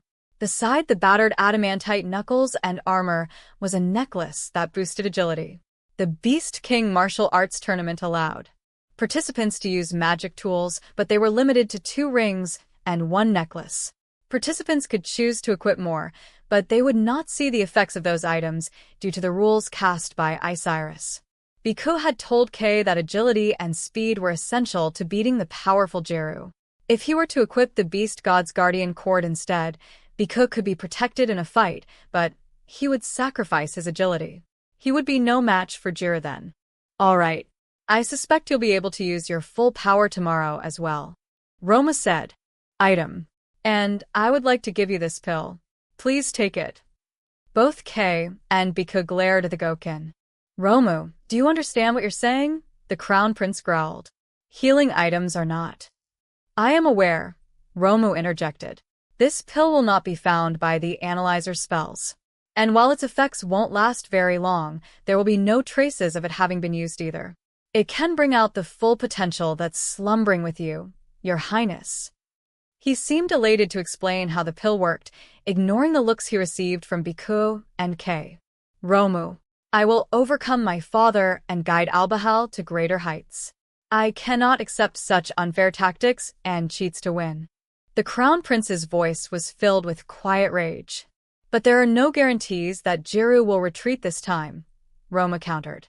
Even so, using the drug in such a crucial tournament will cause me to lose something far more important than my life. Something I must protect. Is it more valuable than your citizens, who will either be chased from their homes or be scorned if they stay when Jeru seizes the land? Does this important something you speak of outweigh the tears they will shed? Hold your tongue, Romo, Kay shouted, hastily jumping in to protect his confused master. Do you realize who you're speaking to so insolently? The Gokin gasped in surprise and immediately kowtowed. I am terribly sorry. As the elderly pharmacist visibly shrank and trembled in fear, Bika spat, "I see that you're merely worried about both me and this kingdom. I shall excuse your words this time around, but never speak like that again. Is that clear?" "Your wish is my command, Prince Bika." Neither Bika nor Kay could see the expression on Roma's face. The next day, Bika could hear the crowd shouting from the waiting room in the depths of the Albahal Central Arena. He had never heard such deafening clamor. The stone building trembled at the cheers and stomping of the audience. "I wish you the best of luck," Kay shouted at the top of his lungs, hoping that his thoughtful prayers would reach the beast-crowned prince over the crowd. "Heh," Bika smirked. "If I'm making you wear such an expression, no doubt I'm still the cause of your worries." "And not at all. I trust that you can defeat Jiru and avenge last year's blunder. Prince Bika, you have the blessing of Beast God Garm on your side. I believe that you will win," Roma said. In contrast to the energetic captain, his voice was feeble, frail, and small. Yet despite him having been whispering, his words reached Bika's and Kay's ears clearly. With that, the crown prince left the waiting room. He walked through the dimly lit hallway and entered the arena, the sun's rays beating down on him. "Don't blink. Prince Bika has emerged. No, he's returned to the arena," a Rabican reported, using an amplification magic tool to project their voice throughout the area. "We've all been eagerly awaiting you." Thunderous cheers practically drowned out the voice as the building quaked. Bika paid no heed to the audience as he slowly stepped onto the sands of the arena. His eyes were focused on the shadow emerging from the opposite end of the ring, glaring at the figure. Preliminaries. He had used his full power to tear through each of his opponents and was confident in the display of overwhelming might he had put on. However, the same could be said of his opponent. Jiru had shown crushing strength against his opponents and won his way to the top. Thus far, he was unmatched. The two men faced each other in the middle of the arena. "Don't think that you can become Beast King this year, Jiru," Bika said. Jiru smirked, just as he had done the year before. "Humph. What's wrong? You seem to be more serious now." "Have you gotten a little stronger?" Analyzers approached them to use their analysis magic and quickly examine their bodies. Once they had finished their investigation and reported their findings, the judge raised an arm in the air. A leprechaun on standby at the edge of the arena, their burly body rippling with muscles, raised a massive mallet high in the air and swung down with all their might. Bika used his skill the moment the fight began. "Beast mode. Grar." Jiru smiled fearlessly as the Albahalan royal transformed.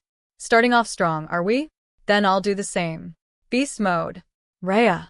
As a howl escaped his throat, Jiru grew larger as well. Bika moved at an astonishing speed, putting his year-long training behind his fists. Both fighters immediately activated beast mode. The Rabican reported, unable to keep up with their speed. Their fists collided, sending a massive shockwave through the arena. The two then leaped away from each other. When all was said and done, Bika's face twisted with pain, while the beastly, transformed Jiru looked as calm and composed as ever. "What?" Jiru asked.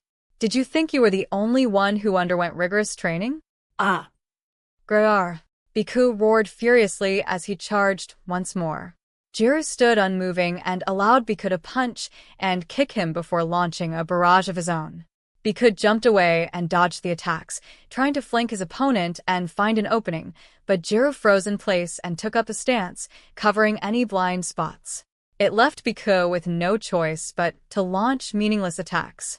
The two crossed fists, and their legs sliced through the air as loud rumbles reverberated throughout the arena. "Is this the power of royal families?" the Rabbitkin announcer shouted. Just then, Jiru leaned to the left, dodging Bika's high kick. The Bryson Royal crouched low and launched a feint at the right side of Bika's stomach before burying the toes of his left foot into the left side of Bika's stomach. He tried to jump back to regain his posture, but Jiru followed him like a shadow. The Wolfkin once again feinted, pretending to punch at Bika's face before twisting his lower body and landing a left knee into Bika's side. The impact was so intense that he crumpled to the ground, but just as he managed to stand back up, Jiru's shadow fell over him. The Bryson Wolfkin landed a front kick to Bika's chest, forcing him onto the sand once more. This continued for about an hour, and when Jiru finally turned his back on Bhikkhu to casually stroll away, the Albahalan royal, whose beast mode transformation had come undone, lay pitifully on the sand. That's the match, the judge cried, his voice quivering. Jiru is the winner. Jiru proceeded to walk toward the exit of the arena, but he froze when he heard voices echoing from deep within the hallway that led to the waiting room. Brother. Ashuri. We must cast healing magic on him. Zu and Shia cried. They swiftly ushered some healers over when they noticed Jiru standing there. Shia, who was standing at the front, glared at the wolfkin, tears filling her trembling eyes. Beast Princess Shia. Good day, Jiru said.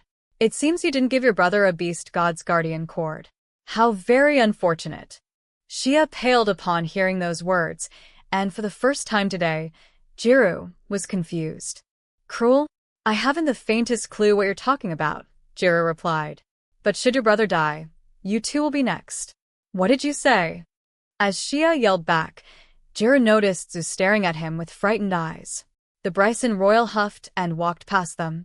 Brother. Shia and Zu cried. In the shadows, Jiru turned around and watched the two young Albahalan royals head for Bhikkhu, who had had every bone in his body shattered and was lying in a pool of his own blood. And so, the winner of the spiked knuckle division was decided. Jiru proceeded to fight against the victors of other divisions, but no one stood a chance against him. General Hoba, the one who had defended the title of Beast King for the overall tournament for a decade, was no exception. Nga. Hoba grunted as he slammed against the wall of the arena, his massive body having been blown back by a roundhouse kick. This is the one who defended his title for a decade. Bhikkhu put up a better fight. Jiru roared triumphantly. And the winner is Beast Crown Prince Jiru of Bryson. He has claimed the title of Beast King this year, the judge announced, their voice filled with despair. It sounded as though they were sentencing someone to death. As he had promised, Beast King Oba gave up his throne to his son, Jiru, who had been victorious in the Beast King martial arts tournament. The first thing Jiru did after accepting his new role was declare that he would enter the tournament the following year. He also stated that he would continue to enter until he had recovered all of Bryson's land that had been taken by Albahal. Bhikkhu had left the governing to the chancellor and ministers, practically abandoning his duties and post as the crown prince to go on a journey. He wandered around Albahal as part of his training to become even stronger, defeating powerful monsters along the way.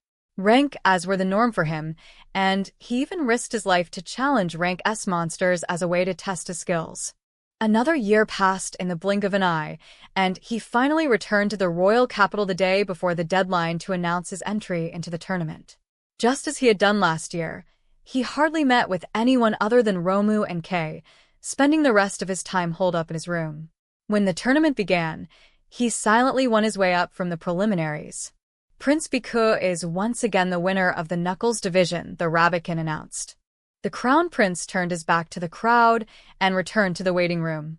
Normally, he would fight with the previous year's winner for his next battle, but since Jiru had become the Beast King, Bhikkhu would need to fight all the other division winners before he would get the chance to face the Beast King. Captain K and Romu were waiting for the royal in the waiting room. As usual, Bhikkhu lay on the bed as Romu used his special ointment blend to massage any stiff muscles. It was then that there was a loud banging on the wooden door, so intense that the door looked like it would crack at any moment. Bhikkhu furrowed his brow and stared at the source of the noise with suspicion. The moment he grabbed the handle and undid the lock, Shia barged into the room, pushing past the captain.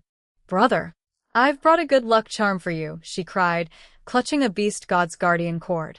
This year, I had Lady Temi weave her special art into the cord, so... She stuck out her arm to offer it to her brother, who was lying on the bed. Princess Shia, please stand back, Kay said, gently placing his hands on her shoulders. Prince Bhikkhu does not want to see anyone. She shook him off her as a sharp pain ran through Kay. One of the claws on the princess's free hand had the Dawkins blood dripping from it. Shia could not hide her shock at what she had just done. Your Highness, please forgive me, Kay apologized. And no, I'm the one at fault here. I'm sorry, Shia replied. When the captain knelt down to ask for forgiveness, the princess looked down at him, completely at a loss for what to do. She felt her older brother's rugged hand gently rest on her shoulder. When she turned around to face him, her shock from hurting Kay dissipated. Please take this with you, Shia said. If you don't, Jira might kill you this time, brother. Biko gazed down at the beast god's guardian cord and slowly shook his head. Do you think that I will lose? But those worries may become shackles when I risk my life in battle. Over the past year, as I fought against monsters, I learned that as long as I'm arrogant enough to believe I can escape with my life, I will never stand a chance against Jiru. Biko gently patted her head, and she looked up at him, anxiety plaguing her heart. I will gratefully accept Zeus in your thoughts, but I will fight with the gear that I have been using, Biko said before he noticed Roma toying with the equipment on the table. What's wrong, Romu? I knew that you were no normal pharmacist, but did not think that you could polish weapons and armor. Roma turned around with surprise. I can. As I journeyed around, I learned to do practically everything by myself. Biko nodded and headed for the table where Romu was. The crown prince wore the necklace that increased his agility, and Kay hastily helped him put on an adamantite breastplate. And the increased tax for those with talents, which I created thanks to your advice, has been rather popular. I hope you'll continue to. Biko trailed off as he tried to don his adamantite knuckles. Is something the matter? Romu asked worriedly, peering into the royal's face. Biko tightened the belt to fasten his weapon and stared intently at the Gokin. Ever since I met you 3 years ago, you have served me well. Oh, of course. I have only wished to serve you. I have thought that even after meeting Princess Shia. Started 3 years ago when the Gokin had simply shown up one day. He was being questioned in front of the castle gates when Shia and General Rudo had appeared. The elderly Romu had then spoken with them, and the rest was history. Yes. Without your medicine, I never would have been able to get back on my feet, Biko said. As proof, my will hasn't shattered even after suffering my second defeat last year. I shall offer you a reward, Romu. Let me see. You have served other beastkin kingdoms, have you not? And the time has come for you to serve another one. I shall write you a letter of recommendation. Shia and Kay shuddered at the thought. The crown prince was practically saying that he had no need for Romu anymore. But the Gokin shook his head quietly and kept his usual smile on his face. That won't be necessary, your highness, Roma said. As you can see, I don't have much longer left. You are favored by beast god Garm, and the special blood of Albahal's founder flows through your veins. I would like to serve you until the day I die. Humph. You still choose to flatter me, I see, Biko said as the tournament's messenger stopped behind the closed door. It's time. Prince Biko, preparations for the next match are complete, the messenger announced. Very well. I have just finished my preparations as well. As the royal headed for the door, Kay once again shouted as loud as he could. Biko opened the door. Before he left, he whirled around to face his little sister with a smile. Shia, don't you worry. As one who carries the Albahalan royal blood in his veins, I shall win this time. He turned back to head to the arena, the smile vanishing from his face. His expression transformed into that of a warrior's, prepared to risk his life for the harsh battle. When he emerged from the damp, dimly lit corridor, the sun's brilliant rays shone upon him. The cheers of the citizens sounded brighter still. Please win this time. Biko closed his eyes. He felt the warmth of the sun on his face, and the cheers of his citizens echo throughout his body. Everyone trusts that Prince Biko will win this time, a staff member murmured. Were the crown prince to lose this year, much of Albahal's land would be seized. And a third loss would mean the end of his life. Even if Jiru allowed him to live, he had sworn on his pride as a member of the Albahalan royal family that he would sooner die fighting than live with that humiliation. Biko opened his eyes and gazed at the crowd. Many citizens from remote areas all over Albahal had rushed to the tournament to cheer for the crown prince. They were people he had met, who had celebrated his victory over monsters over the last 2 years as he journeyed across the country. I will win even if it costs me my life, Biko said. I believe that is my duty. You should do yours. Yes, Your Highness, the tournament staff member replied. The battle would be meaningless if it was not fair.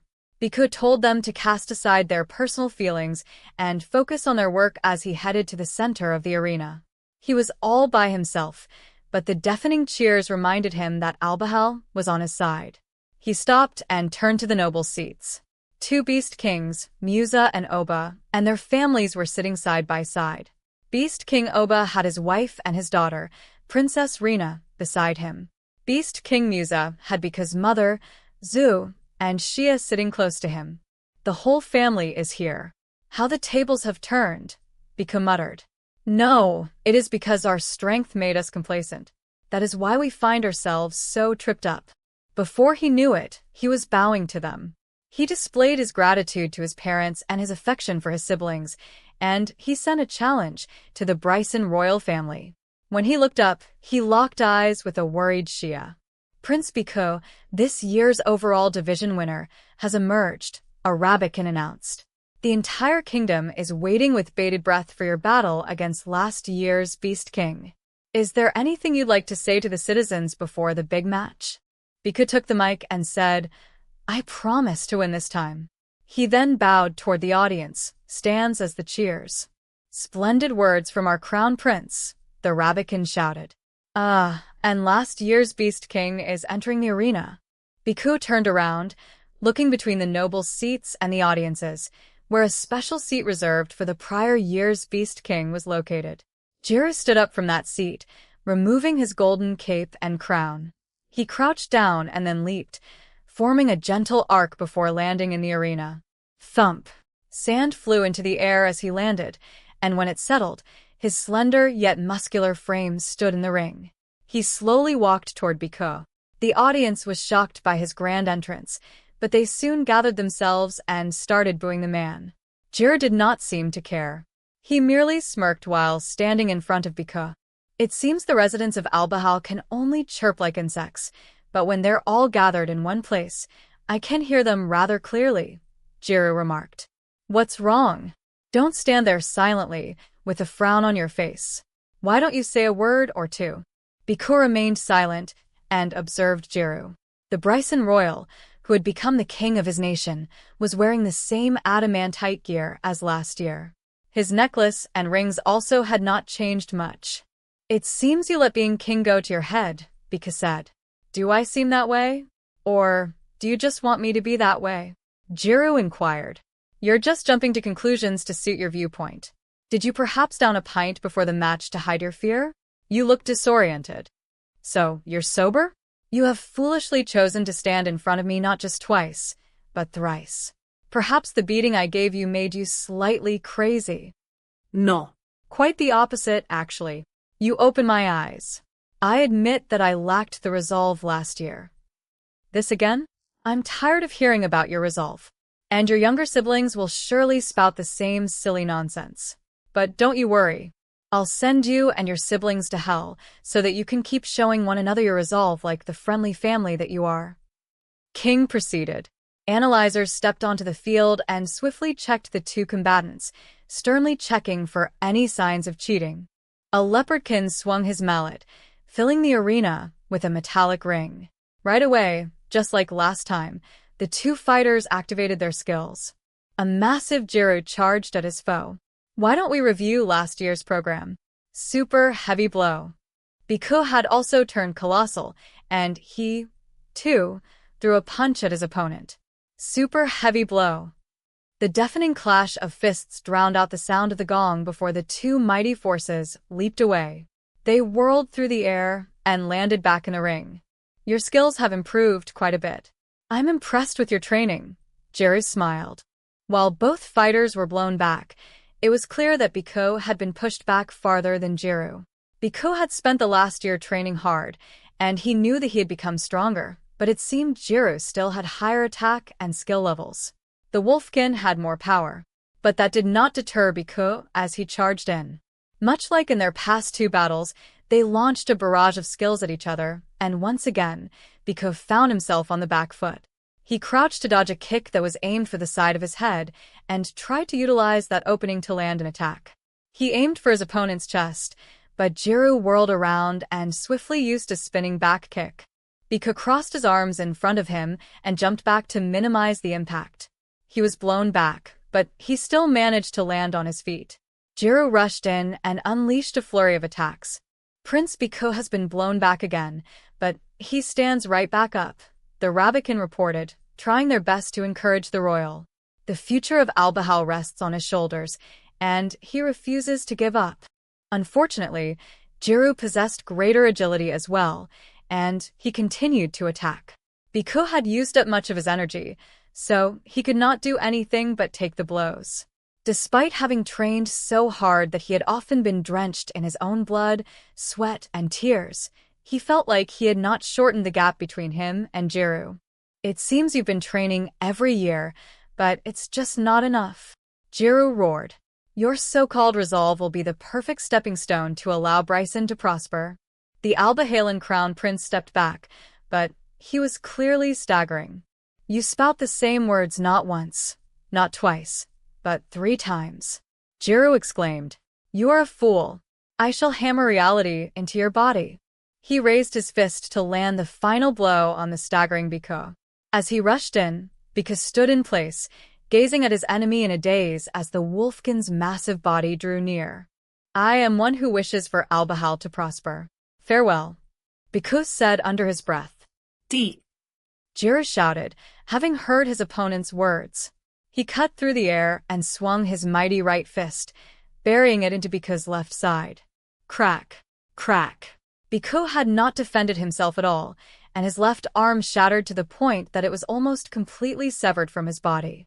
His ribs also snapped.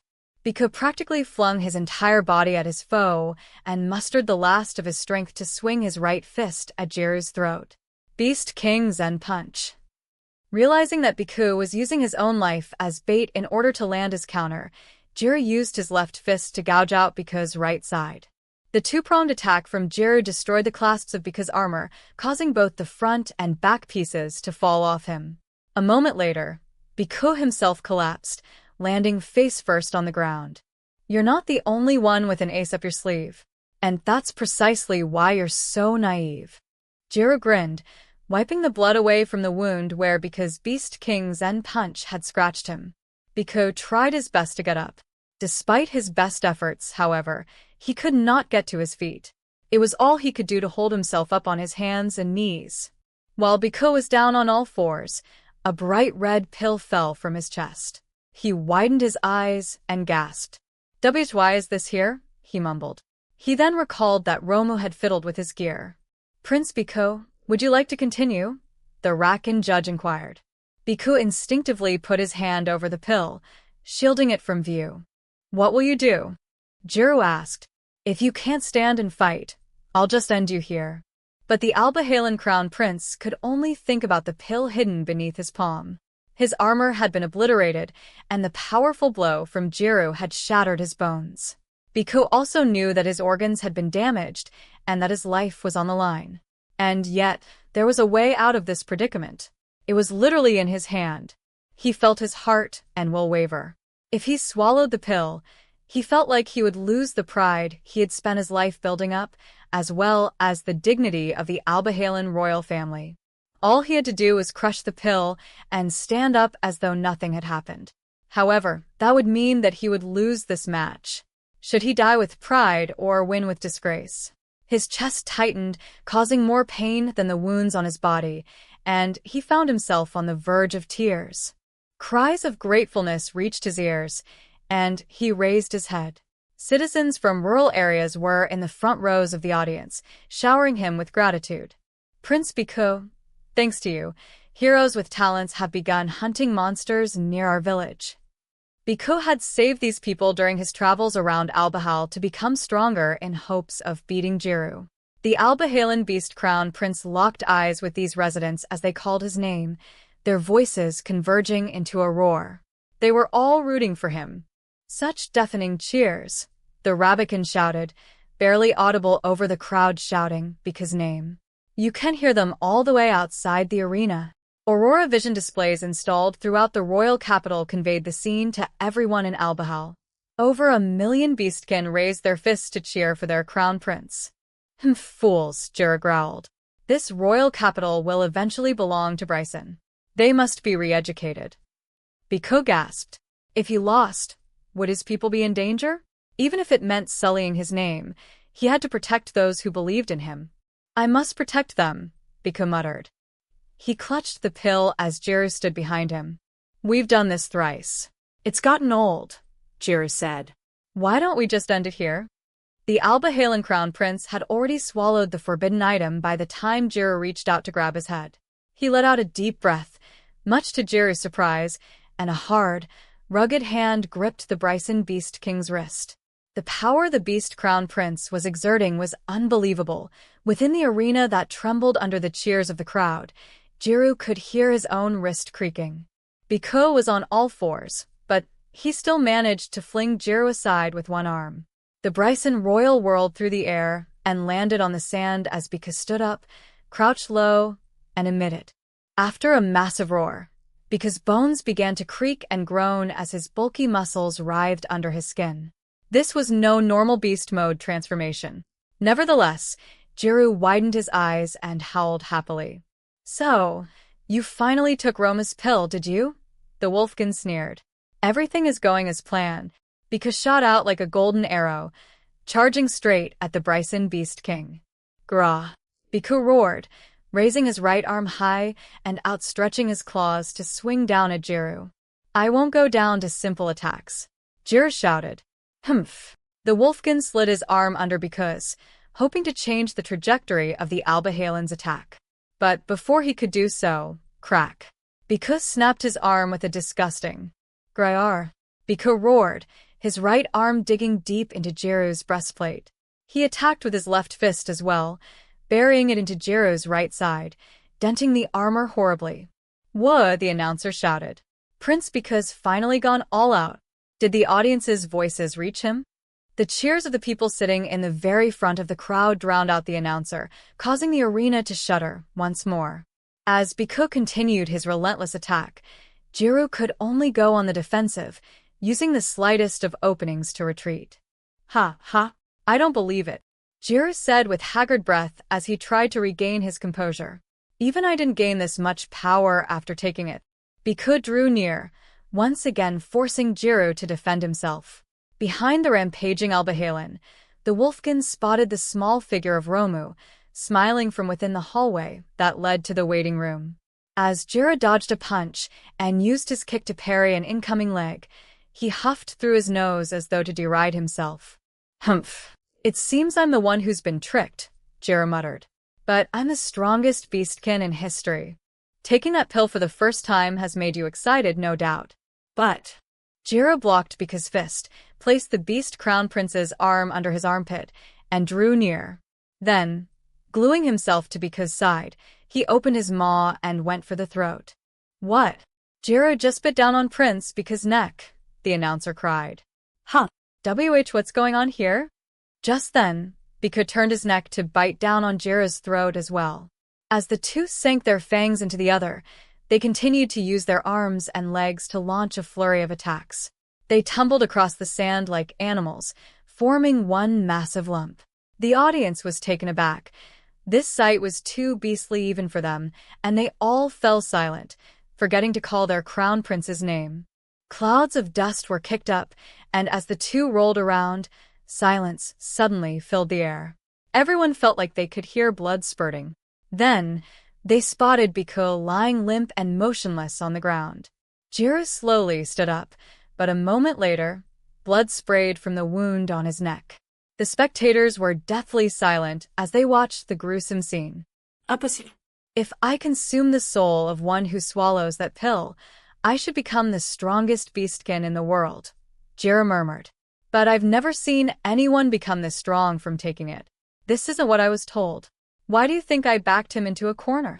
Jiru took one staggering step, then another as he continued to mutter to himself, his body slowly reverting from beast mode.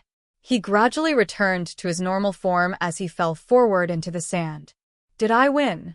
Biko wondered as he slowly sat up. Jiru, what? How? Why did I?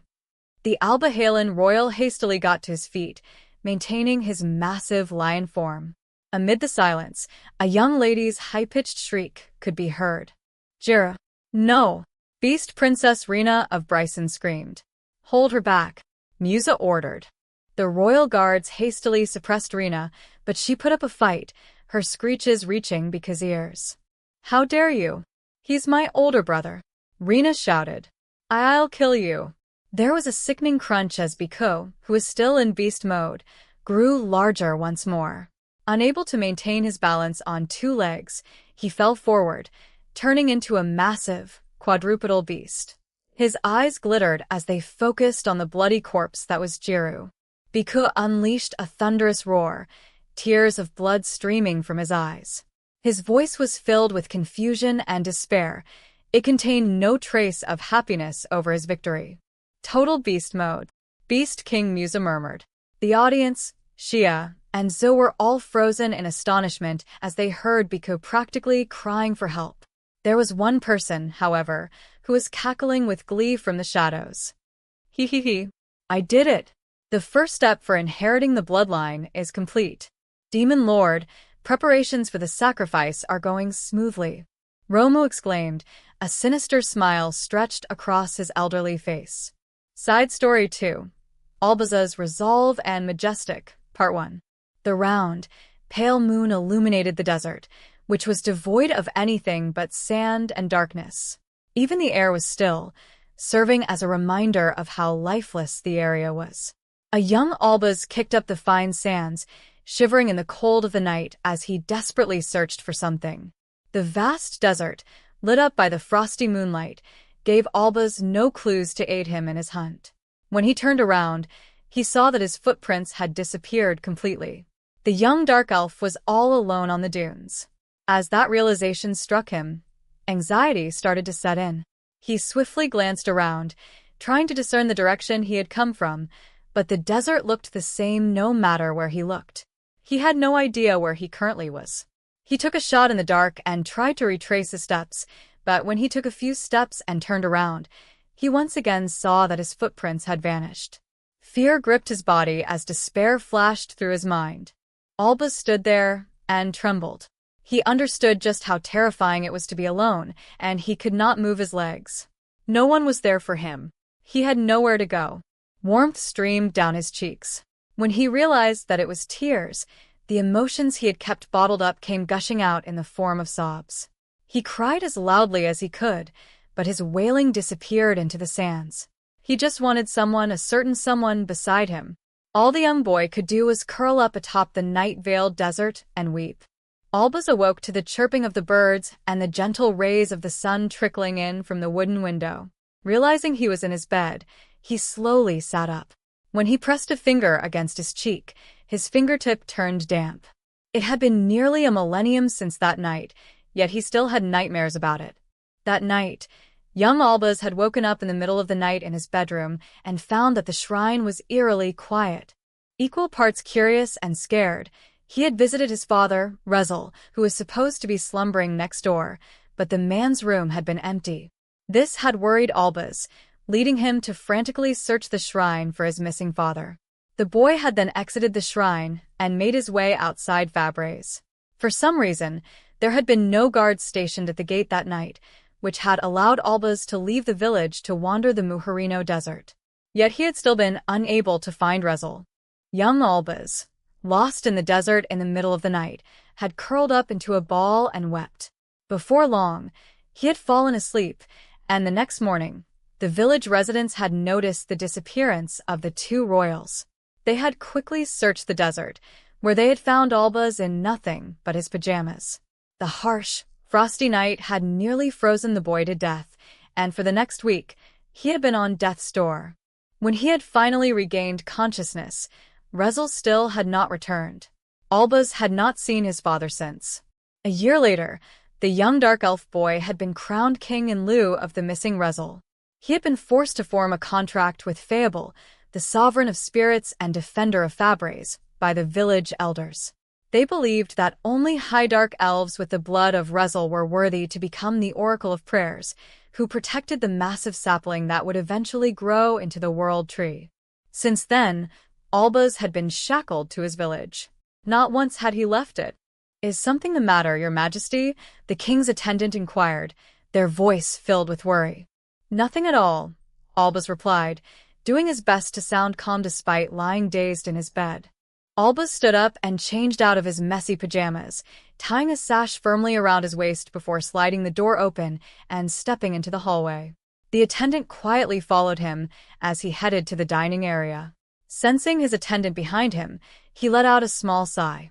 By the time he had finished breakfast and returned to his room, his pajamas and bed had already been cleaned up. It was then that the attendant handed him a parchment. "Today, you have a meeting with the elders. This is its program," the attendant said. Olbaas scanned the paper and was internally impressed to see just how many topics needed to be discussed in this small, cramped village. While he was doing so, a guard donning leather armor approached him. Sandwiched between his attendant and the guard, the king headed for the grand reception hall, the wood-walled room where the meeting would be held. There, the elders and generals awaited his arrival. Olbaas was familiar with all the faces at the meeting. There had only been a handful of replacements in the past millennium. Much like elves, dark elves had long lifespans. Ever since the dark elves had left Rosenheim and immigrated to a different land, barring a few exceptions, their numbers had only grown throughout the years. Rezel, Olbaas's father, was among the exceptions, as he had vanished without a trace.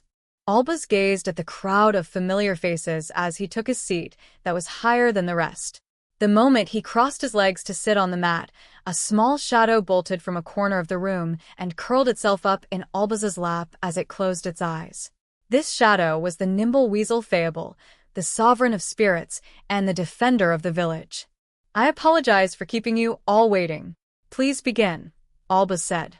The elders and generals remained seated and bowed to their king before the elder to his left opened his mouth to speak. "First up is the Central Continent, correct?" Olbaas said. "I hear their movements are rather concerning as of late. The Demon Lord's forces have been closing in on the Central Continent from the Forgotten Continent," the elder in charge of intelligence reported. He had gathered information from his spies.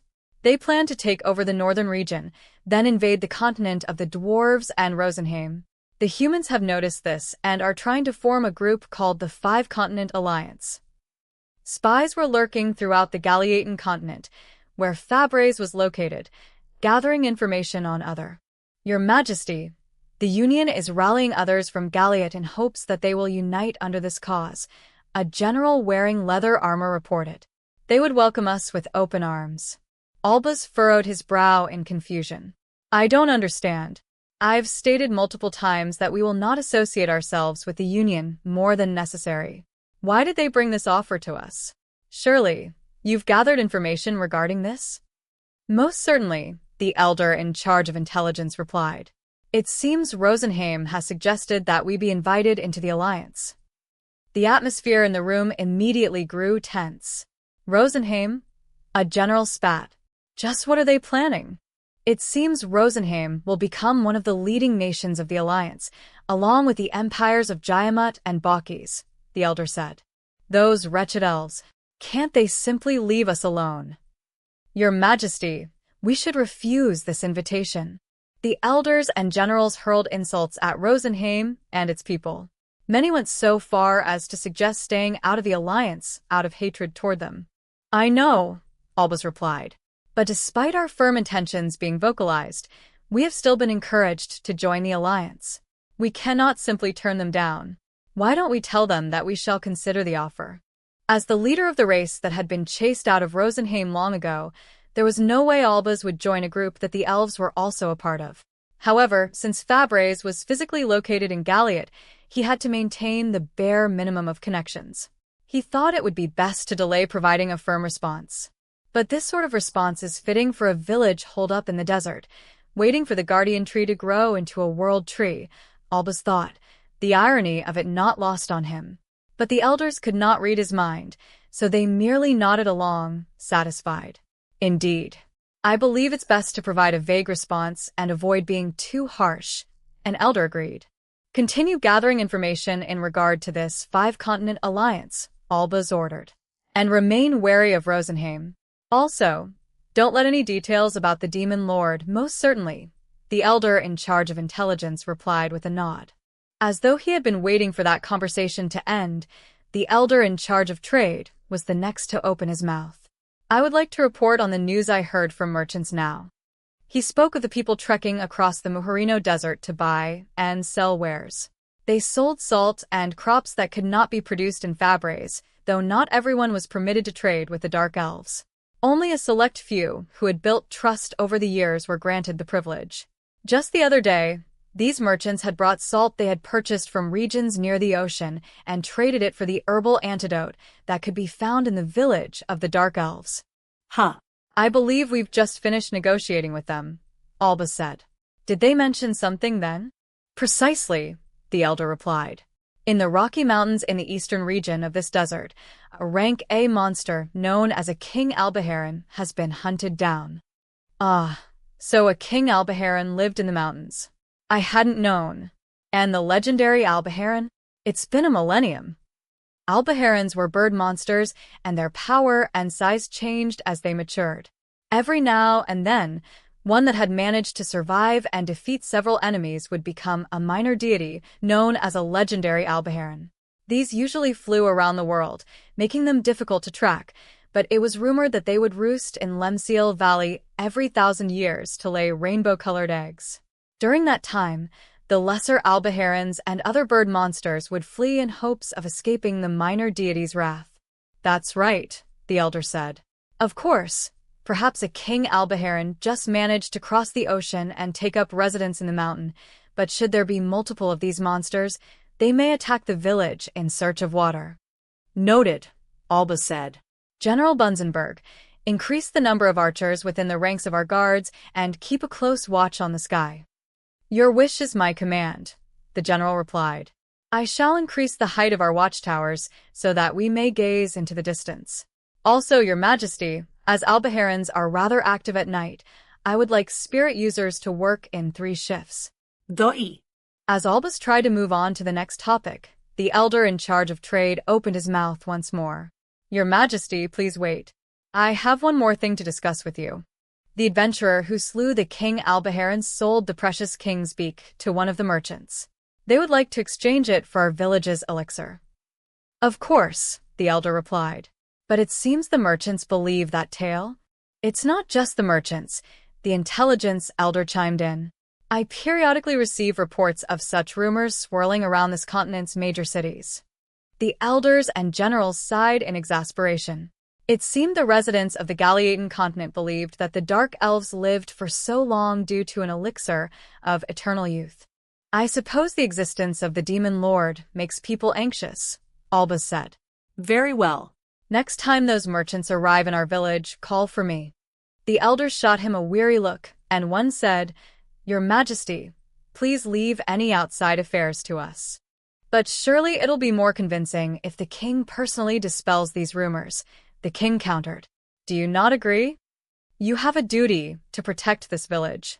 I understand your interest in foreign affairs, but I would like you to refrain from getting involved. Indeed. At the very least, finding a wife and giving birth to an heir must. Another elder started before he gasped and stopped himself. I apologize. I've said too much. The muttering elder was clearly thinking about Olbaas and Rezel.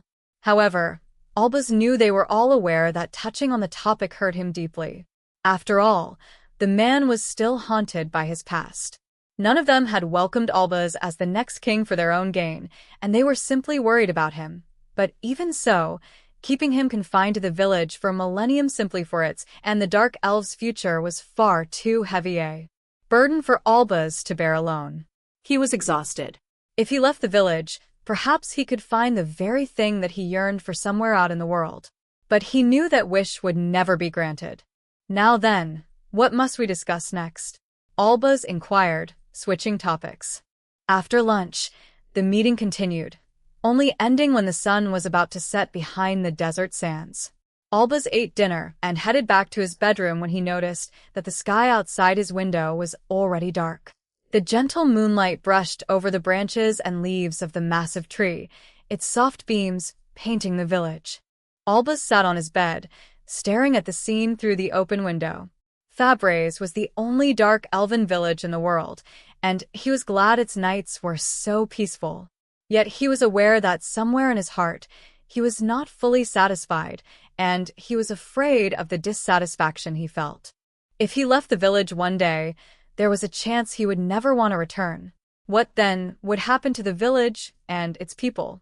Was it best for him to have a wife and child so the village could maintain order even if he was gone? But wouldn't they end up in the same situation as I did with my father? No, I know they would. And then my child would feel the same pain, suffering, and loneliness that I feel. I can't bring a child to this world with my feelings all muddled like this. Before he knew it, he had fallen asleep. He was startled awake by frantic shouting. "Your Majesty, a gang of bandits have entered our village," a chamberlain cried, throwing open the door to the king's room and rushing inside. "Please make haste." "Don't mind me," Olbaas ordered. "Prioritize protecting women and children. The king is safe. He's unharmed," he shouted through the open window. Then, he closed the window and stood between it and the king, serving as a shield until Olbaas finished preparing himself. Once he did so and left the room, General Bunzenberg. "Capture the bandits," the king ordered. "Let them know what punishment awaits them for daring to intrude upon the village of the Dark Elves." Olbaas moved to the reception room. Half an hour later, soldiers dressed in black leather armor entered to give status reports. Olbaas stood up. "Well done. Now then, I shall pay them a visit, I suppose." "What are you on about?" "I must personally show them the terror of the village of the Dark Elves. I will decide whether to lop off their heads or leave any survivors to spread the tale of our might to other criminals." The elder bowed his head, and Olbaas followed the general, who had a torch in hand. He left the shrine and crossed the bridge over the lake. Soldiers were at the ready when the group arrived at the clearing in front of the village gate, where 5 figures of varying sizes were sitting on the ground, surrounded by the light of the soldiers' torches. "They may not be many, but they're all experienced in combat," Bunzenberg reported. Olbaas thought back to the rumors that the Elder of Trade had mentioned in the afternoon. Who are they and what are their goals? Bunzenberg offered the king a piece of paper he had jotted a few notes down on. Olbaas used the fire of the torches to scan its contents. I see," the king mumbled. "It seems they're quite experienced indeed." Olbaas glanced back at the captured bandits. A wind spirit was restraining their wrists, and an earth spirit was keeping their feet glued to the ground. However, while there was some dirt on their clothes, there were no wounds or blood. It seemed the criminals had been captured without a fight. The fact that they had readily shared their names and talents proved that they meant no hostility. Why had they intruded upon the village, then? If not to steal or harm, why had they slipped into this place using the darkness as a veil? But before Olbaas could speak, the party members started bickering with one another. "Excellent plan, my ass Mac-Karen," the dwarf lady shouted. "Look how vigilant they are." "If you want to go there, Nenabe, you're the one who said these defenses didn't stand a chance against you," a burly human male replied. "You dwarves are always so greedy, driven by whatever's right in front of your nose. That's why you miss all the important details. Are you, or are you not the party leader? You should be the one to notice these important details. Did we allow you to be the leader for nothing?" "Lord Elmia, please forgive me," Istel fumes, "for being unable to scold the irresponsible actions of my friends. It's all due to my ignorance," a tall, frail human man said with his head bowed as the two began quarreling. It seemed he was a clergyman with the Church of Elmia. "Oh, we're calling it irresponsible actions now, are we?" Mac-Karen shouted. "Why the hell did you tag along then, Istel?" "Yos. Is that not the name of Albahal's beast prince?" Olbaas muttered. He was familiar with that name. The human male twitched upon hearing those words and looked up at the Dark Elf King. That's right. Who do you think is in front of you?" "You're in the presence of Beast Prince Yos of Albahal." Undo these bindings and release us, or face his royal wrath." "How suspicious," Olbaas replied. "Albahal should be far away in the Garlesian continent, near an ocean. Why is someone from that nation, the Beast Prince no less, in this faraway village? I trust the Albahalan royal isn't foolish enough to sneak into our village under the cover of the night." Despite his words, a different thought filled Olbaas's mind. But what if this lionkin really is Albahal's Beast Prince? No one seemed to grasp his innermost thoughts, however, and the captured human male and lionkin started to panic. "Look at what you've done, Mac-Karen. Because of your incessant babbling, we're under greater suspicion," the lionkin roared. "You revealed your identity a few minutes ago," the human shouted back. "Besides, they were going to find out sooner or later. Not like they believe us anyway. And it's all because you lack dignity as a Beast Prince." "Oh, dear. My friends are fighting, but I feel so powerless." "Please forgive me, Lord Elmia," the frail human said. "Can it, Istal?" the dwarf yelled. "Isn't this one of those trials of Lord Elmia you never shut up about? Then you know praying will get you nowhere. It never has in the past, has it? Goodness gracious. But Nenabi, this is different from prior predicaments. This is what one would truly call a conundrum. There's no way out." "Enough. Be silent," Bunzenberg roared, his voice echoing throughout the area, and the rowdy bandits immediately went quiet. "Before you stands the king. If you remain noisy, I shall cut off all of your heads." "I should small." "I mean, perhaps that's a little too extreme. Good sir?" the human male said cautiously. The general became quieter, but his voice carried a certain weight to it. "This is not a place that you can waltz into without permission," the general continued. He was no longer yelling, but his words still had a certain weight to them. "In fact, for the past millennium, we haven't allowed a single outsider to set foot into our village. You intruders must experience for yourselves how foolish your actions are. But to kill all of us? Seriously? I think that's still a bit much." "Mac-Karen, was it? You may live and return. The rest shall die," Olbaas said. "Not to worry. You'll only be allowed to live so that you may spread the word of what will happen to any intruders who dare to set foot in the village of the Dark Elves. Everyone will learn of the consequences. We will use our special spirit magic to put a curse on you, one that's immune to healing magic. We will cut the tendons in your arms and legs, gouge out your eyes, and turn you into a pitiful shell of your former self. But we can show benevolence as well. Once you have spread word of the terrors of our village, we can send you to join your friends." "Ah, classic. Hey, Mac-Karen, you've got an important role as the leader of our party." "Indeed you do," Woes agreed. "Had you not said anything foolish about catching a glimpse of the Dark Elves' rumored elixir of eternal youth, we never would have gotten into this mess." "No. Live pathetically and repent for your sins." Hello? Woes? I remember a certain Beast Prince saying, "If I can get my hands on the elixir of eternal youth, I might be able to become the Beast King." "We're in this together, if you ask me," Mac-Karen retorted. The pieces in Olbaas's mind began to click, and he started to make sense of the situation. But before he could discuss future steps to take, Mac-Karen and his friends began to screech and shout again. "That's why I suggested that we use the entrance and ask them politely," Woes claimed. "You're the one who said we'd get turned away and suggested we sneak in and negotiate directly with the king. Your foolishness is to blame." "Well, that's 'cause Nenabi said, the village of the Dark Elves has, no guards. I thought it'd be a cinch." Bunzenberg gazed at these adventurers wearily before turning to the king. "Your Majesty, perhaps they are the ones who defeated that King Albaharan." "I believe so," Olbaas agreed. "They must be the ones who traded the beak to that merchant. And they must have believed the merchant's nonsensical tales." He turned to Mac-Karen. "Unfortunately for you lot, the elixir of eternal youth doesn't." The other intruders gazed at the Dark Elf King in astonishment as silence blanketed the area. "I told you that story was fishy," a frail young woman said, her voice cutting through the tense air. She had been quietly transfixed on the ground ever since her capture. "I did. I even suggested that we aim for the legendary Albaharan's egg instead. I thought you were just giving an alternative. RGH. Why didn't you assert yourself more? The lady maintained her gaze on the ground, but she pouted as Karen yelled at her. Even if I did, it's not like you listen to me anyway. She's not wrong. You've got no right to blame her, the dwarf added. Ugh. Now what? Karen sighed. He looked around and locked eyes with Olbaas. Are you gonna gouge out my eyes? Karen looked disappointed. Damn. I guess the Dark Elves don't know of us. But I know of the Adventurers Guild.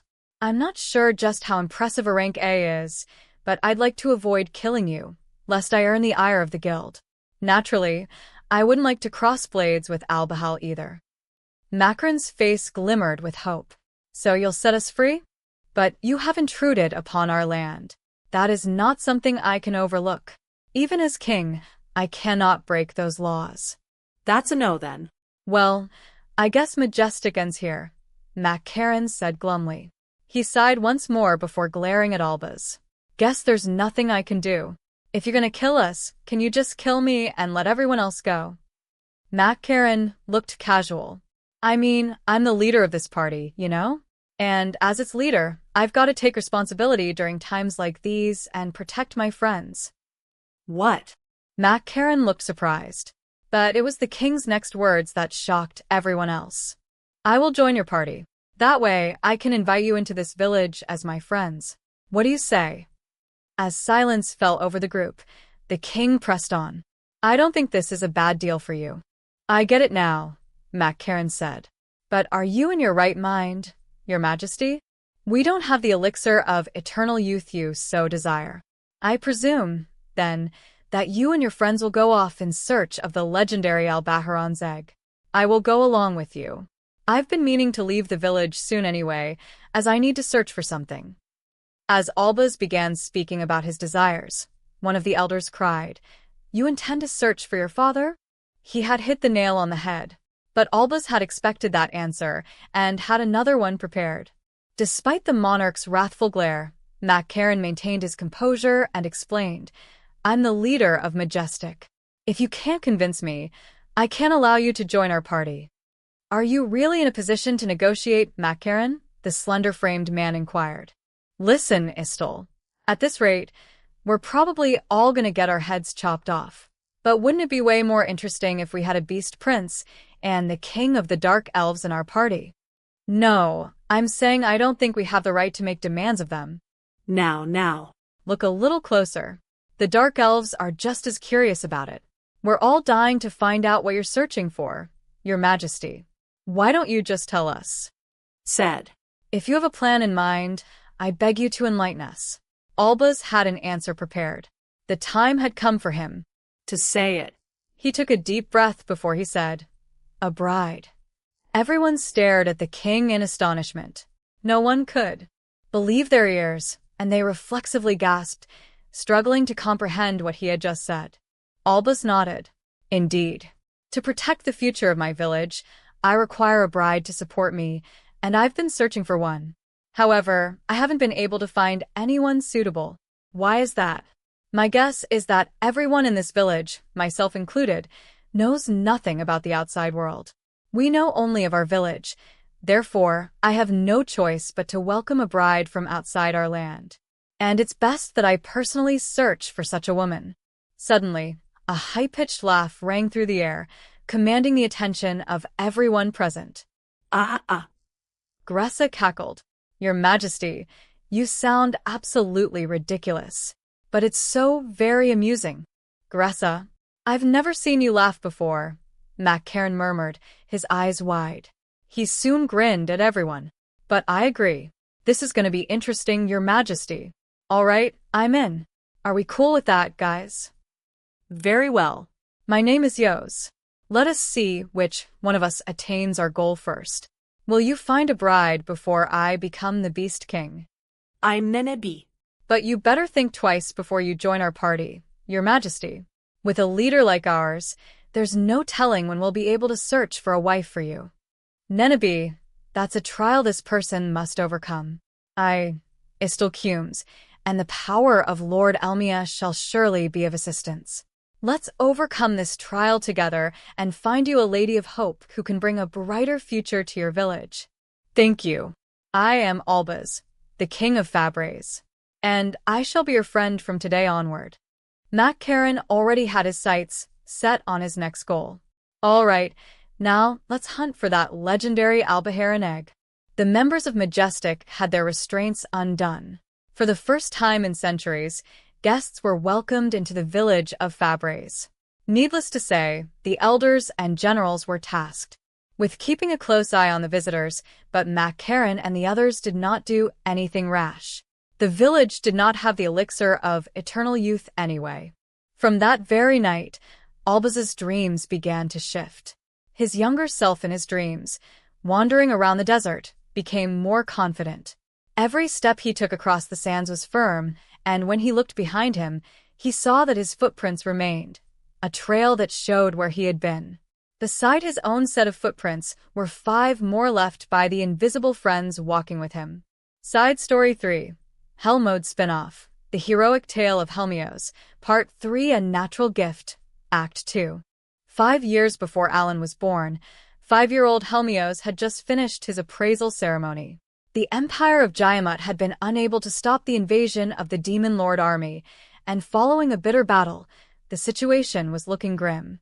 As though to answer the citizens' cries of distress, Helmios had been born with the talent of hero. The very day his talent had been appraised, he had been shipped off with 3 other kids from his village to Halden City, the capital of the fief, without having even been given time to pack his things. With only the clothes on his back, he had been pushed onto the carriage and forced to leave his hometown of Cortana village. A few hours had passed since he had departed. 100 knights surrounded the carriage, protecting it as it raced across the plains.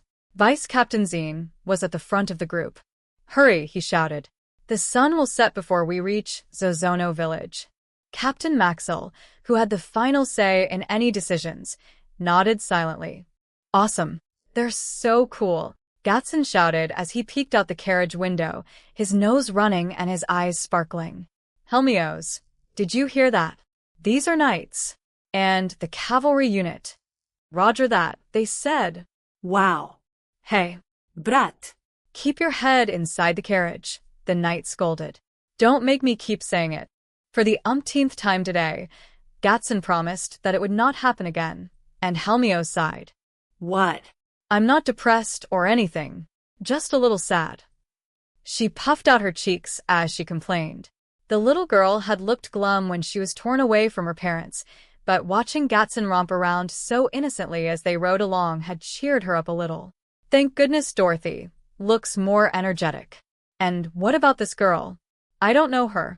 I hope we can get along," Helmios thought. She had chestnut-colored hair that went down to her shoulders and had been shoved into the carriage with Helmios and his friends. Helmios was sociable and managed to keep the conversation going. He learned that Aina had been born to and raised by a serf family. In Cortana village, children of commoners almost never mingled with the children of serfs. The farming region, where serfs resided, was far away from the commoners' residential area. Furthermore, serfs tended to their crops as a family. When the children of commoners reached a certain age, they were allowed to play around outside, whereas serf children who reached that age were sent to work and help their parents. They were not given much time to themselves. "I see," Helmios said, wanting to use this opportunity to learn about her talent.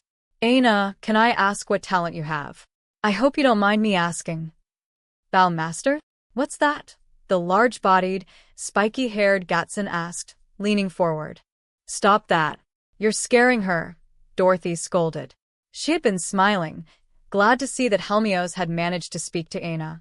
Sorry, Gatson apologized, scratching his head. "That's okay," Aina said with a nod. She flashed a nervous smile. I just heard that it's better than Archer." "What even is a hero, anyway?" Gatson asked.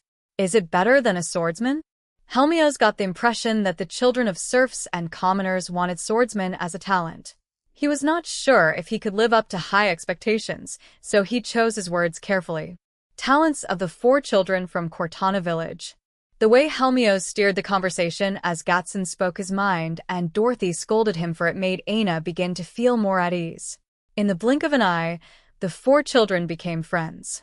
The sun set in the distance, shrouding the road in darkness, but the knights quickly used magic tools to light their way. The carriage continued to rush through, and an hour after sunset, it arrived in Zozono village. Thick, cylindrical logs surrounded the village, serving as a defensive wall, and a heavy door made of horizontally stacked logs opened, ushering the knights and the carriage inside. "Wow, we really made it here in a day," Helmios murmured. Whoa, Dorothy said. Wait, Helmios, have you ever been to Zozono village? His father, Lucas, served as a guard for merchants and had many stories to tell. One of the things the man had told him was that one would never normally make it to a neighboring village this quickly. It was no wonder, then, that they had been so hastily ushered out of Cortana. "Who cares? We get to sleep in an inn today," Gatson shouted. "So? You said it might be fun to camp outside," Dorothy pointed out. "Did I? In any case, how long do we gotta wait? I expect a nice meal at our inn. I've got a talent here, you know." Helmios gazed out the window and spotted the knight captain and vice captain calling a few other knights to gather. "We didn't get much to eat for lunch. I'm no Gatson, but I'm still pretty hungry." As Helmios focused on the knights outside, he managed to catch tidbits of their conversation. "We've got 3 kids. I've told their parents to gather them in the village square tomorrow morning. I guess we're not the only village that had its appraisal ceremony." "I see. There were 4 kids in Cortana. Can I leave you guys with the night shift?" "Vice Captain, I appreciate your kindness, but I believe you're set to leave first thing in the morning. If you intend to reach the next village before the day ends, it'll be best to get a good night's rest." "Quite so, but we also have reasons for offering our aid. Is that not so, Captain Maxwell?" Maxwell nodded slightly, and the knights of Zozono village lowered their voices. "I knew it. I knew there was a reason behind a squad of our size being dispatched. I will provide you with the details upon our return to the city. There's been a slew of dangerous cases recently, so as Vice Captain Zine says, we shall have 2 squads stand guard throughout the night. I leave the bodyguard task to you." Once they had voiced their assent, the 2 squad leaders nodded and faded into the darkness. The captain and vice captain then turned back toward the carriage, and Helmios swiftly averted his gaze, feigning ignorance. "Right. Let's head to the village chief's residence. Get the kids." Helmios and his 3 friends were guided off the carriage and over to the village chief's residence amid the peaceful night. The house, illuminated by a magic tool, had several villagers waiting out front for them. "I know it's late, but we've prepared a meal for you," an elderly man said. He was likely the village chief. "Yay. "Grub," Gatson shouted energetically, paying no heed to his surroundings. "Hey, stop," Dorothy cried, hastily clasping her hand over his mouth. Helmios heard the knight captain let out a gentle sigh before saying, "These kids haven't eaten yet either. I apologize for the inconvenience, but could you deliver food to their rooms as well?" "Of course," the village chief replied before he turned to a middle-aged man. "Please guide these children to their rooms." "Yes, sir," the man replied, then opened the log door. Helmios turned around and looked up at the knight captain, who gave a nod. And so, the boy entered the village chief's residence. Gatson, Dorothy, and Aina followed. The middle-aged man locked the door behind him and walked past the kids to guide them down the front hall. "He looks like the village chief.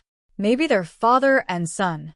As Helmios was thinking about the man's face, the villager stopped, opened a door with a loud clack, and encouraged everyone to head inside. "Here we are," he said. "Wait inside. We'll bring you food and hot water. If you would like to use the restroom, head farther down the hall. You'll find a door at the end." The kids gingerly stepped inside and saw a table with a lantern that illuminated the room. There was a single bed, as well as 3 hemp sacks filled with straw and 3 blankets to place atop them. It seemed that 3 of them would have to sleep on the floor. "If we can't have separate rooms, I'd at least like a divider or something." "All right. I call the bed," Gatson declared, diving face first onto it. "Good grief. There's no arguing with you," Dorothy said. As the daughter of a clergyman, Dorothy aimed to live a frugal life, and money was always tight for Helmios because of his mother's medical fees. Aina, of course, had never led a life of luxury as the daughter of a serf. In contrast, Gatson, as the son of the sole pharmacist in the village, had led quite a privileged life. Dorothy was well aware of this, and she sighed wearily, but did not stop him from claiming the bed. Just then, the door opened, and the middle-aged man entered with baskets hanging from both arms. "Here's some bread and malmo," the man said. "I'll bring some hot water later and place it in the next room, so use it as you wish. Don't dirty the towels too much." The kids peered into the baskets. One contained 4 chunks of bread, each as large as their faces, while the other had several malmo fruits. "Ah, no meat." Gatson, who had slid off the bed and was looking into the baskets from next to Helmios, grumbled. "What was that?" the man asked. "Humph. Any more complaining, and I'll have you skip breakfast." Gatson apologized profusely, and the middle-aged man gave a weary sigh before leaving the room. Helmios took a hunk of bread and a malmo, offering them to Aina. As Helmios and Aina smiled at each other, Gatson and Dorothy took their shares from the baskets. "I wonder," Dorothy said as she bit into the fruit. "Oh, it's sweet. This is a good one." The kids quickly polished off the bread and fruit. When the hot water arrived, Aina and Dorothy used it first, followed by Helmios and Gatson. The room had a pail that was large enough for Helmios to fit inside, but the kids all hesitated to needlessly use water and soak in a tub. They decided to use towels soaked in the water to wipe themselves clean. They returned to their sleeping area with nothing to do. Wanting to conserve the oil in the lamp, they decided to turn it off and head to bed. A while later, quiet sobbing filled the dark room. "NGH, Mommy," Aina murmured, trying her best to stifle her sniffles. "Yeah, you should take your own advice," Dorothy countered. All right. Aina can take the bed next time." Helmios closed his eyes as Gatson and Dorothy whispered to each other. The next morning, the middle-aged man, presumably the village chief's son, arrived to wake them up. They were scheduled to head out immediately, and the knights were already waiting for them. "Where's breakfast?" Gatson asked as he jumped out of bed. "Packed in the carriage," the man replied. "There's lunch, too." "Nice. Is there any meat?" Gatson immediately looked happier, but the man did not answer. He merely shot the boy a withering look and left the room. Helmios then wriggled out of his sleeping area, and when he glanced around the dimly lit room, he noticed Dorothy still curled up in her blanket. Unfortunately, she was not allowed the luxury of more sleep. They all woke up, swiftly cleaned up the room, and left the village chief's residence. A pair of knights was waiting out front, and when they spotted Helmios and the other kids, they guided the group to the village square while guarding it from the front and rear.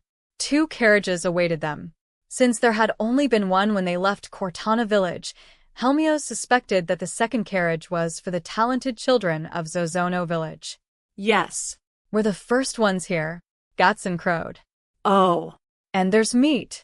They listened after all. The energetic boy climbed into the carriage, and Helmios spotted the 2 large sacks Gatson was gazing into. They had been placed on the seats next to the carriage door. Each contained enough large chunks of bread, malmo, and pieces of dried meat for 4. "The food is for more than just you," Dorothy said as she stepped into the carriage. "Don't take all the meat." "I know," Gatson replied, and he immediately began gnawing on the dried meat. Last. Just as he was about to close the doors behind them, he heard the knights and villagers talking to one another, and he turned around. A villager was desperately clutching the captain's cape. Meanwhile, the captain looked troubled. "Captain, please," the villager implored. "Can't you bring my child with you?" "As I said before, we cannot bring tailors with us," the captain replied. "I guess some talents aren't allowed to head to the city," Helmios thought. One of the knights managed to peel the villager away from the captain, and the poor man sank to his knees. The captain glanced at the villager before turning to the knights on horseback to give out orders. Then the 2 carriages headed out. Helmios stuck his head out the window beside the door and spotted the carriage in front of him clattering ahead. He saw the children stick their heads out the window and gaze at their village as it receded into the distance, just as he had done the day before. They were on the verge of tears. I probably looked exactly the same yesterday. As Helmios thought about his parents, his chest started to ache. That day, they took several breaks during the carriage ride, and by nightfall, they had arrived in Ponce village. Just like the night prior, the village chief offered his residence to the kids. However, the room they were given this time was not as spacious as the previous one, and the trio from Zozono village were told to sleep in a separate room. The next morning, the kids were given sacks filled with their breakfasts and lunches, and they left the village chief's residence. There were now 3 carriages stationed at the village square. While they rattled down the road, Dorothy gazed out the window. Thanks to his father, Lucas, Helmios knew where all the villages within Viscount Haldan's fief were located. The eastern region was home to Cortana, Zozono, Ponce, and Garasso villages. Cortana, Helmios' hometown, was at its easternmost point, and that was where their journey had begun. They had proceeded to the nearest neighboring village, Zozono, before heading for Ponce, located at the center of the fief. Haldan City was due west, but if they were heading north, only Garasso village was nearby. If there are other kids with talents, maybe they thought it was better to round them all up, even if it means taking the long way around, Helmios wondered. I don't really care, but sitting all day is bad for my hips, Gatson grumbled. They reached their destination late into the night again, and they were welcomed through the gates of Garasso village, just as Helmios had guessed. Once again, the kids were separated into rooms by village and they all spent the night. The next morning, at the crack of dawn, there was another carriage stationed in the village, making 4 in total. Helmios gazed out the window, the sky turning brighter as the hours passed, and saw that the carriage was trying to climb a mountain. There were 2 routes leading from Garasso village to Haldan City. One headed back south, following the path they had come down, before heading west. The second extended west along the southern side of the mountains. The carriages were clearly taking the latter route, so Helmios assumed that it was shorter and faster. He did not know why, but it was clear that the knights did not want to make camp here. To that end, the carriages began climbing a path, and after traversing a flat road, the path became bumpy. It really is tough for us, Dorothy said. Aina, are you okay? Yeah. Thank you, Aina replied. Helmios stared out the window. The carriages were traveling west on the south side of the mountains, and one could gaze down at the plains extending from their base. Helmios turned to his left and looked west, hoping to catch a glimpse of Cortana village.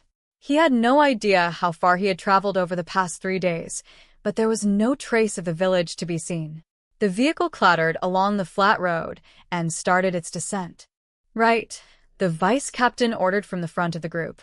Helmios spotted a fork in the road, the left path delving deeper into the mountains. The carriages took the right path, heading north. Wait, what? They didn't get lost or anything, did they? The boy started to grow suspicious, and one of the knights likely thought the same, shouting to the front of the group. This is faster.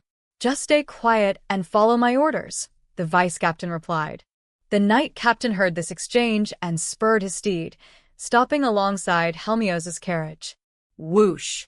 A loud sound whizzed through the air as an item struck the neck of one of the horses next to the carriage. The horse neighed loudly in alarm and stood up, forcing its rider off its back.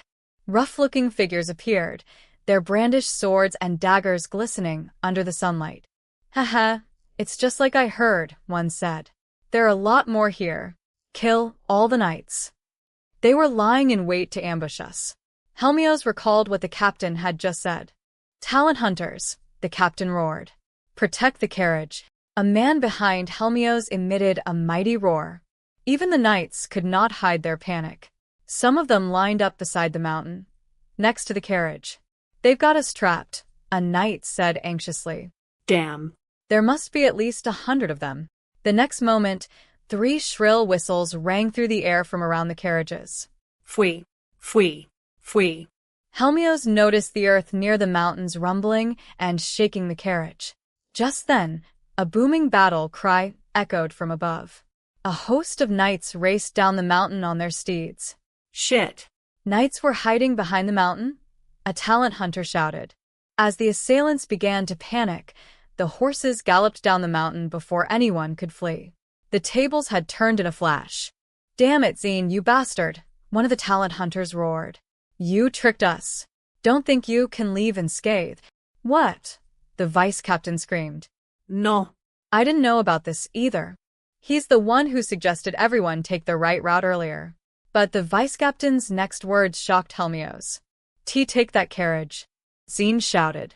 "The brat mentioned in the letter to the Viscount is inside." Who is he talking about?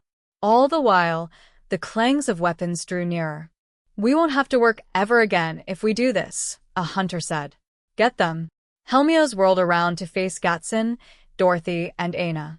His friends turned pale, and he steeled his resolve as he heard screams coming from the coachman's seat beyond the walls of the carriage. Suddenly, the vehicle spurred forward. Helmios put two and two together. The talent hunters had taken over their carriage. Without hesitation, he kicked the carriage doors open, then turned to Dorothy and Gatson. "Jump," he shouted. The vehicle had not picked up much speed yet, so he guessed that they would not sustain any major injuries if they jumped off now. But the two kids were too scared to move. They huddled themselves in the far corner, frozen with fear. Helmios then turned to Aina. When the two locked eyes, the trembling little girl slowly stood up and stepped toward him. Thud! The right wheel of the carriage rolled over the stone, causing it to tilt violently to the left. Aina lost her balance and fell forward, inadvertently pushing Helmios off the carriage. Realizing that he was now in the air, he instinctively put his hands out in front of him to grab at the carriage door. However, after a brief fall, his back hit the ground. He had quickly twisted his body while falling, though, and was mostly uninjured as he rolled onto the dirt. When he stood back up, the carriage with the other three children was quickly driving away, weaving between the battles between the knights and the talent hunters. Helmios looked around and spotted the knight captain, but when they locked eyes, the boy could hardly believe his ears. "The boy's still here," the captain said. "Strengthen our defenses. We'll abandon that carriage." As the knights began retreating toward him, the boy quickly determined that his friends had been left for dead. Unable to bear the thought of it, he chased after the carriage with all his might. He grabbed an abandoned sword along the way and ran past the shocked knights, who could only whirl around and watch. The boy was too small and nimble for the talent hunters, and he slipped past them, leaving them in the dust. "I have to chase after them." "Wait!" the captain shouted from behind him. But Helmios paid no heed and continued running ahead. Just then, a burly talent hunter barred the boy's path. "What's this brat doing?" he boomed.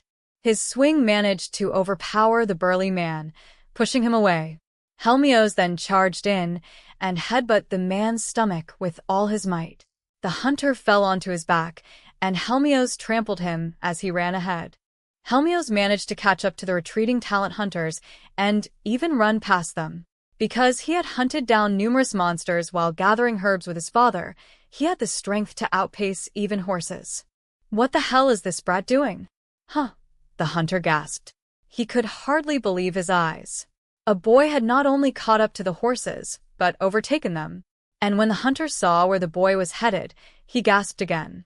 A 30-meter gap had appeared in front of him, as though the mountain had suddenly stopped. A bridge made out of logs and ropes hung over the gap, but it suddenly leaned to one side. A talent hunter on his steed noticed that the stolen carriage had already made it to the other side. His comrades were using an axe to hastily cut the ropes, holding the bridge up. Of the two ropes, one had already been completely severed, and as the bridge began to swing about wildly, the talent hunters crossing it cried out in desperation. They all fell to the valley below, and the frightened hunter on horseback stopped his steed just before the gap. But a small shadow did not stop. A boy weaved between the horses and continued running, heading for the gap. "I have to catch up to the carriage." Stealing his resolve, Helmios snapped his eyes open, increased his speed, and stepped onto the bridge. It was practically sideways now, but he managed to run along its edge, which was about as wide as the palm of his hand. He showed no signs of slowing down as the hunters hacked away at the last rope. Their axe went halfway into it, but before they could swing down again, Helmios took a small leap forward. He then kicked off the bridge, jumping as far as he could. The rope was cut, and the bridge went down, slamming against the side of the mountain. The talent hunters and knights were trapped on the other side. However, a small figure had managed to jump midway, flying 15 meters through the air to grab the ledge on the other side. Impossible, the knight captain gasped, shocked by what he had just seen. He was wearing heavy armor, so he had no chance of doing the same. Instead, he glanced around, then roared, "Head back. We'll use the other route at the fork in the road. Follow me." Helmios heard the captain's voice as he pulled himself up on the other side. He did not look back as he started running again. The talent hunters who had spurred the carriage onward and cut the rope whirled around as they noticed a small boy quickly approaching them. "Where the hell did this boy come from?" the one in the rear cried. Immediately after, Helmios jumped and kicked him off his horse. Gah! Helmios had wanted to get to the man before he could talk, but he had not made it in time. The other talents hunters turned around when they heard their comrade cry out. Helmios leaped from horse to horse, knocking them down as he jumped ahead. A talent hunter on a steed alongside the carriage turned to the man beside him. A man dismounted his horse and barred Helmios' path. His long hair flowed behind him, and he wore a bandana, leather armor, and a pair of threatening brass knuckles. He swung a fist down at Helmios, but the boy maintained his speed and charged right in. Clang! Helmios managed to use his sword to parry the man's attack, but he was blown back, unable to brace himself against the mighty swing. "Oh ho! Not bad, defending against my punch," Orichalcum said. Helmios fell on his bottom, but he quickly rolled onto his feet, wary of any follow-up strikes. The adult man grinned proudly as he stood in place. "This is my strongest foe yet. What is that power?" Helmios muttered, the words tumbling out of his mouth unconsciously. He gripped his sword, which— "Come back here, boss," the man boomed. "The one you're looking for is right here." Helmios did not understand what the man was talking about. He racked his brain to find a way to attack. As he was doing so, the carriage clattered back, along with the band of talent hunters.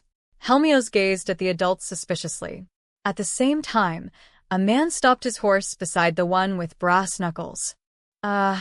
This boy must be the one with unusual abilities who was mentioned in that letter," the man on horseback who had been called boss said.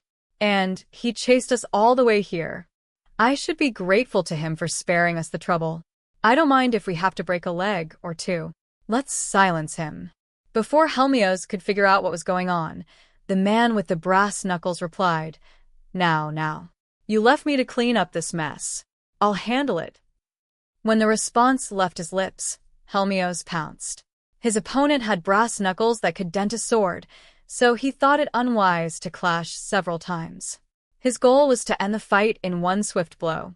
But as he drew near and made to pierce the man's heart, he hesitated. He was not about to kill a monster, but a human. And the man was not about to miss that opening. Humph! Blast punch! Orichalcum roared. He launched a hook and pounded the sword, shattering it. Only the hilt remained in his hands, which were painfully numb from the impact, and when he flinched, the man planted a kick into his chest, knocking him onto his back. Both took considerable damage, and he coughed up blood. The man then shoved the toes of his leather shoes into the boy on the ground, rolling him over like a log. "And my sword." Gah! Helmios coughed as he was pummeled by kicks. He spat out more blood as he used his elbows to prop up his body. "It seems like you were blessed with a decent talent, kid. But you're out of luck," the man said. "I'm a fist master. Unlike you, I don't need a weapon. I can fight with my bare fists." Just then, the doors of the carriage burst open and Gatson jumped out. But the talent hunters emerged from either side of the carriage and restrained the three children immediately. "Don't touch me," Dorothy shouted, tears in her eyes as she glared at the talent hunters. "Ugh, what a pain," the boss said. "Kill those kids. This brat alone will earn us all enough to retire." "Yeah? If you say so," one of the talent hunters said, unsheathing their sword and pointing it at Aina. "No," Aina screamed as tears streamed down her cheeks. Helmios writhed in pain, but her shrieks reached his ears. "Hey, stay still," the talent hunter said. This won't hurt for long. They placed the point of their sword on Aina's back. Through her clothes, the girl could feel the cold, sharp steel as she visibly shrank with fear. Gatson and Dorothy were watching from the side, fear filling their faces, as the talent hunter prepared to strike using a backhanded grip. That was when Helmios jumped up to spring to action. However, he almost fell forward from the excruciating pain that coursed through his stomach. I have to save Aina. His face twisted with pain, but he managed to get on his feet and head to the girl. The man with brass knuckles, who was silently watching the scene, sounded exasperated. Come on now. I hit you with my best move, the man said. If you push yourself, you'll die. Geez, this is why brats who don't understand differences in power are so oblivious. The man with brass knuckles slowly raised his fists as rage filled Helmios' heart. If only I could fight without a weapon like he can. Helmios glared at the man. Vum. Just then, a glowing frame appeared in front of him, obscuring his vision. The boy could not hide his shock as glowing letters appeared within the frame. Huh? What? Ha! Helmios gasped. Helmios made his choice. I would. Brass Knuckles stared in confusion. He soon turned serious, noticing that Helmios' hands had started to glow. What? You still plan on fighting? The man cried. He raised his fists, remaining wary of Helmios, who had seemingly gained a mysterious power. The man swung down as the glowing frame produced new letters in front of Helmios. Suddenly, power coursed through Helmios' body, and Hiel thought he saw a glowing in the middle of the man's fist. Aim there, like this. The boy thrust his own glowing fist at the man. He twisted his hips, his chest turning to the side as his shoulder jutted forward. Power flowed from his hips and into his fist, his punch as sharp as a spear, headed straight for the glowing that only he could see. The man's brass knuckle shattered. Crack.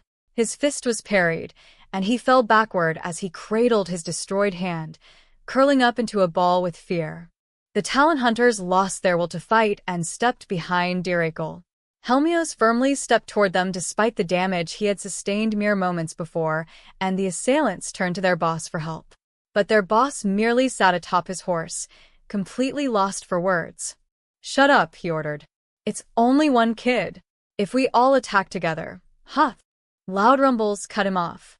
The knights had caught up to and surrounded the talent hunters. Though they were trembling, the kids cried with joy, knowing that their lives had been spared. Helmios walked toward his friends. Hey, you all right? Gatson cried, approaching Helmios. The battered boy looked at Gatson, then at Dorothy and Aina. He smiled and fell forward. Gatson hastily caught his friend as Helmios closed his eyes, a smile still on his face. He breathed serenely, implying that he was fast asleep. Side Story 3.5 Hell Mode Spin-Off, The Grimoire and an Inquisitive Mind. A long-haired man in a white clerical garment was seated on the sofa in the middle of the room. In front of him stood a man with curly, brown hair, a glowing halo above his head, and wings growing from his back. First Angel Meruz. The man in the white clerical garment, Elmia, the god of creation, watched Meruz look up and down repeatedly. A screen was placed on the wall in front of Elmia, and Meruz was watching a control panel as he tried to focus on a certain scene, confirming the location numerous times. Elmia averted his gaze from Meruz and stared at the screen. He watched a grisly battle unfold on a mountain pass, let out a deep sigh, and turned to the thick book in his hand. The word, Grimoire, was written on the cover, and the deity flipped through its pages before raising his head. The effects are just as designed, Elmia said. It went well. It seems he's gotten the gist of it, Meruz replied, looking up at the screen. A passed-out Helmios was being carried away by a worried Gatson and Dorothy. Behind them, the knights were tying up the talent hunters who were still alive. Are you saying that Helmios' extra skill, natural gift, is working as intended? Elmia asked. Precisely, Lord Elmia, Meruz said. What do you think? It might be a touch complex, but I believe it functions the way you wished it to. Elmia replied with a heavy sigh. He closed the grimoire, placed it on the table beside him, and grabbed a cup. After taking a sip of his drink, he opened his mouth. What makes you think this functions the way I wished it to? Huh? What? Meruz said in befuddlement as he whirled around to face the deity. I believe the settings are exactly as noted in the documents in front of you, Lord Elmia. Not at all, Elmia replied firmly. Meruz, have you learned nothing over the past 100,000 years? That method couldn't have possibly conveyed our rules to Helmios. Meruz finally realized that Elmia was upset not about the effects of natural gift but about how the effects and usage of the extra skill were conveyed to the young boy. Helmios would need to make several leaps of logic in order to make heads or tails of his newfound skill. Indeed. I agree that there might have been better ways to convey that, Meruz said. However, I believe we had no other choice in that precarious situation. And that frame I sent to appear in front of Helmios was a virtual window made by Lady Isiris, the goddess of magic. It's still in its testing phase, or so I'm told. Letters simply floating in the air cannot be seen as a divine revelation, Elmia explained. I understand. Let's see. Meruz thought for a while and came up with an idea. He gingerly said, what about making a glowing stone tablet fall from the sky? One inscribed with glowing letters. A quick glance at Elmia's face immediately silenced Meruz. He hastily glanced around the room, searching for a new idea. The angel's eyes landed on an item Elmia had placed on the table beside the sofa. The god of creation lifted it up. Elmia nodded slowly. A book is a conglomeration of words meant to convey information from one person to the next. And if it looks this lavish, I'm certain it will enchant the people of the world. Instead of using a plain and dull method of having letters appear in the air, surely this method is more elegant. But we've never had the idea of conveying our messages to mortals through books. If we were to create a new setting like that, we'd have to make sure there are no discrepancies with the settings we currently have. It'll take several years to get this up and running. I've said this many times before, but you must spare no effort in this project. Continue to tweak Helmios' extra skill and have Isiris begin production of this book. It shall be a grimoire. Your wish is my command. No matter how unfeasible the deity's requests were, Meruz had learned to accept them without argument. Naturally, the angel had no way to execute all of these plans, but he nodded for now and kicked the can down the road, praying that Elmia would forget about this whole thing one day. Indeed, Meruz had already received orders that numbered into the triple digits. Elmia sank into the sofa and sighed. If only Helmios were more curious and had a more inquisitive mind, then we wouldn't have to worry this much. I'm sure there must have been a few events that would have served as hints, but it seems he does as he pleases, Meruz replied. He had been watching over Helmios. The boy had swiftly learned how to wield a sword and had mastered healing magic after practicing for merely half a day, but not once had he assumed that he had extraordinary abilities far beyond what his peers were capable of. All he had ever done was act delighted in his findings. Helmios was kind and humble. With every power he gained, he wondered if he could use it to help other people. Not once had he questioned why he had been blessed with these abilities, nor had he wondered just how unusual his skills were. That's quite a problem, Elmia said, frowning as he watched the screen that showed Helmios sleeping contentedly. Meruz, do you truly believe that Helmios will be able to skillfully wield his natural gift? Then I suppose I have no other choice, the god of creation said. His following words shocked the angel. Bring Helmios' soul here. Since he's sleeping, this will be the perfect opportunity. Huh. Do you intend to explain the skill to Helmios personally, Lord Elmia? Precisely. He is the hope of humanity that was finally born into the world. We must raise him properly. Make haste, Meruz. Elmia stood up. Unbeknownst to Helmios, a grimoire was in the works.